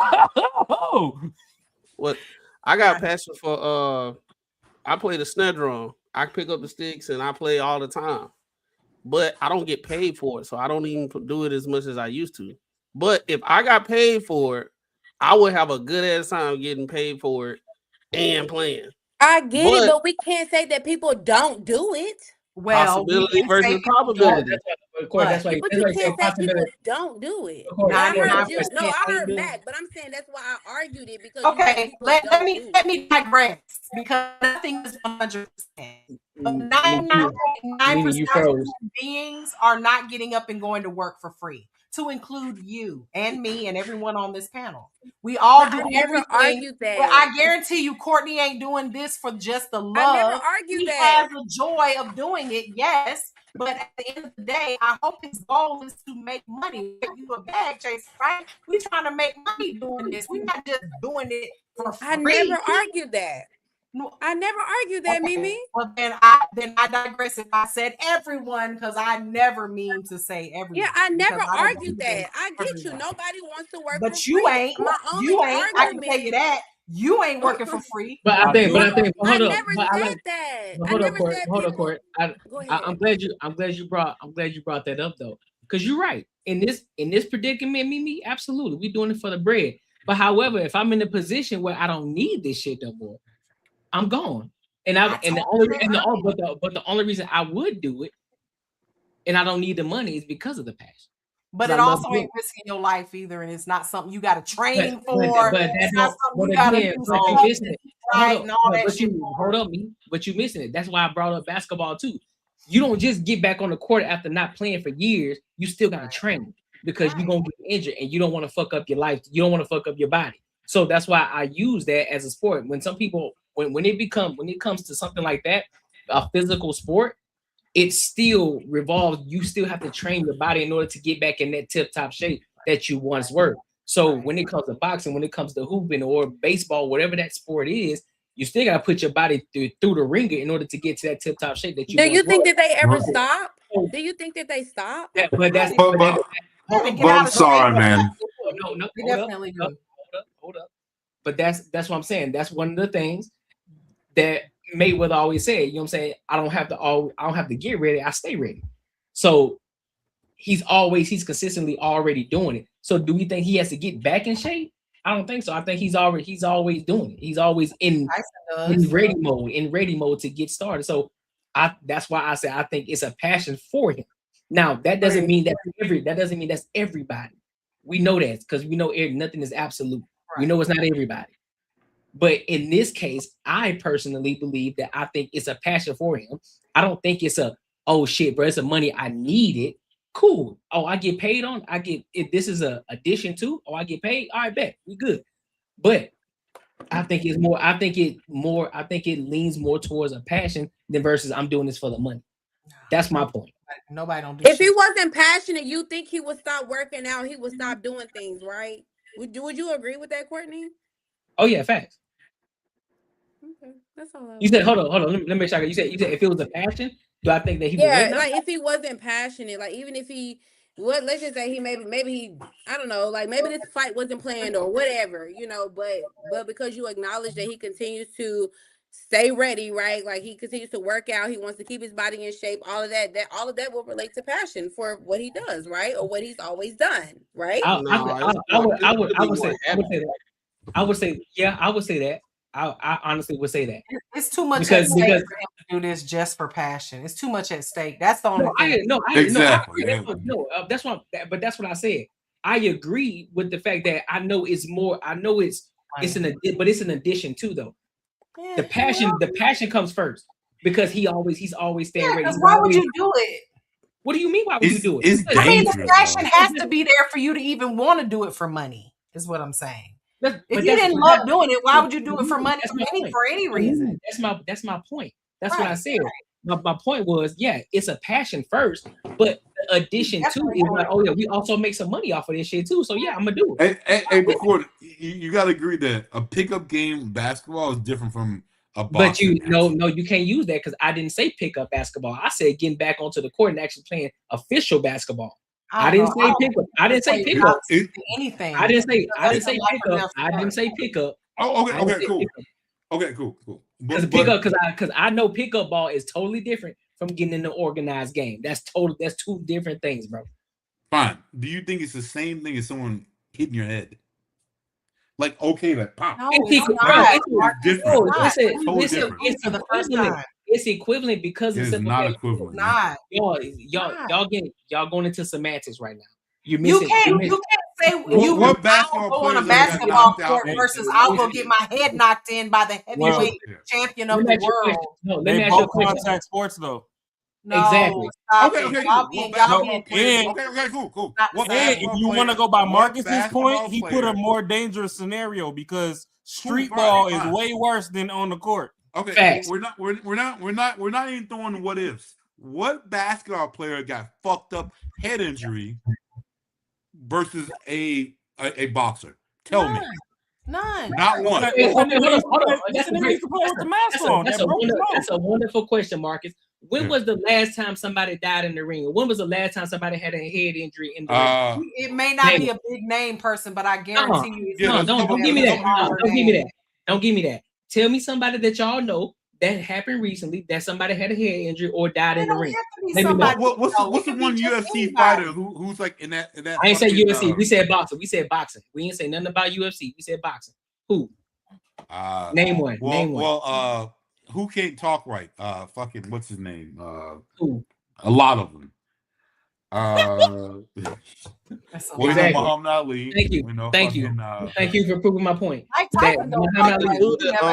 What's the dude? He got a son that's boxing now. Roy Jones. Roy Jones Jr. Sugar Ray. No. It's a dude. He got a son that box currently. A Baka or something like that, and he injured somebody, but that was a long time ago. But we got to be really weird because we're going to take don't use that real life shit because I can go right back to last year or 2 years ago when somebody just got injured off an ACL tear in basketball. That was Jason Tatum. Listen, we can end this argument just based on how much are they getting paid. He said the last person who died in the ring. They getting paid? Becky are they getting paid? Zerlitz is whatever. It was 05. Oh, 05. We in 2026. That's 11 years ago. So, but we know getting hit to the head. We know getting hit in the head. The likelihood of you getting hit in the head and dying is far less than you getting the ACL or Achilles tear in the goddamn playing basketball. Insurance is for. That's why they got this big. Thank you. You get insurance in boxing You're still too. Getting money. That's what load management is for. We can't even talk about passion versus money when people are getting paid. If money is involved, then passion goes out the window. Okay. I'm sorry. They're getting paid. I'm not. I'll. We going to the next topic. With the door greeter though. With the door greeter, would you agree that sometimes those older people just need some physical interaction with other people? I said that earlier. I think they absolutely do, or they need a little extra money to pay for their medication, or they're just bored. I know this for a fact. It's several different reasons why they do it. But me, if I had plenty of money, I'm gonna find another way to cure my boredom than greeting motherfuckers at Walmart. It's gonna be Target at least. I'm not doing it at Walmart. Look, let's go to this next topic. Hold on. Let's go to the next topic, bro. Go to the next. You got to, because we got one more topic. Last topic of the night. But before we do that, make sure you like, comment, and subscribe for the algorithm. Make sure you hit the bell notification. So let's get into these super chats before we dive in. All right? Yeah, you right, man. Making money is me, man. 10 years, man, you're gonna have matching Benzes. 10 years? Thinking more like 10 days, man. 10 days. Shout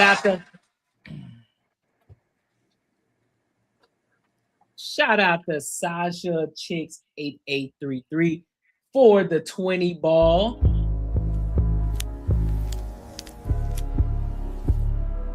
That's top dog aura right there. Also, shout out to Sasha Chicks 8833. Also for the Cash App 20 ball. Who knows her? Court. Shout out for the 20 ball for showing love. Shout out to you. That's she said. That's dope. That's love right there. Shout out to you for showing love. I appreciate you. I appreciate you, my love.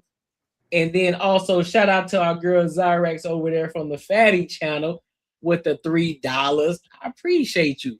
I appreciate you for showing love. Thank you all. Thank you. I appreciate you.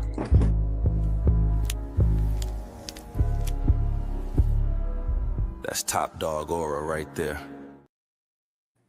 All right. So I want to go ahead and get over to this last topic. Last topic of tonight. Man, what the hell going to go? I guess she's struggle streaming. So a father was sentenced after son crashes and kills 3 people. So we're gonna play this video, and then I'm gonna give my thoughts and my opinion, our thoughts and opinions on. All right. So let's go ahead and rock out though, because this shit's crazy. Wow. God damn, he old as hell.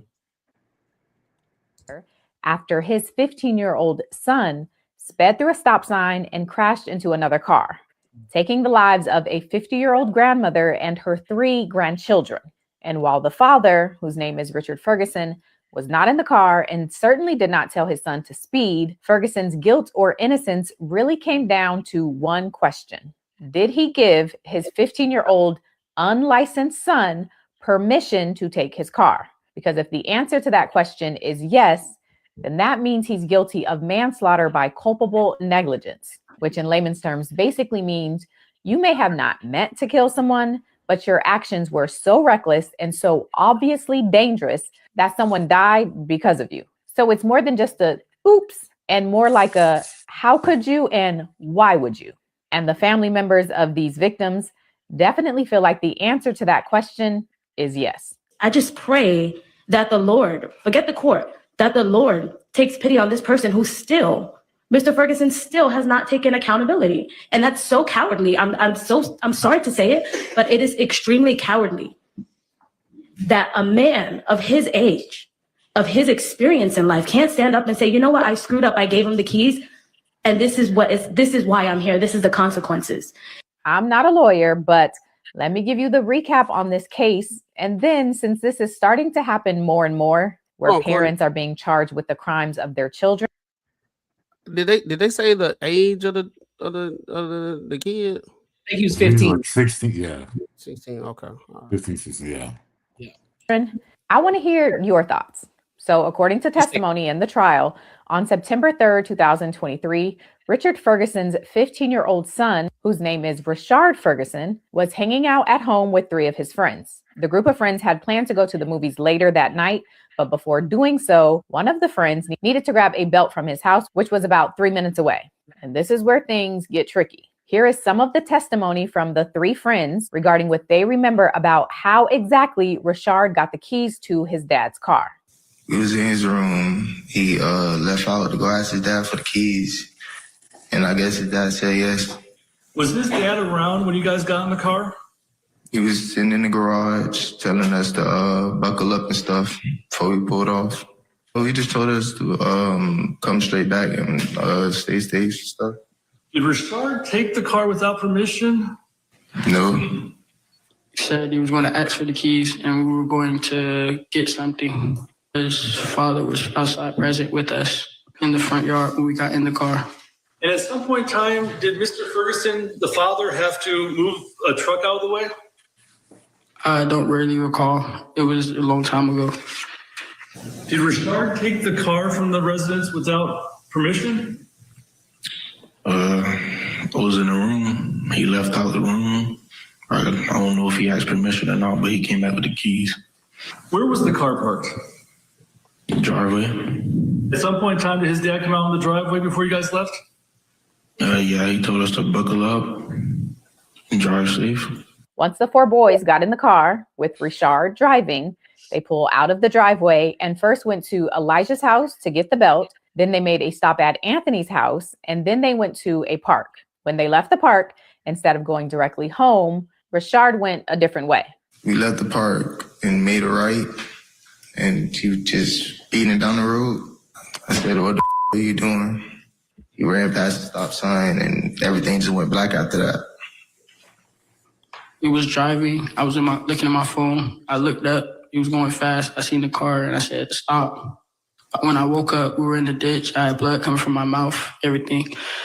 We got out of the car. I think it was a lady that stayed somewhere like where it happened. She came outside and helped us out the car and stuff like that. I don't remember. It was all a blur. The car that Richard hit had 50-year-old Trinidad Hernandez, her husband, Angel Hernandez, and their 3 grandchildren, 11-year-old Miley Cruz, 9-year-old Marvin Cruz, and 1-year-old Anayari Hernandez in it. So, what are y'all thoughts on this?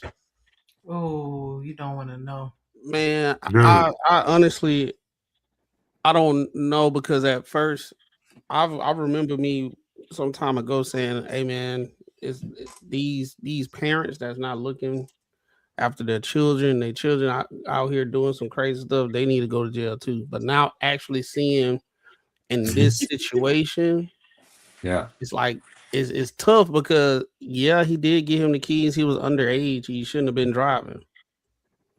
So, but the thing about it is, like, 37 years, that's crazy.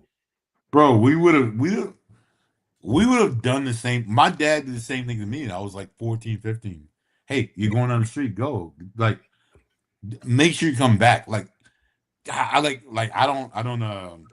I think it's the situation, Marcus. I think the situation is like, yeah, back in the day, yeah, we could do that or whatever, but I'm pretty sure a lot of these same things happened back in the day. And now they putting laws in place so parents can be doing what's supposed to happen. Like, hey, man, you can't be giving your keys to a 15-year-old that don't know how to really, that's young minded, and to be doing crazy stuff, and then boom, you kill some people. Hey, Macaroni. Yeah, I would say me and you probably think almost the same, like almost like kind of close. But for me, it's like, just say it's a year later, that kid's gonna do the same shit. That part will never change. So that the kid don't get anything, didn't get punished at all. Oh, but we'll get into it. No, I'm asking. No, the kid didn't get any, like, juvenile center or nothing like that. The dad got way more than the fucking kid did. No, I'm saying, did they punish the kid at all? 2 years. The kid got 2 years. Oh, and then he was out. Geez. The kid was gonna do the same shit. He was 1 year away. Like, he was 1 year away from getting his license. So don't you understand why the father was punished the way he was? No, not at all. Because if he never gave the kid the keys, one year, I understand. You couldn't have let your kid wait 1 year, and you put him in a position willingly where he could possibly kill a whole family because you couldn't wait 1 year. So you think 1 year would be different, though? I think if it was my family or your family, it would absolutely matter. Yes. I think it would matter to you. We're going on person taking like the thing is the person who did it got scot. The person who did it, who actually did it, got scot-free. The person who did it, the reason he got scot-free is because the person who was supposed to be his covering, his father. Now, we're talking about a young man who actually has his father in the house, and you're telling me that now we've got a man who is in the household with the child, and he hands the keys to his son. Now let's look at the son now, because I don't want to be the only one on this panel, because I'm the light bright and almost white one up here to profile these kids. Do you think I'm handing over my keys to my 15-year-old kid, and he got his 2 friends with him? One of them looks like he's got the, I don't know what was going on with that hair, because I love some locks, but what the fuck was going on there? At the end of the day, he gave those keys to his son, and an entire family perished. Who is responsible? We don't know. You can't have it both ways, where we're responsible at 18. These boys should be responsible and they need to be grown. And then You're telling me that a 14-year-old is now responsible for 5 people dying when his Mimi. father gave him the keys and allowed him to go and do it? You're talking. I can only look at it from the perspective of if it was me, the daddy and the son is going down. Period. Because my family is now dead. My entire family. Child that you allowed to drive a vehicle. Don't think about how responsible you were at 14. Let's look at these kids and the way they walking around every day. But Mimi, the person that did it, do you think that person learned the lesson, or then like, you know what, my daddy should have not let me do it? Matter about a lesson. I hope you spend. Are you fucking kidding me? No, for me it won't matter. My whole family's Are you fucking kidding my me? entire family's dead. That means it's gonna keep happening. I don't care about you or that means I keep blaming people for dumb shit I do. An eye for an eye. An eye for an eye. That's how men don't and make women bad are different. decisions. You sound very liberal right now. Or how liberal are you? I'm cool with. I'm with logic. No, seriously, like you okay? Are you seriously okay with risking other people's lives for the mistakes of a child, a grown man and his child? I understand that I would have done. I forgot. You believe in abortion. I don't even know why I'm having this conversation with you. I know, because you don't believe in life. I don't believe in blaming shit that happens. Well, it ain't. You decided to lay down with somebody and get them pregnant. It wasn't no blanket on top of you, but the one you was under. So with that being said, but guess what? The girl has the most responsibility has no responsibility. The girl who has the most responsibility. It's my fault, right? Well, keep your little dick to yourself then and stop getting pregnant. Exactly. The girl who has the most pushback on this has no responsibility. It's me. Listen, really good. What I'm saying to you is the fact that you believe in abortion totally answers my question as to why you have no regard for these people's lives who were lost in a car accident that was created by an adult parent who gave the keys to a 14-year-old with 2 YNs in the car with him, and then he wondered why these people ended up dead and why he's not sitting in prison. He ought to be in prison, and his son ought to be in prison too, and those boys ought to be in jail with him too. The thing is, hold on. You said the boys. What the boys do?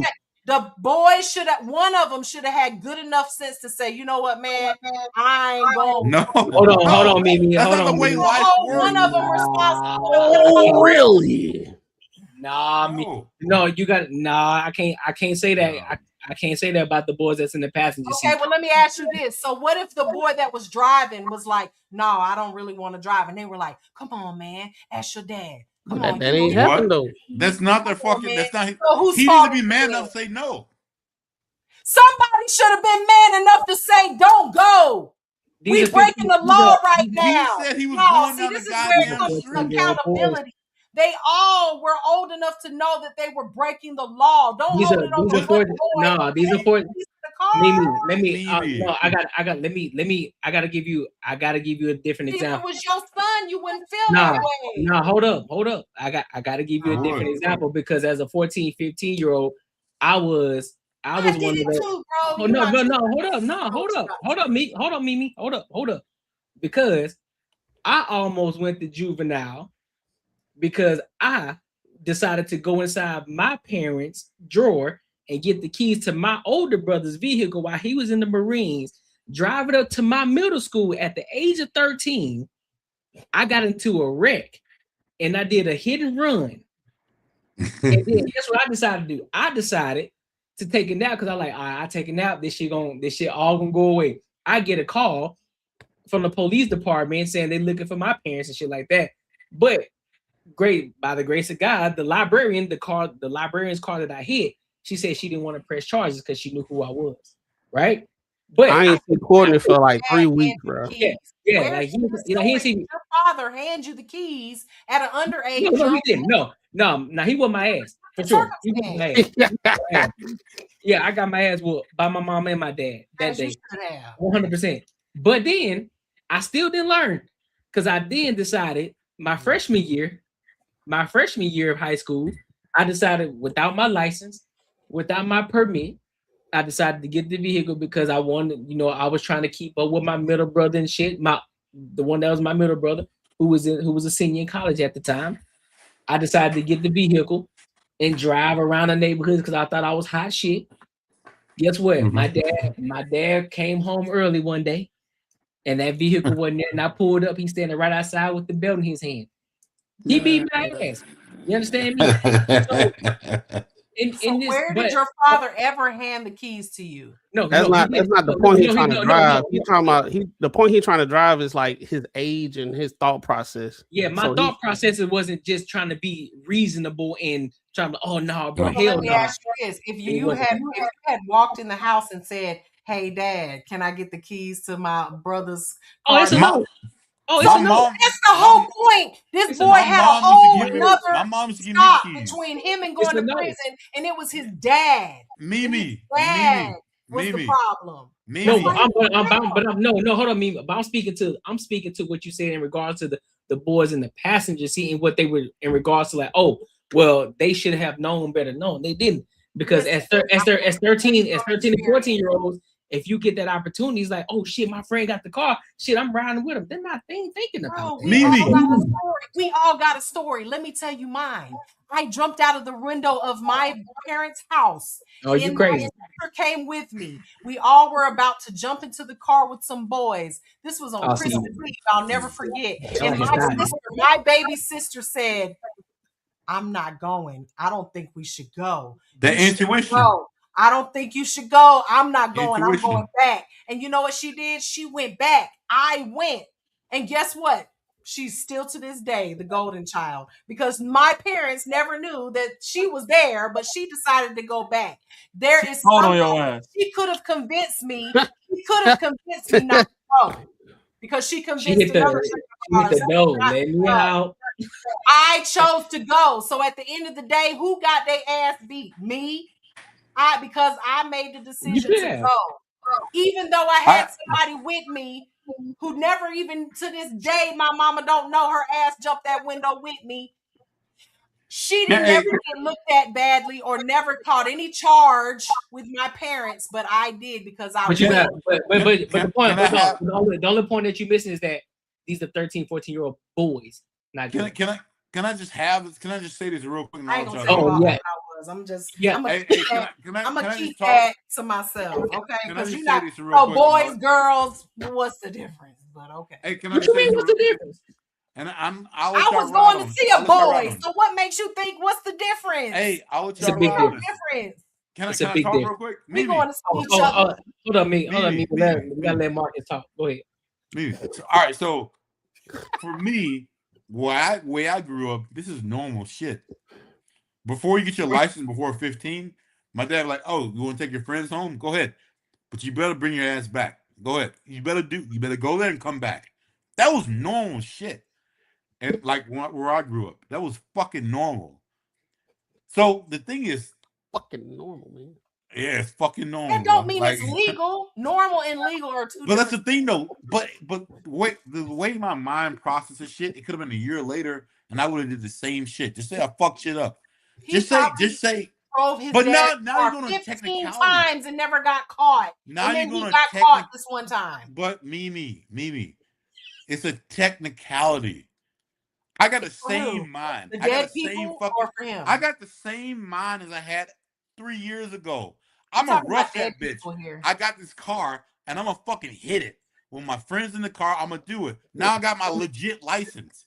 What's the difference, Mimi? Mimi, what's the fucking difference? The entire family's dead. Now you get to blame shit on somebody else who had nothing to do with it. This is not a technicality. This is dead people. Oh, Mimi.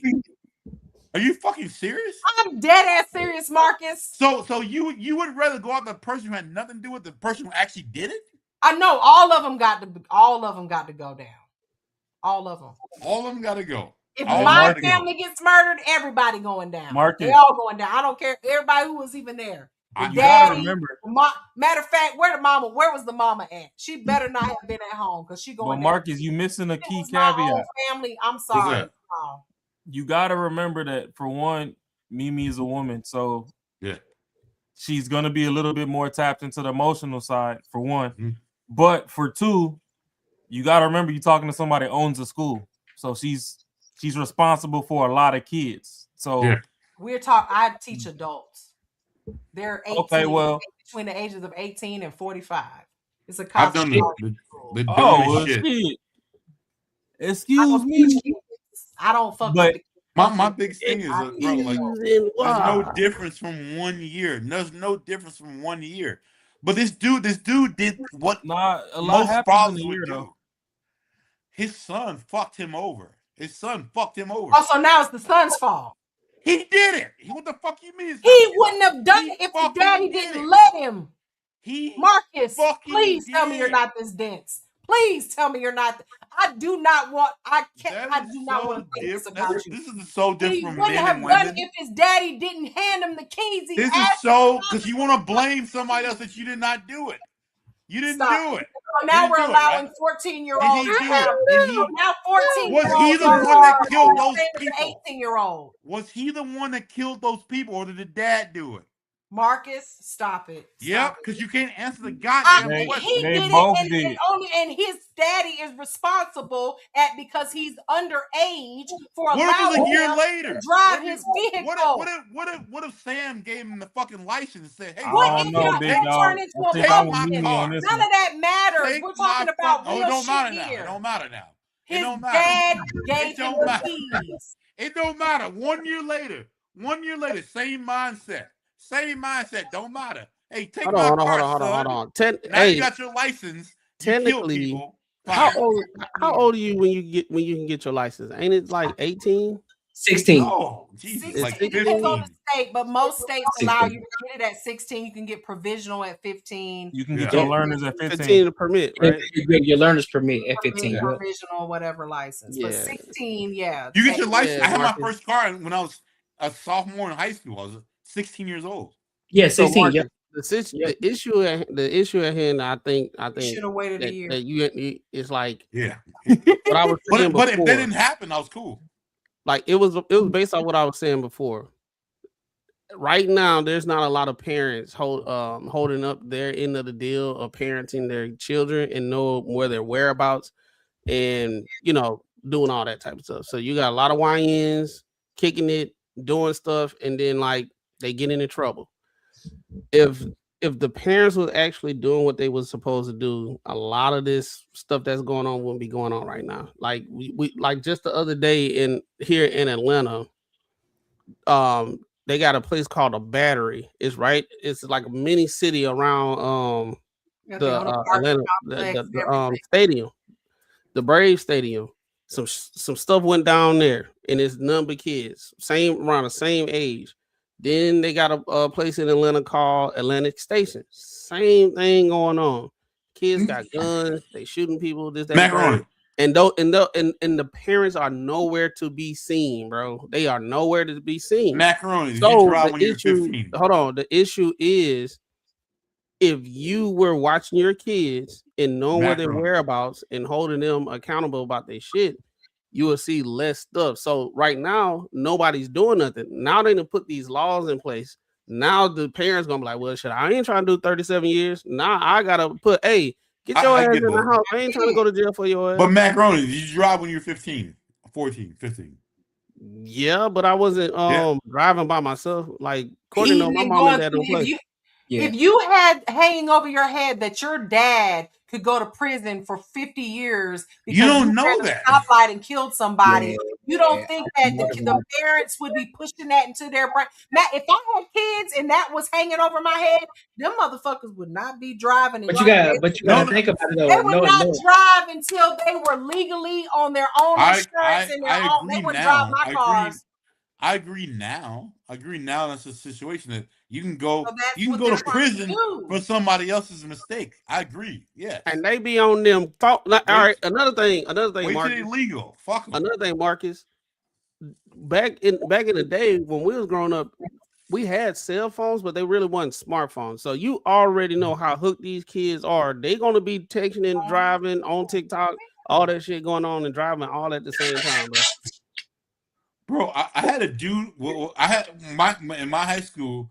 His dad, one of the kids' dad bought him a fucking dope ass Mustang, and that motherfucker crashed. That shit got glass and all shit. Fucked his face up. No social media back then. Kids gonna do kid shit, but then you got other kids who gonna do fucking normal shit. Who drive slow as fuck. He was like, "Hey man, go fast." He's like, "No, I'm not gonna go fast. My dad be fucking pissing me. My dad will fucking knock my ass out if I go fast." I had people in my high school same shit. Pretty sure I had the same people who wouldn't do the same shit because they were scared of their parents because they wouldn't fuck shit up. But like the end of the day though, that kid's gonna do what the fuck they want to do. You're looking at the situation from an Not my absolute kids, 'cause they ain't perspective, going bro. nowhere. Everything is not this or that. Just because some kids are more responsible than others I doesn't just mean the don't- majority of the kids are. And I think that's what they're trying to eliminate. I just don't think that dude should have went to prison for some shit his kid did. That's it. No, I mean, but it's not exactly that that's the the only kid did that's the it. only part that you're missing, bro. He gave him the keys, bro. He That's gave the him only the part you're keys. missing. Because he showed that he was responsible. No, it's still illegal. Obviously not, goddamn. And people shit. died. So Are you if he was not 16, it'd been seeing that fine. people died? If he was 16, it'd been fine. With the license, 16 No, with the license. people would have died still. I don't think the same way because your mindset doesn't change. What do you mean doesn't Sorry. change? You do change. No, from you 15 don't. from 15 to 16, I'm not the same person I was at 34 that I was at 35 to 36. Bro, No, you're not the same. I was 20 years old and I got my brother's Super and I fucking went 100 miles an hour down the fucking street. Illegally, you're But like, yo, lucky like, hey, fine. it doesn't fucking change. You are who Hold on, you let me are. ask you a question. Would He you do it thought, today? he thought he No, hold on. Let me ask you a question. Would you do that today? Would you grab if your brother had a Super today? Would you drive it super fast? Today? Absolutely not. No, because I'm older. Exactly. So you change. Exactly. So you do change. But from 15 to 16, bro, you're about the goddamn same. Bro, you change. You're Bro, doing you dumb change. shit. No, you change. Okay. All right. Yeah. Bro, think about it. Hold up. I gave you a full-on scenario of me driving a vehicle without my parents knowing at the age of 13 to 14, right? But you never know. Same thing. Same with me. When I got my car. Hold up. 13 to 14, right? Yeah. I did that. Got in trouble. Like a motherfucker, right? Mm-hmm. What if you did get in trouble? What if what? What if you did not get in trouble? What if this all happened before? What do you mean if it all happened before? Well, if you didn't get in trouble, he said, "Hey, you know what, Courtney? You seem like you seem responsible, but then someone else in your ear and you fuck shit up, and now he's going to prison. You think it's his fault?" No, not my dad. He told you, "Hey, because he didn't give me the keys. you are." Because he didn't give me the keys. I was the one. Remember when I said sorry, no? Remember what I said? I would have been the one. never- I would have been the one that's going to juvenile, not I my wouldn't- father. Because I would I never took, bro. Listen, I got you. I would have been the one that would went to juvenile, not my father, because my dad didn't give me the keys. Because I was a hard-headed teenager, I decided to take the keys. But what if you weren't though? What if I wasn't what? A hard teenager. My dad gave me the keys. So What do you mean? What do you mean? I was responsible. If I wasn't a hard, My dad thought I was Marcus, responsible. hold on, Marcus. Okay. You're missing it. If I wasn't hard-headed, guess what? I wouldn't have taken the keys. Then the keys would just been sitting in the drawer. Because I was hard-headed, I took the keys and drove. My father. So then it would be all you. All you. My father. That's what I said. But that's the point that we're making. Because the dad gave him the keys, that's why he's going to jail. But what if he thought his kid wasn't going to do shit like he thought his kid was a responsible person? He's 15. Again, I'm trying to say 15 from 16. Is that different? Still 15 from 16. You're illegal. It's technical. Okay, so Marcus. Okay, I'm not different from. I'm not Marcus. different from. I am not different. This man. All right. 15 to Hold 16. on. I just looked it up. I just looked it up, Courtney. 20 to 21. Wait, hold on, real quick. I'm gonna make this. I'm gonna let y'all go. 20 to 21, Marcus. If you drink at the age of 20 versus the age of 21, Which one is legal? Which one is not legal? Oh, 100%. 21 is okay. legal. So exactly, that's the it's a technicality. It's a technicality. So therefore, the reason why is because he gave his keys to an illegal 15 years old versus giving it to him at 16 when he has a license. That's the difference, bro. I understand that part. No, you're trying to argue. Oh, you're not this. You're different. The difference is the legality of it, bro. Hold on. Courtney, I don't live in technicalities. I live in like real shit. Like Marcus, the reason why that they said it at 16 for most states is in general 16 is because as a human being, kids develop enough motor skills and coordination around that time. So 15 to 16 development of you having coordination and all that stuff, and also can understand traffic laws and cause and affect consequences more, and are physically capable of operating a vehicle. A lot of people are kids that's freaking 16, 13, can barely reach the goddamn pedal efficiently like how they supposed to. So that's the reason why they set it at like 16, usually after your growth spurt and all that type of stuff, so you can be able to drive. Yes, there are some people that grow faster than other people, but in a general sense of everybody, at 13, 14, 15 years old, your body haven't even got to the point where you can actually operate the damn vehicle properly. Bro, that's the reason why they put it at 16, because more than likely your growth, went through your growth spurt and all that type of stuff. So I get that's all the what you're difference. saying. I get all you're saying, but that same kid could have the same shit at 18 years old. He was negligent. He speeded. He knew it was wrong. He knew it was right. He knew it was wrong. He knew it was right. This is the problem that this is a problem. No, this what you missing, bro. Like you saying 18, this man is fully developed, and he could have did the same thing. But 18, okay, we understand he could have did the same thing.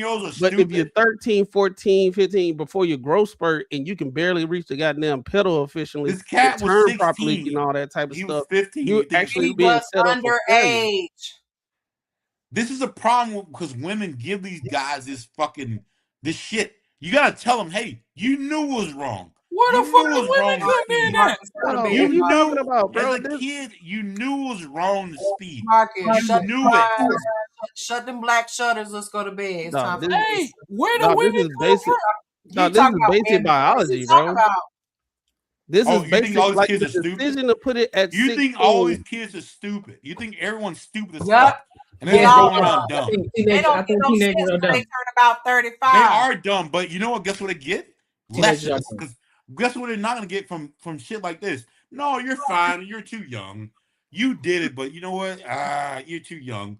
I'd be like, do you hell think, yeah, bro? Fuck Do yeah, you think? I'll Do you think it's appropriate to give kids alcohol to drink to consume? Absolutely not. No. Okay, then what's the difference?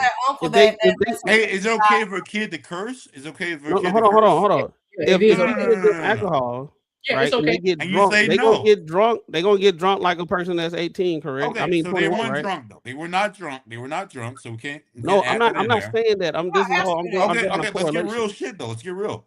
Would you let your drawing kid curse? Marcus, Would you let your kid curse? Would you let your kid curse if you want okay with cursing? Yep, I would. You would? I wouldn't. Yep. Why? I wouldn't, because that dumbass motherfucker knows I say you shouldn't curse, and if he does it because I do it, fuck why? you. Is it, who's now, gonna now, kill? now Hold up. Who's now gonna kill? It's time to Who's get gonna fucking kill? real shit. Who's it gonna kill? If he What? curse, who's it gonna kill? If he curse, who's it gonna kill? But now he understands he understands shit. Now that kid understands what does he understand? boundaries. He understands boundaries. He understands like, hey, I can go do this. I can get this car and Person guess for what? driving a vehicle. You defeating your own I can argument. get this bro. car. Right. I can get this car and fuck shit up. And then guess who's gonna get blamed? My parents. I'm only in jail for 2 years. Fine. For cursing? I'm out. For Fuck them. For cursing? Bro, Jesus. For cursing. For cursing. No. You asked the question. You said, would you allow your kids to curse because you thought you were finna draw? You thought you were finna get a guy. It's kind of one of those things where like you understand their mentality. Don't say real. Don't you say understand real their mentality. You understand their mentality. They understand. No. They understand logic, and they understand. No, they don't. Authority. I can curse. You can't. That's a big one. A lot of kids. You defeating your own logic now, dog. How's that? This is the most contradictory conversation I've had. So many nights. I'll just say nights because I mean I have them all the time, but okay. I'll just say in nights. This makes absolutely no sense. Can we just stop for a minute and think about the 5 people that died here? Y'all keep arguing about what blah blah blah blah blah blah. 5 people, 3 children, a mother and a father died in this car accident with Because of this kid. 15-year-old who Because should the not kid have been did it. driving because The his kid father did gave it. him the key. Marcus, I'm ashamed of you, Marcus. Hey, Marcus, do you know what an enabler is? You know what I know is I know what I know. Pictures in the dictionary. You know what I do know. That bottle of Jack Daniels. That's what that is. I know who it. So blame That's some the shit on enabler someone who right doesn't do it. No, enabler says, "Hey, you're okay. You're okay because someone else it made you do this." Yes, I'm not with that shit. You did it because you fucking did it, and you need to pay the price. You need to pay the price. Fuck your dad. He gave you he did the shit I would have done. Fuck the dad. Hold up. So let me ask you. I would have done. Farewell send off. Marcus, let me ask you a question, Marcus. Let me ask you. I gotta ask you a question. Let me ask you a question. Yeah. If I got a gun and I give it to my kid, say, "Hey, go do your thing with your gun." He go and kill 2 to 3 people. No. Who's in fault? Who's in fault? Jail. All y'all going to jail. You are. Okay. You are. I'm in trouble, right? 100%. So therefore, drawing the parallel here, the father should go to jail because he gave him the keys. So you're trying to say something you're gonna do as an adult, maybe a year from now, something you're gonna do right now. You are going to drive. You're gonna drive a car. You're going to get a car from a year from now. You should be respectful. Actually, you know the laws. You journeyed with me before. You don't have a license. Cool. You know what to do. Yes, take your friend home and come the fuck back. That is not the same as handing someone a fucking gun. It is Jesus, the same. Are you kidding me, bro? How is it not? It's exactly the same, Marcus. Okay. Let me see something. Let me see something. Hold up. Okay. Don't worry about it. Don't worry about it. Let me see something. Let's see something right quick. Crashed into another car, Look at this. taking the lives of a 50-year-old grandmother and her 3 grandchildren. And while the father, whose name is Richard Ferguson, was not in the car, and so this 69-year-old father was charged with 4 counts of manslaughter after his 15-year-old son sped through a stop sign and crashed full speed. The son did it, but who enabled him? Who gave him the key? No. So now let's go to the 3 kids on the jury, on the stand. Mm-hmm. Yeah. Forward it to the 3 kids on the stand. Yeah. Fuck these them. men. Them. I know, dad, but no, but Mimi, it's the dad going to prison because the boy obviously should go to prison. The question here is, should the dad go? Yeah. Fuck kids. They had nothing to do with it. They had nothing to do with it. Dad go because them kids, if they were robbing a bank, they'd be accessory to murder. Accessory to robbery. If they killed somebody like with a gun, they'd be accessory to murder. So what we're talking about here is, does the father deserve to go to prison? It's a technicality, bro. It's not a technicality. The technicality is that he handed the damn keys to the boy knowing he was underage and he shouldn't have been driving, period. Whether he was a good driver, but a year later he'd been fine though. Doesn't matter. A year later, when he did the same shit a year later. Hold on, though. Let Rod answer his question. Let Rod answer his question. Go ahead, Rod. No, so okay. So let me just scrap that then. Since we worried about a year, right? Mm-hmm. If 2 kids are in a relationship, let's say, one is 15, one is 12. What's that, a 3-year gap? Mm-hmm. So by the time one turns, 19? Someone's a sex offender. Then one is 17? It's technicality, yeah. If they get caught fucking, even though 1 year, if they would have waited 1 year, she would have been legal. Yeah. Is he not in the eyes of the law? I think that's not real life. Like I think, and when I was in high school, but are they going to jail? It doesn't matter if it's real life or if you don't like it. Are they going to jail? But Jesus, y'all just going like technicalities and I'm like, actually, what the Oh my fuck God. is Life fucking is shit? not about technicalities. Do We're you talking really about real want life here. This man went to prison over something that he allowed his underage son to do, which, in my opinion, Marcus. he should have. I would never think. I'm sorry. I would never think like y'all. I'm Because sorry. you're the father who I would know hand the keys to but their son. here goes a Just say problem that. with that, Marcus. Because then if it was you, you'd be going to jail. These three Yeah. kids, somehow, You're the some father way, that would all hand four the keys people to in their the car son. that actually was the assault missile fucking survived. Some fucking how. Believe. Yeah. Everybody in the bullet train I'm survived. 100%. Those kids should go to jail.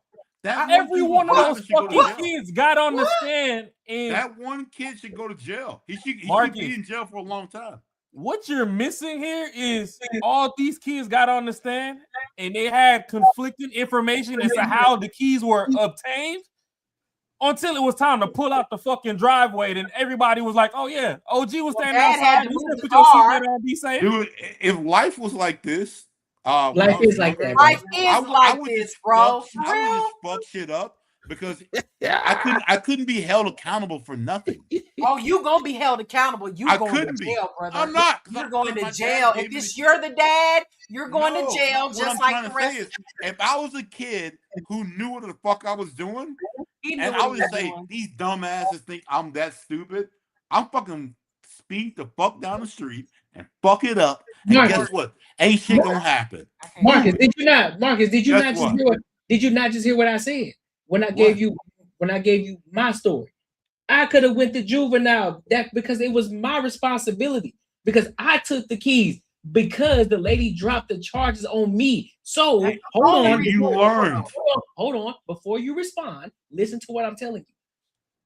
I could have been the one that went to juvenile because I took the keys and drove and hit a vehicle. But because you learn?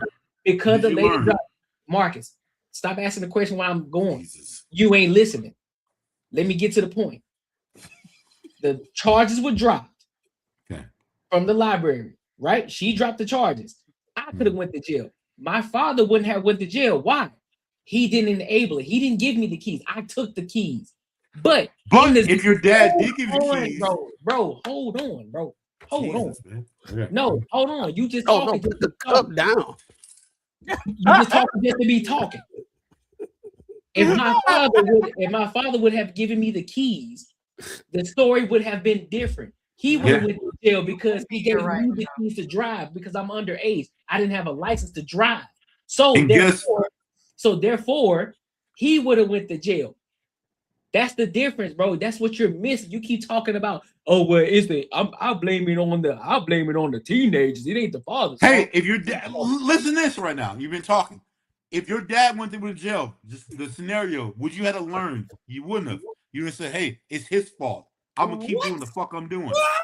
What the hell kind of kids you raising? You should have took that last sip, my boy. He took the last sip. He out of there. He out of there now. He tipped over. You think he wouldn't have learned from that? His father gone to prison over He's not about to see his dad for the rest of his life on the outside. Are you raising? He went to jail because of me. So you think that I wouldn't learn from that? I want to see how this other dude in this shit we're talking about, how happy he's gonna be when he get out of jail in like 2 years. Oh my God, y'all put him to bed. What the fuck? What a bad. Hey, I'm gonna stick with what I gotta say, so it's all good. Marcus, you slurring, baby, gone to sleep. Okay. Look, I don't want to be the police officer that takes you to jail because you'll say it was because y'all was being racist. But you going to jail tonight. Oh, you going to jail tonight, brother. You are definitely you slurring. You can't really come on, bro. He's not slurring. He's just speaking a certain language. I'm not mad at you. I'm on that whiskey too, but I'm not quite there. So what we're understanding on the panel is you absolutely 100% with beyond reasonable doubt are absolving the father of any responsibilities of what happened here. If it was me and I got away with that shit, I would be like, hey, it was the his nigga fault. ain't get away. He didn't get away. He got 2 years for killing someone. He fucking killed 5 You don't think people. that's getting away? You don't think that's getting away? He got 2 years for killing someone. 2 years? And his father got how many? 37. 37? And he wasn't Life. even there, bro. Life. You're not taking 37 years for nobody's kid, not even your own. I'm Hey, sorry. I'm gonna just let you know right now. I don't believe you. If I gotta do a motherfucking Wi-Fi shit, the kid I'm gets getting 2 murked. years. In real In life, any all world- three of them in any kids world- is in getting any 5 world you tell murder them that's charges right, or I don't 4 give a murder fuck. charges. Well, In I ain't real gonna give it life. to I ain't gonna take all the kids because they just ride. I'll They give it to the lucky driver that and the father. it's 2026. You know how it was back in the day. Associated, you going to prison.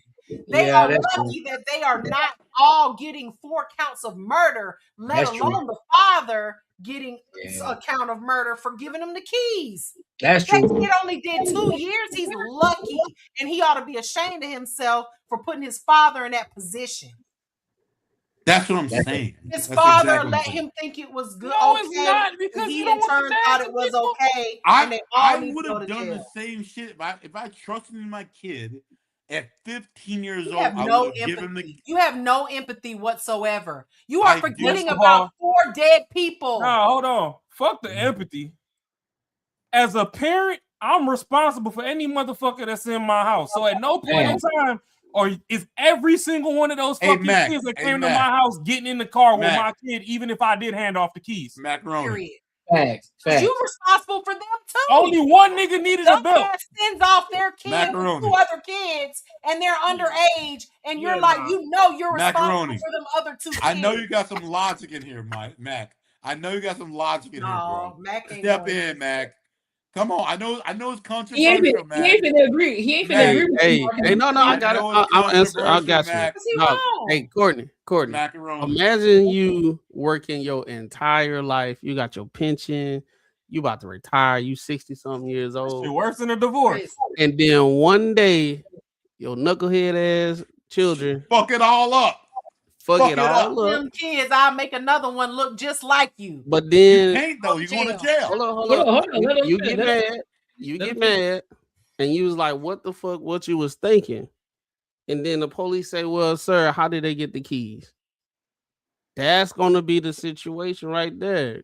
You gonna have to lie. Then you got 3 kids.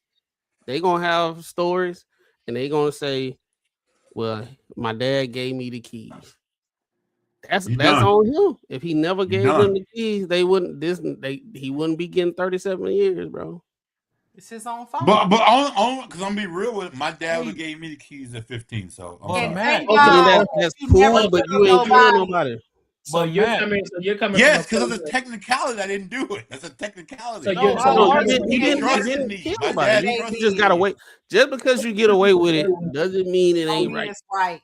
No, I'm not saying it's not right, bro. But I'm saying No, that you any are. person could do that. Any person can trust their kid and Hell say no. at 15 years old, bro, Yeah, to I'm go not down the trusting my street. 15-year. I'm not trusting my 15-year-old kid. Are Anybody. you gonna trust your 16-year-old kid who has a license? 15-year-old with 3 other fucking lives. Are you gonna trust your 16-year-old with a fucking license, bro? It's just like Yeah, 1 year. nigga, she got a license. It's legal. What the fuck? They're still the test, same they got a dumbass license. That person. boy They're didn't still even dumb. take the Hey, test. and They're still majority, dumb kids. another They're still thing is, Marcus, majority of times when They're still they dumb just kids. get their license and stuff, their parents or somebody adult is always with them to make sure they driving all right. Marcus, When they can have what their you're own- not okay. understanding is All with right, I'm insurance, if done a kid with has this a license, they can I'm then done be with this put on the insurance. If 3 I people can't. died, It's hard for me to talk to people who don't died talk real shit. accident You and keep it's talking covering their one payment. bro, hold It's up. ridiculous. Hold up. Imagine how much he's being sued. Stop the Hold on, violence. Stop the No one violence. thinks about Hold this up, shit when hold they're up. talking about their own kids, bro. Like Marcus, no you one, gotta their stop. kid's Marcus, 15. Marcus, When you you gotta start start driving, acting when like you start simulation. teaching your kid to drive? Marcus, When you start at Marcus, 15? Marcus, We all done it. Marcus, you gotta stop acting like everybody ain't living in the same world that you living in, bro. Apparently, You gotta only because if something happens, hold up, then we're in that world. If it doesn't, He definitely in a different world of alcohol, man. I'm trying to tell you. Because you keep missing the point. You only speaking from the aspect of what you see from it, bro. Everybody live in the same world that you live in, bro. Good. Just because your father gave you the keys at the age of 15, don't mean that every other father's gonna give their kids at the age of 15 their keys. No, it don't work like that because every father don't trust their 15-year-old kid. And some people and some fathers like, nah, nigga, I ain't trying to go to jail for you. So I'm gonna make sure I do everything the proper way. Even then, before I'm gonna make sure I do everything the proper way. I'm gonna make sure you get your license, or I'm gonna teach you how to drive first because I want to make sure I'm responsible. Make sure you're doing the right thing out here in these streets. But Courtney, so then though, insurance covers you when you have a license, though. That's real. That's real world shit, bro. I know, but can Courtney, you not imagine even how much these people are being sued for the deaths of these people? Like, because they don't have insurance. So if your 16-year-old goes out and runs over 5 people or 4 people, and the car insurance is going to cover everything. It's going all right. Let me apologize. Hold on. I would not do that right now. If I had a kid, I wouldn't let them motherfuckers drive none of my shit. But I'm just saying, Marcus, I can understand what that dad did. That's all I'm trying to say. I got a question for you. Understand what he did. Go ahead, Rob. Did you grow up in the city or did you grow up rural? I grew up in Jackson. I grew up in the main city. Yeah. Jackson, Mississippi. Or was it a bunch of backcountry roads that you was driving on, or you was like in the city, like in the? I grew up in the capital. I grew up in the capital, Jackson. Yeah, Jackson. Ain't nothing there, bro. Ain't nothing. Jackson, I'm not out there. Well, no, I just know that you say you from Mississippi, so I'm like, it's some shit out there. It's some shit out there. It's a little city. I grew up in the main. I grew up in the capital. I get it, but I'm just trying to see like where his surroundings that he grew up in, because when you go back to the countryside, it feels like you're driving from 6 years old. So I can understand that dynamic. Yeah. But when you in the city, like you can't be doing that. And I don't know about everybody else's parents, but I know for goddamn sure. Even if I stole my mama keys, I couldn't have all my friends in the car. Oh, I would have never stole that's the thing. That might be my bias. I would have never stole the keys. That would have been like, nah.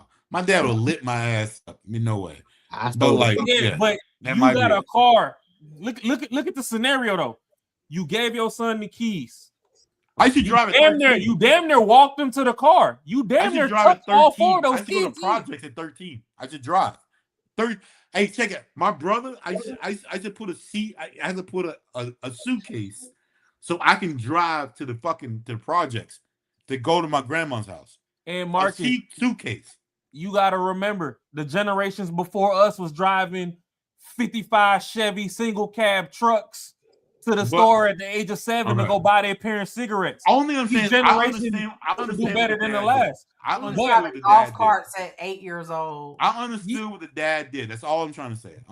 But this nigga damn near tucked them in. You went out, bro. This is like Miss Parker walking off her boyfriend after she done got some D out to the damn sidewalk and be like, "Oh, put your seatbelt on, baby. I'll see you again in 3 days." Man, it is. Like you told him, put your seatbelt on, be safe, hurry up and come back. And they supposed to go get a belt. Now all these motherfuckers talking about it was all these extra destinations. Then you took a detour on the way back. Somebody died. 4 people died. Okay. So maybe somehow, some way, all the kids that came to that man's house are miraculously still here.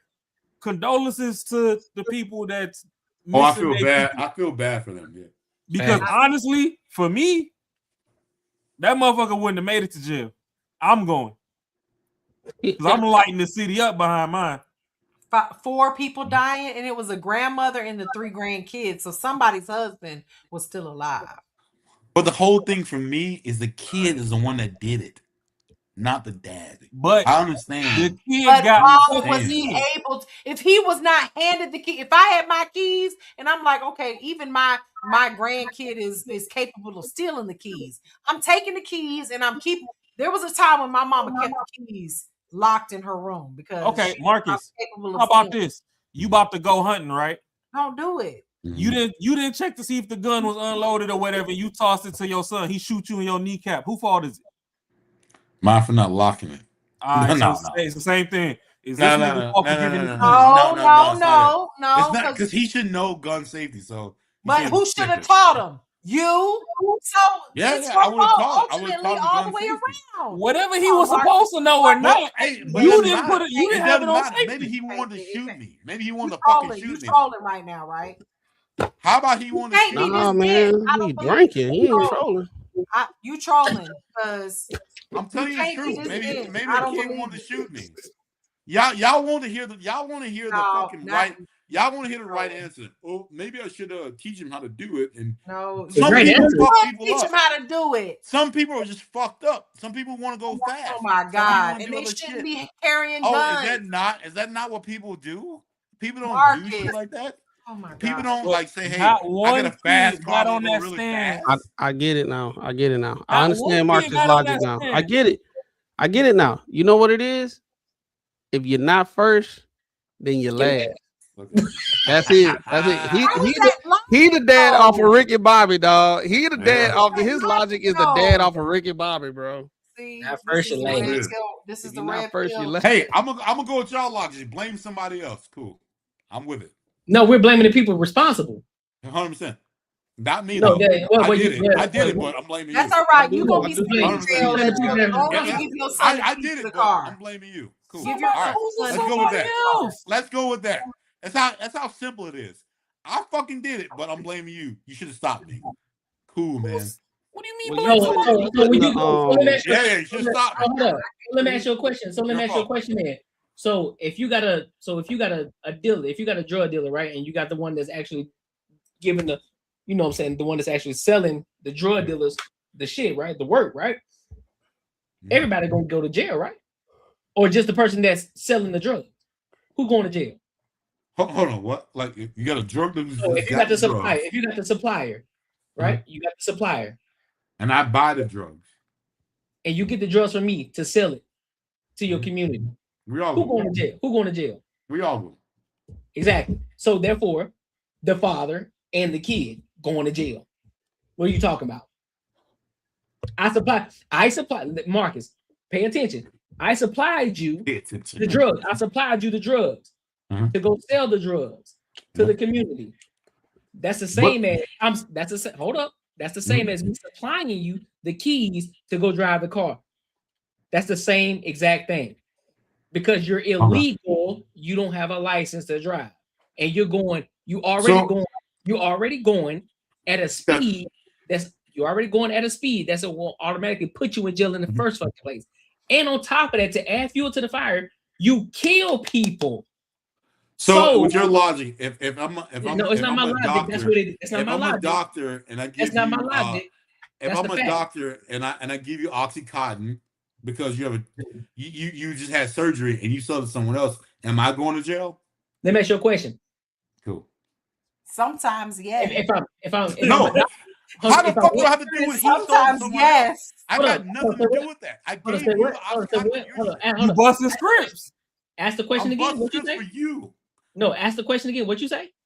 If I'm a doctor and I did surgery on you and I give you Oxycontin and you say I don't do this shit, I'm gonna sell it to someone else. They kill themselves. Am I going to jail? As a doctor, who are you? No, as a doctor, I gave it to him. No, hold up. Are you the doctor? Hold up. I'm the doctor.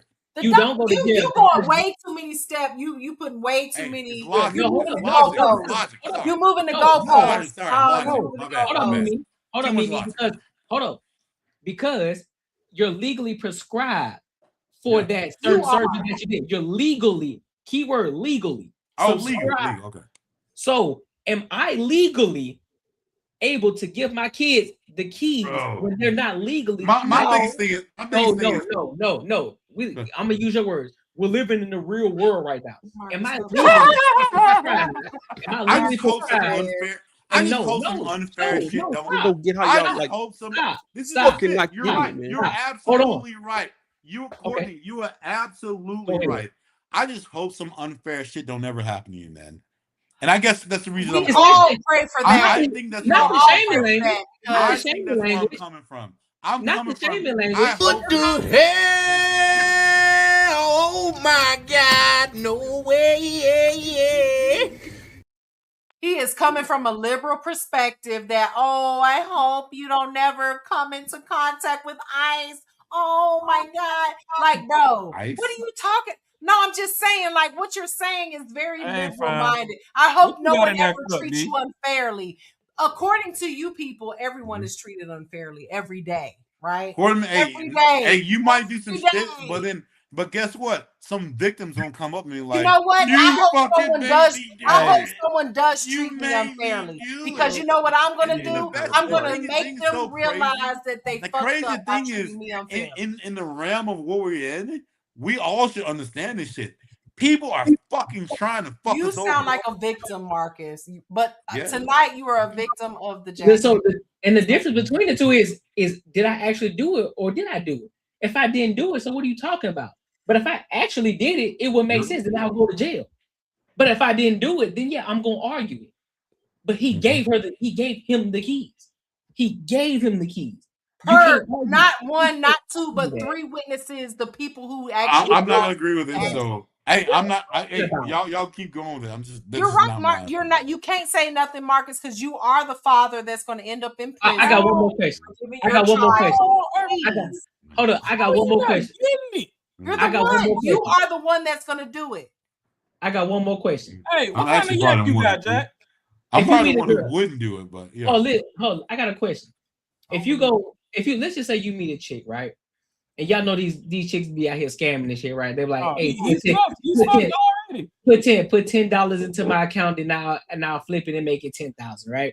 So if you decide to give this woman your card, right? You give her your card and your PIN number. And she says, listen, look, all you gotta do, you give me a PIN number and all this shit right here, and then I'm gonna flip it to make it 10,000. I'm gonna make it $10,000 because all I gotta do is just put $10 in there. Once you give them that card and that PIN number, and your bank account goes to negative $10,000, whose fault is it? Yours. Or is it the scammers? Yours. Why? Because you gave your fucking PIN number to someone. Oh, okay. Exactly. You gave your keys. You gave your keys. You gave your keys to your B, I ain't going. On my mama, I ain't going. How you get that and you don't understand that this nigga gave him the keys and took them in? Courtney, you're gonna have to screenshot his reaction when he realized really Nah. was wrong. He went, nah, son, I ain't going for this shit, yo. Hell no. Nah. I'm still not getting it though. Nah. Hell no. I'll get it in the morning. The fuck you mean, bro? I won't get it in the morning because you did just slightly get it for like 2.5 seconds and then no, I did not get it. I really didn't get it. I really on my mama, you trolling right now. I really did not get trolling it. like a motherfucker. Boy, they don't make drink that strong. You got moonshine tonight? What you sipping on? Hold on. Hey, you know one thing about my nigga Marcus? The wings is here now, huh? Listen, I love my nigga Marcus, bro. Paul, that nigga gonna stand 10 toes, bro. He gonna stand 10 toes. Then we gotta cut this nigga toes off. He needs to stand on something else. This nigga My needs nigga gonna stand 10 toes, bro. I fucked with it. Nah. Ain't like no way, a whole ain't bunch no of way he different just phases understood trying that. to tell him. He almost got it one time. He was like, "Oh, okay, yeah." He was like, "You know what? Fuck it, no." Ain't no way my nigga understood that shit. He don't understand. You handed the keys and you took these niggas in for bed. It's time for bed. It's time for him to go to bed. Well, on that note, it's time for me to go to bed. I love y'all, but I got to work tomorrow. All right, Mimi. Love you. Thomas. Thanks for pulling Love up. y'all too. Y'all enjoy the rest of y'all night. Don't shit. Get him. Yeah. Get it. I had to go to the bathroom. All right, Mimi. Well, y'all ain't no way you don't get this shit, bro. Y'all ain't no way. Did we stop the live? No, we still going, bro. Oh shit.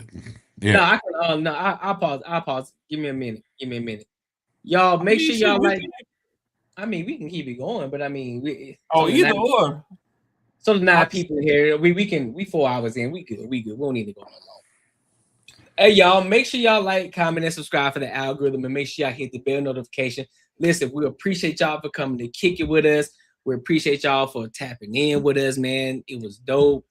Make sure you guys are here on Tuesday. Well, actually, what's today? Friday? Make sure y'all are here tomorrow for the live show.